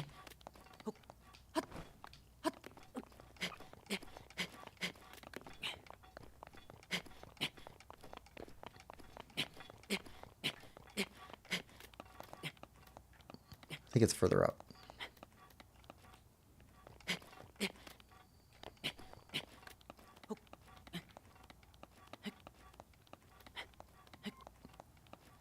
Ah, it's a brutal hill to climb. Look at that. Not exactly vertical, but... Lemon Lover, you climb stuff like this? I forget what the grades are. This is like a... like a 7 grade? Something like that?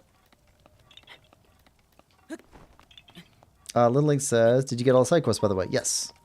I wasn't really watching for quite a while because I was animating still. Yeah, I got all of the side quests, all of the shrine quests. Those are all done. We got the Medals of Honor. Those are done. Okay, medal.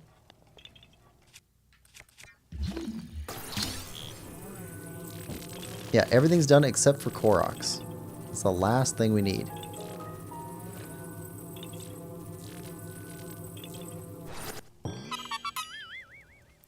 Nice job. That's just a sheer cliff. It's sheer, but it's not straight vertical, which is actually kind of more dangerous in some ways.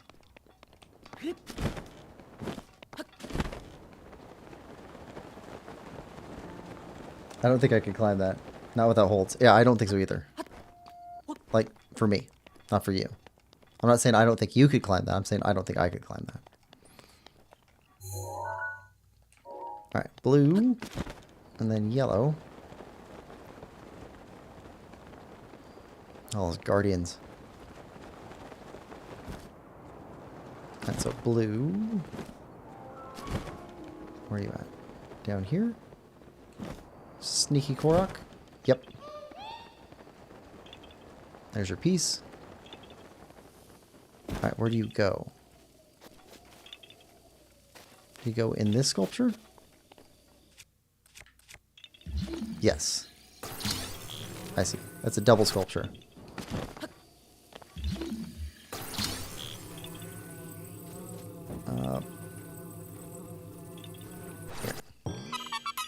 Here. It's called a slab when it leans away from you. Oh, I don't know if I talked about this book yet. I don't know if you're interested in spelunking at all, but there is a book called... actually, no, I definitely talked about it already. Never mind. I'm pretty sure I talked about it with you.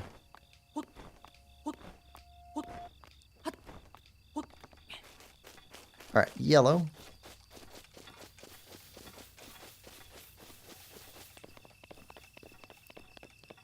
Alright, head up here.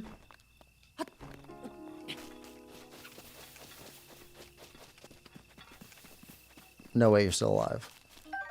Nope. Good.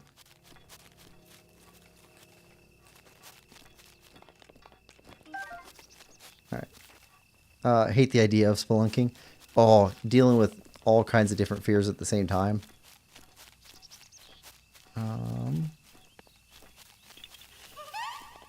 Up that tree. It's different. It's tall. Gotta be up this tree. Yeah, underground, enclosed, in the dark. Almost always water, because you rarely get underwater caves with, or underground caves without water.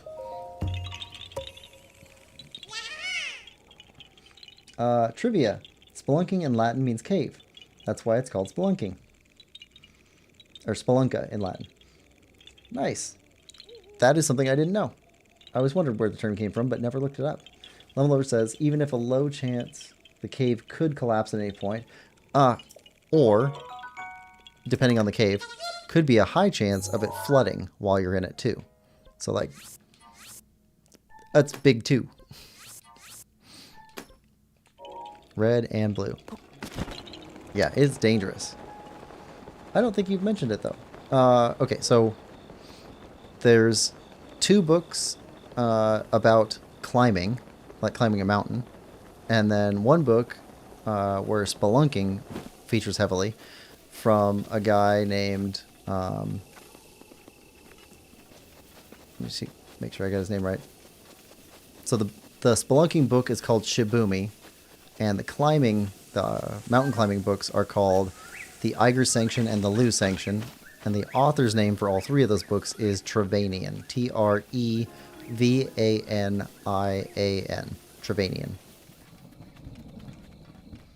Trevanian. I'd rather get crushed by falling rocks than drown. Yeah, me too. Oh, come on. We can take your hits now. We're not afraid of your hits.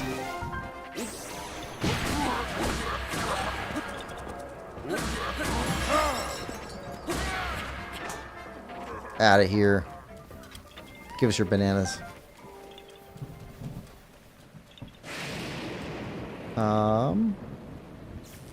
Oh, lightning. Not afraid of those guys, but lightning, on the other hand. Almost everything we have is metal. Alright. And... Alright.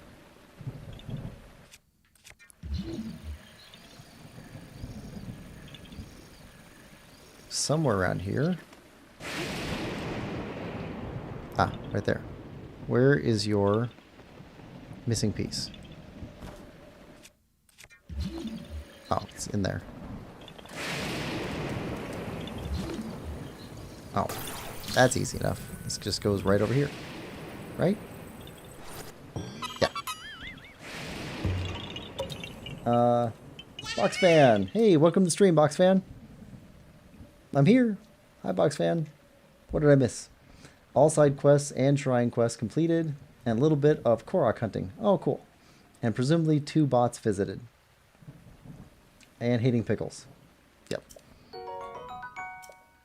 And Little Link just keeps talking about cookies, which is making everybody hungry.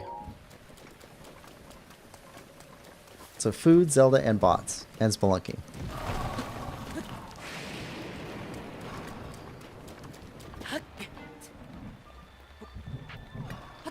Can we make it? Oh, come on. Alright.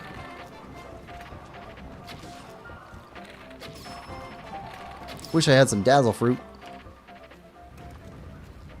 Dazzle Fruit, take him out.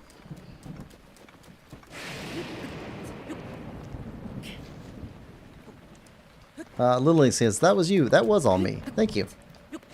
We're doing excellent. That was a decent shot. I wouldn't say it's a great shot, but thank you for the enthusiasm. Boxman says, I could go for some mac and cheese run. See, this time, this is mac and cheese, not mac and cheese. This one's a little bit different.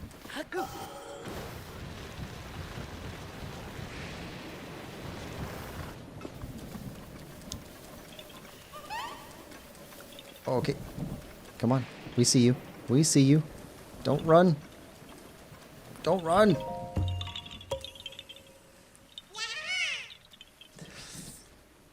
You can run, but you can't hide. The other half of the brain cell, I'm pretty sure it was you, Little Link. You weren't even here.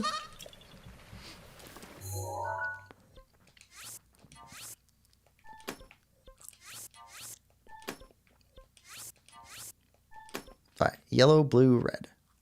Or no, red, blue, yellow. Red, blue, yellow.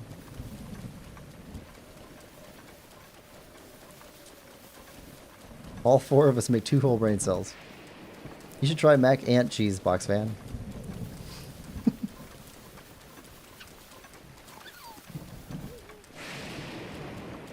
Yeah, it's amazing.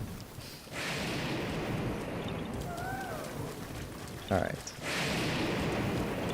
Those lightning strikes just really coming down. I still know as the other half of the brain cell. Yeah.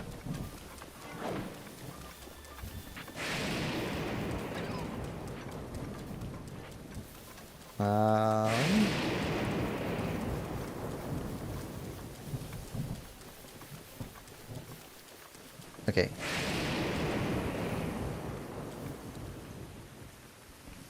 Big tree? Big tree looks like a likely target. Oh, well, there's more big trees.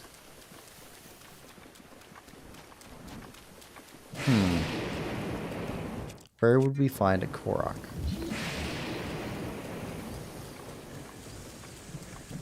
Okay, our mask isn't going off.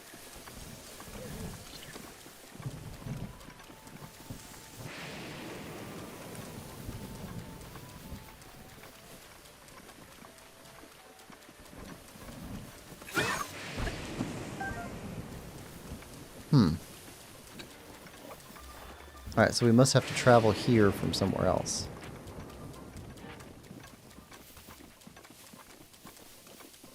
Because the mask isn't going off, so... let's put this back for now. And we'll look at it later. Alright, blue. This way.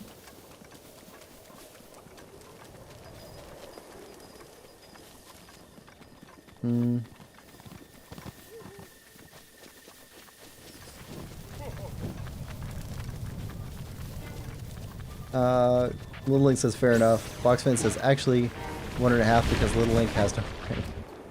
Actually, I think all 4 of us make around 100 billion and one. Or rather, 200 billion and one. Stop the cap. Me and Lemon make up one, while you and Quill make up the other 200 billion. I don't want to be responsible for that much brain power. Alright. Leaves, go away. Got you.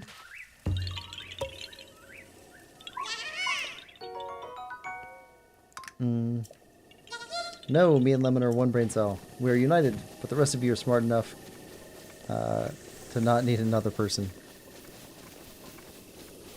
That makes sense. Of course it does. That's why I said it. That's why I said it would. That's why I said I would if sense it doesn't make. Because you only have half a brain cell. So do you, though. Oh, okay.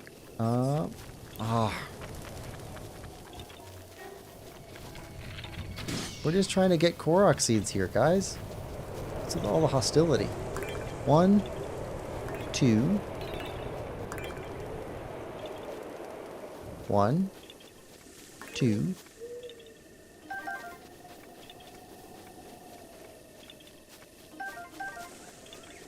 3. Okay.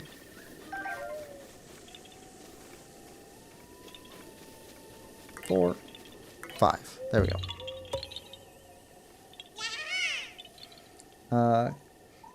Boxfan says, I mean, Lemon Lover is a lemon, shown on his profile. So I guess that would make Little Link here an entire brain cell. That's why I'm not saying smart things. I'm just a talking box. Because you're a lemon.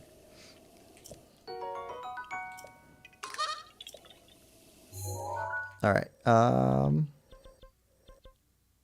let's grab these two that are really far down. That one. And that one. Pink and green.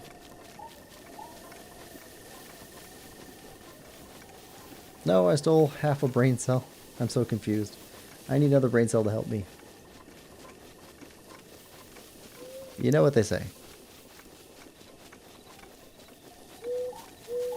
Too bad, so sad.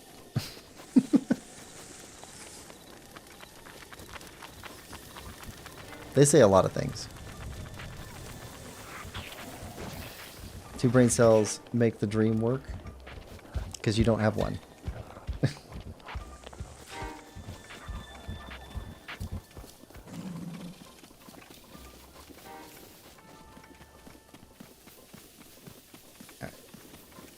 And Little Link is the hero of Hyrule, so I guess I'm just an outsider when it comes to his world. Boxfan, what type of games do you like to play?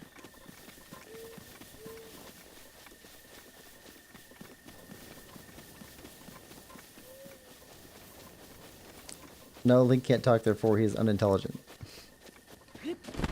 Link can talk, he just chooses not to. He's the strong, silent type. It's even in lore.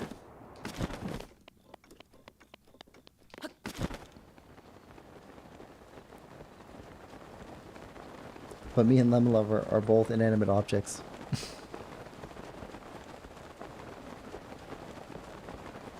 Alright. Pink. Oh, that's another numbered flowers thing. Okay. 5, 4, 3, 2. Where's 1? 1 on top. I like how this one's laid out. It's not just a star pattern. Okay, there's 1, 2.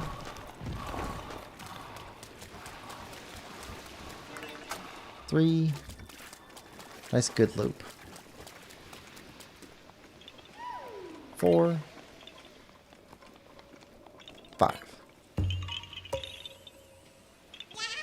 Mute people can still be intelligent. I never stated I wasn't a link in a chain.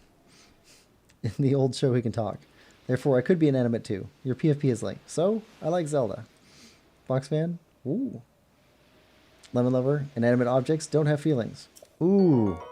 Lemon Lover, Steve has things to say. Steve would be very upset if he could hear you now.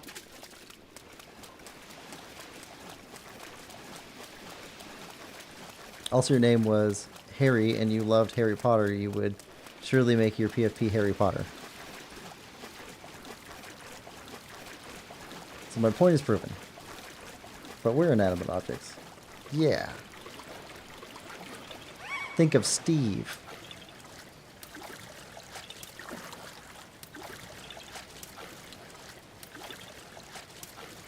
I'm going to tell him what you said. Steve isn't inanimate. Let's see. We need Octorok balloons.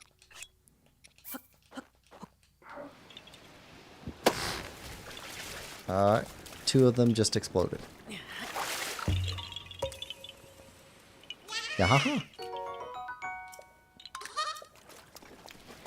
You should move. That's going to come down hard. But that's your business. Hey. Pink.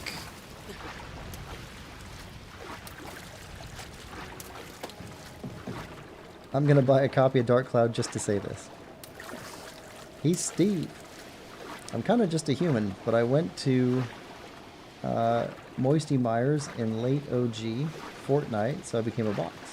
Okay, that makes sense. Yeah.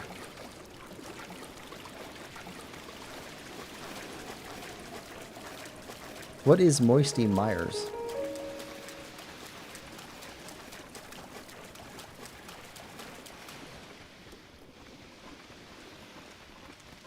Then chapter 2 came, so I stayed as a box. Okay, fair enough.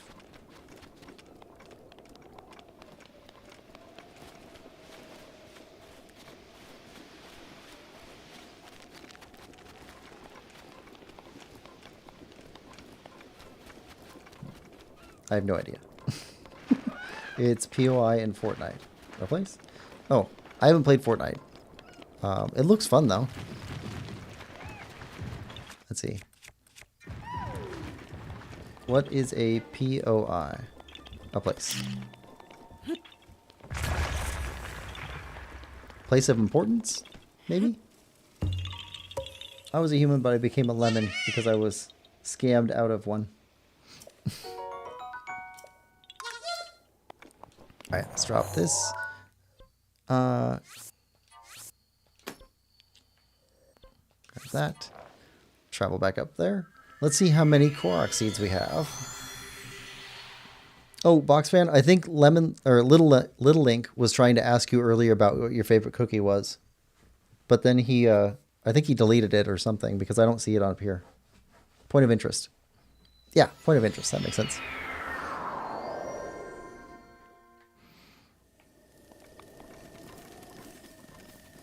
I was a human, but I am short and I like Zelda, so now I'm Little Link.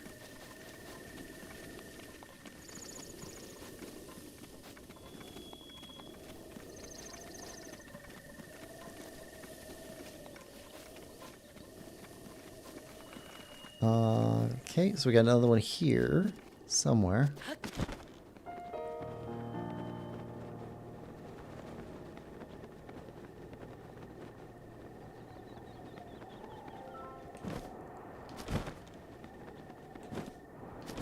Somewhere here.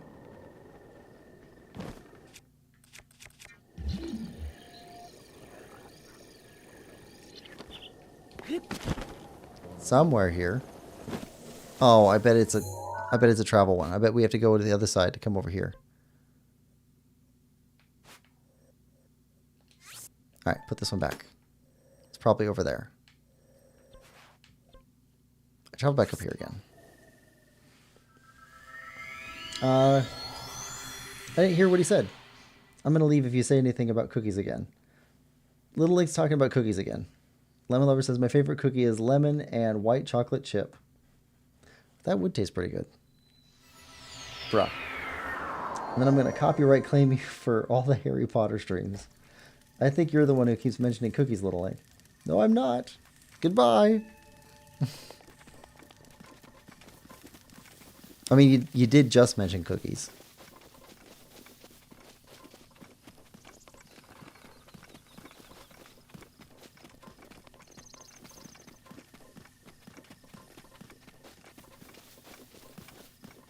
Box Fan says, oh, so long.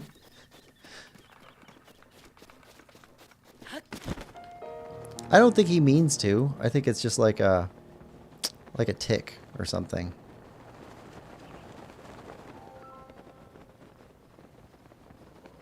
Yeah, it's got to be one that we travel to or something. Because the mask isn't going off at all.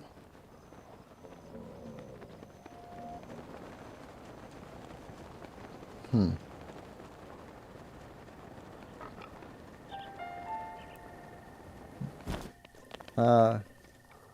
Also, you can't copyright claim the streams because you don't own Harry Potter.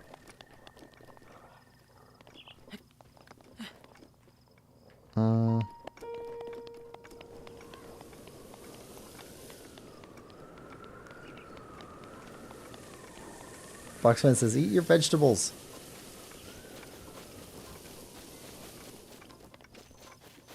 Lemon Lover, the buy took so long because I had to reconfigure my macros. Lemon. Boxman says, oh.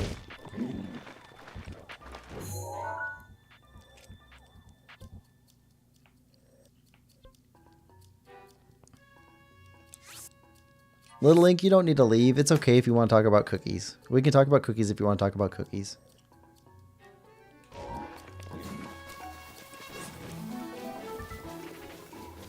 It just makes everybody hungry.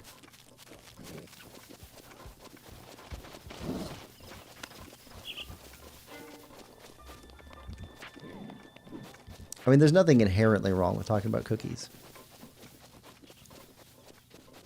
Still searching for who gives a darn.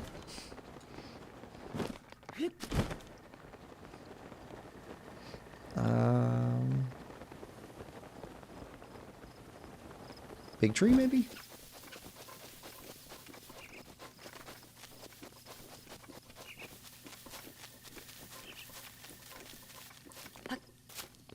No, the mask isn't going off.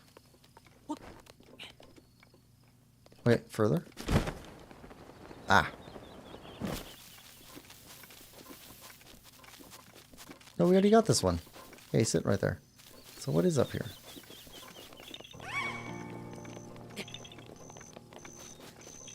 The other half of my brain cell cared.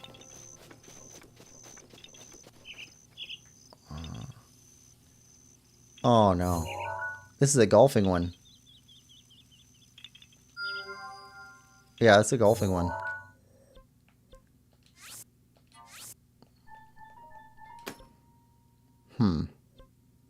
Okay, so we got one that goes from here over to here, probably. Don't know. We got this one. We got that one, which is golfing. Pink. Let's go for the pink one. Let's see what that one looks like. I'm gonna eat a lemon in front of Lemon Lover. Nom nom. Ah! Lemons taste so good. That one was a little sour. Can't eat them because of my braces, though. It's so sad. Ah. I've never had braces, but I've heard that it's very difficult because so much really good food is difficult to eat around braces.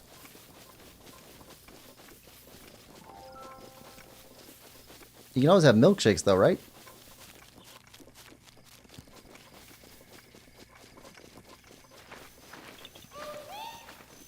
Or lemon sorbet.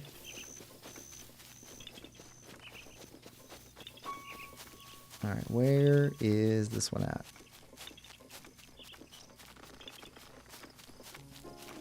Wouldn't be up a tree with this type of tree.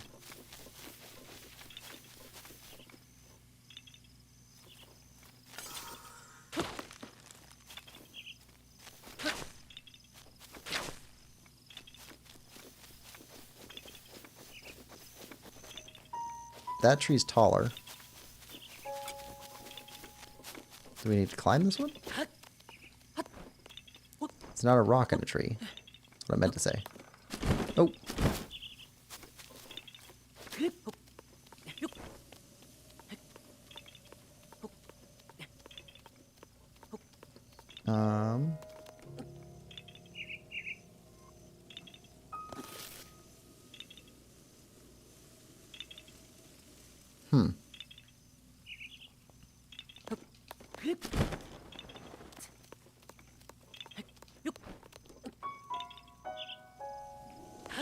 is it?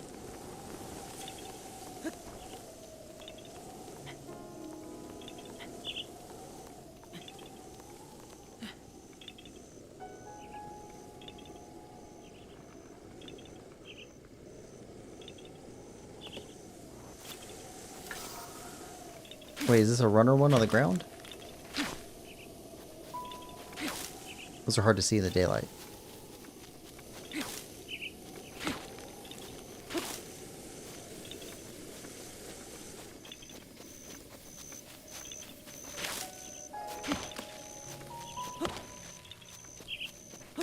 Oh, there we go.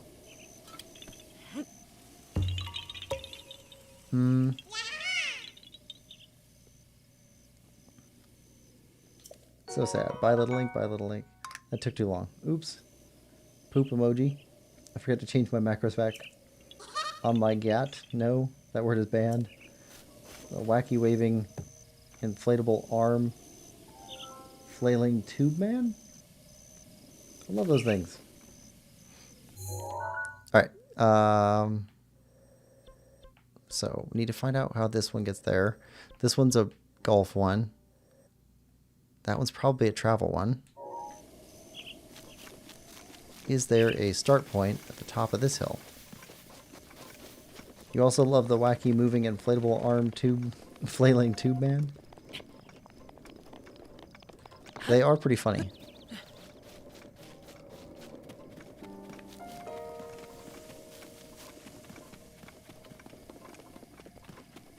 Alright, is there a start point on top of this thing?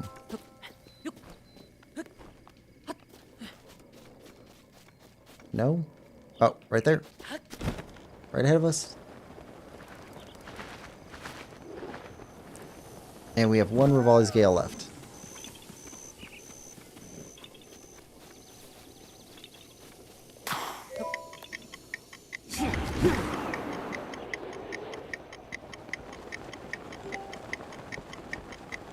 Oh, that crosswind.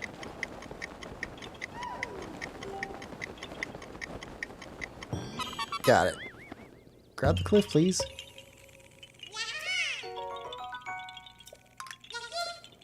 Alright.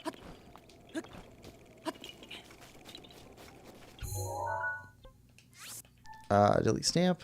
Okay, so we got this one and this one left over here. Golf and... what was that one? We just couldn't find it.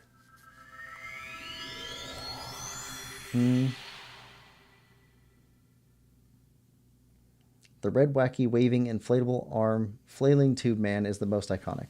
Yes. I want to buy one of the wacky waving inflatable arm flailing tube men.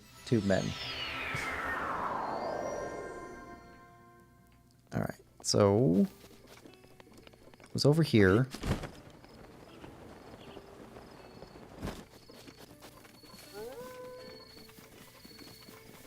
And it didn't register for our mask at all.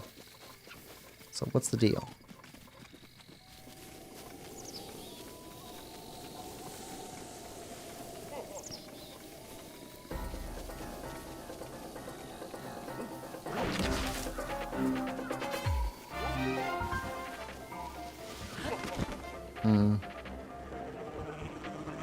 Maybe I marked the wrong spot? It's possible. Our mask isn't going off over here either.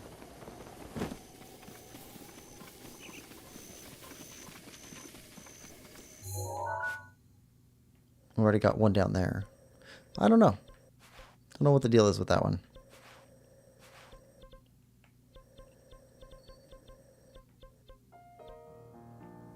After those.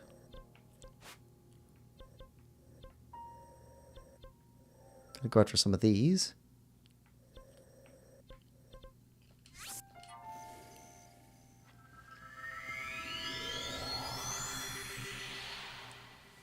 Alright.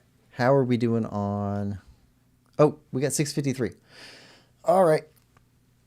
So it's time to wind everything down. We've got 250... no. Yeah. 250 more Korok seeds to get, but We're not going to get any more in this stream. I think we're good for now. But what would I name my wacky waving inflatable arm man? It's like a riddle. Alright, let's see. System, save. Yep, we're going to save. We're going to call this a session. Call this a stream. And we got everything. So we got the 3 Medals of Honor. Molduga, Hinox, and Talus. And we got all of the shrine quests complete. All the side quests complete. Couldn't do the last main quest because that ends the game. So it just resets. But this is all the content from Breath of the Wild that we're going to do for regular sessions. I'll find some time to schedule kind of like a surprise stream. I'll put it up on Discord when I figure that out. Or I'll mention it on Discord at least. Next week, Cadence of Hyrule. We're going to get started with that. So I think that those will be 2 probably 5-hour-long streams for Cadence of Hyrule next week and the week following on Saturdays. And then Gale is now ready. After that, Tears of the Kingdom. Yeah. The very next stream is going to be tomorrow. And it's going to be at 11 a.m. Eastern Standard Time. Add 4 hours for the UK. And that's going to be our first session for Luigi's Mansion. The original Luigi's Mansion being played on a GameCube. So that's what we're planning on. Chat says... Lemon Lover says Steve. It's a reference to Steve. Little Link says, bye, Quillpig. Never mention cookies again because you made me so mad. See you tomorrow. Bye, Little Link. Boxman says, bye-bye. I knew Little Link was here. It was you, though, Little Link? Cookie says Boxfan. Bye, Quillpig says Lemon Lover. Don't you dare, says Little Link. Boxfan says yum yum yum. Bye, Little Link. Bye, Boxfan. Read chat, Goofus. Bye, Lemon Lover. Alright, bye, everybody. Thanks for coming. It's a great stream. I enjoyed it quite a bit. I hope you did too. If you did, please like, share, subscribe, and comment, and we will see you next time. Bye-bye.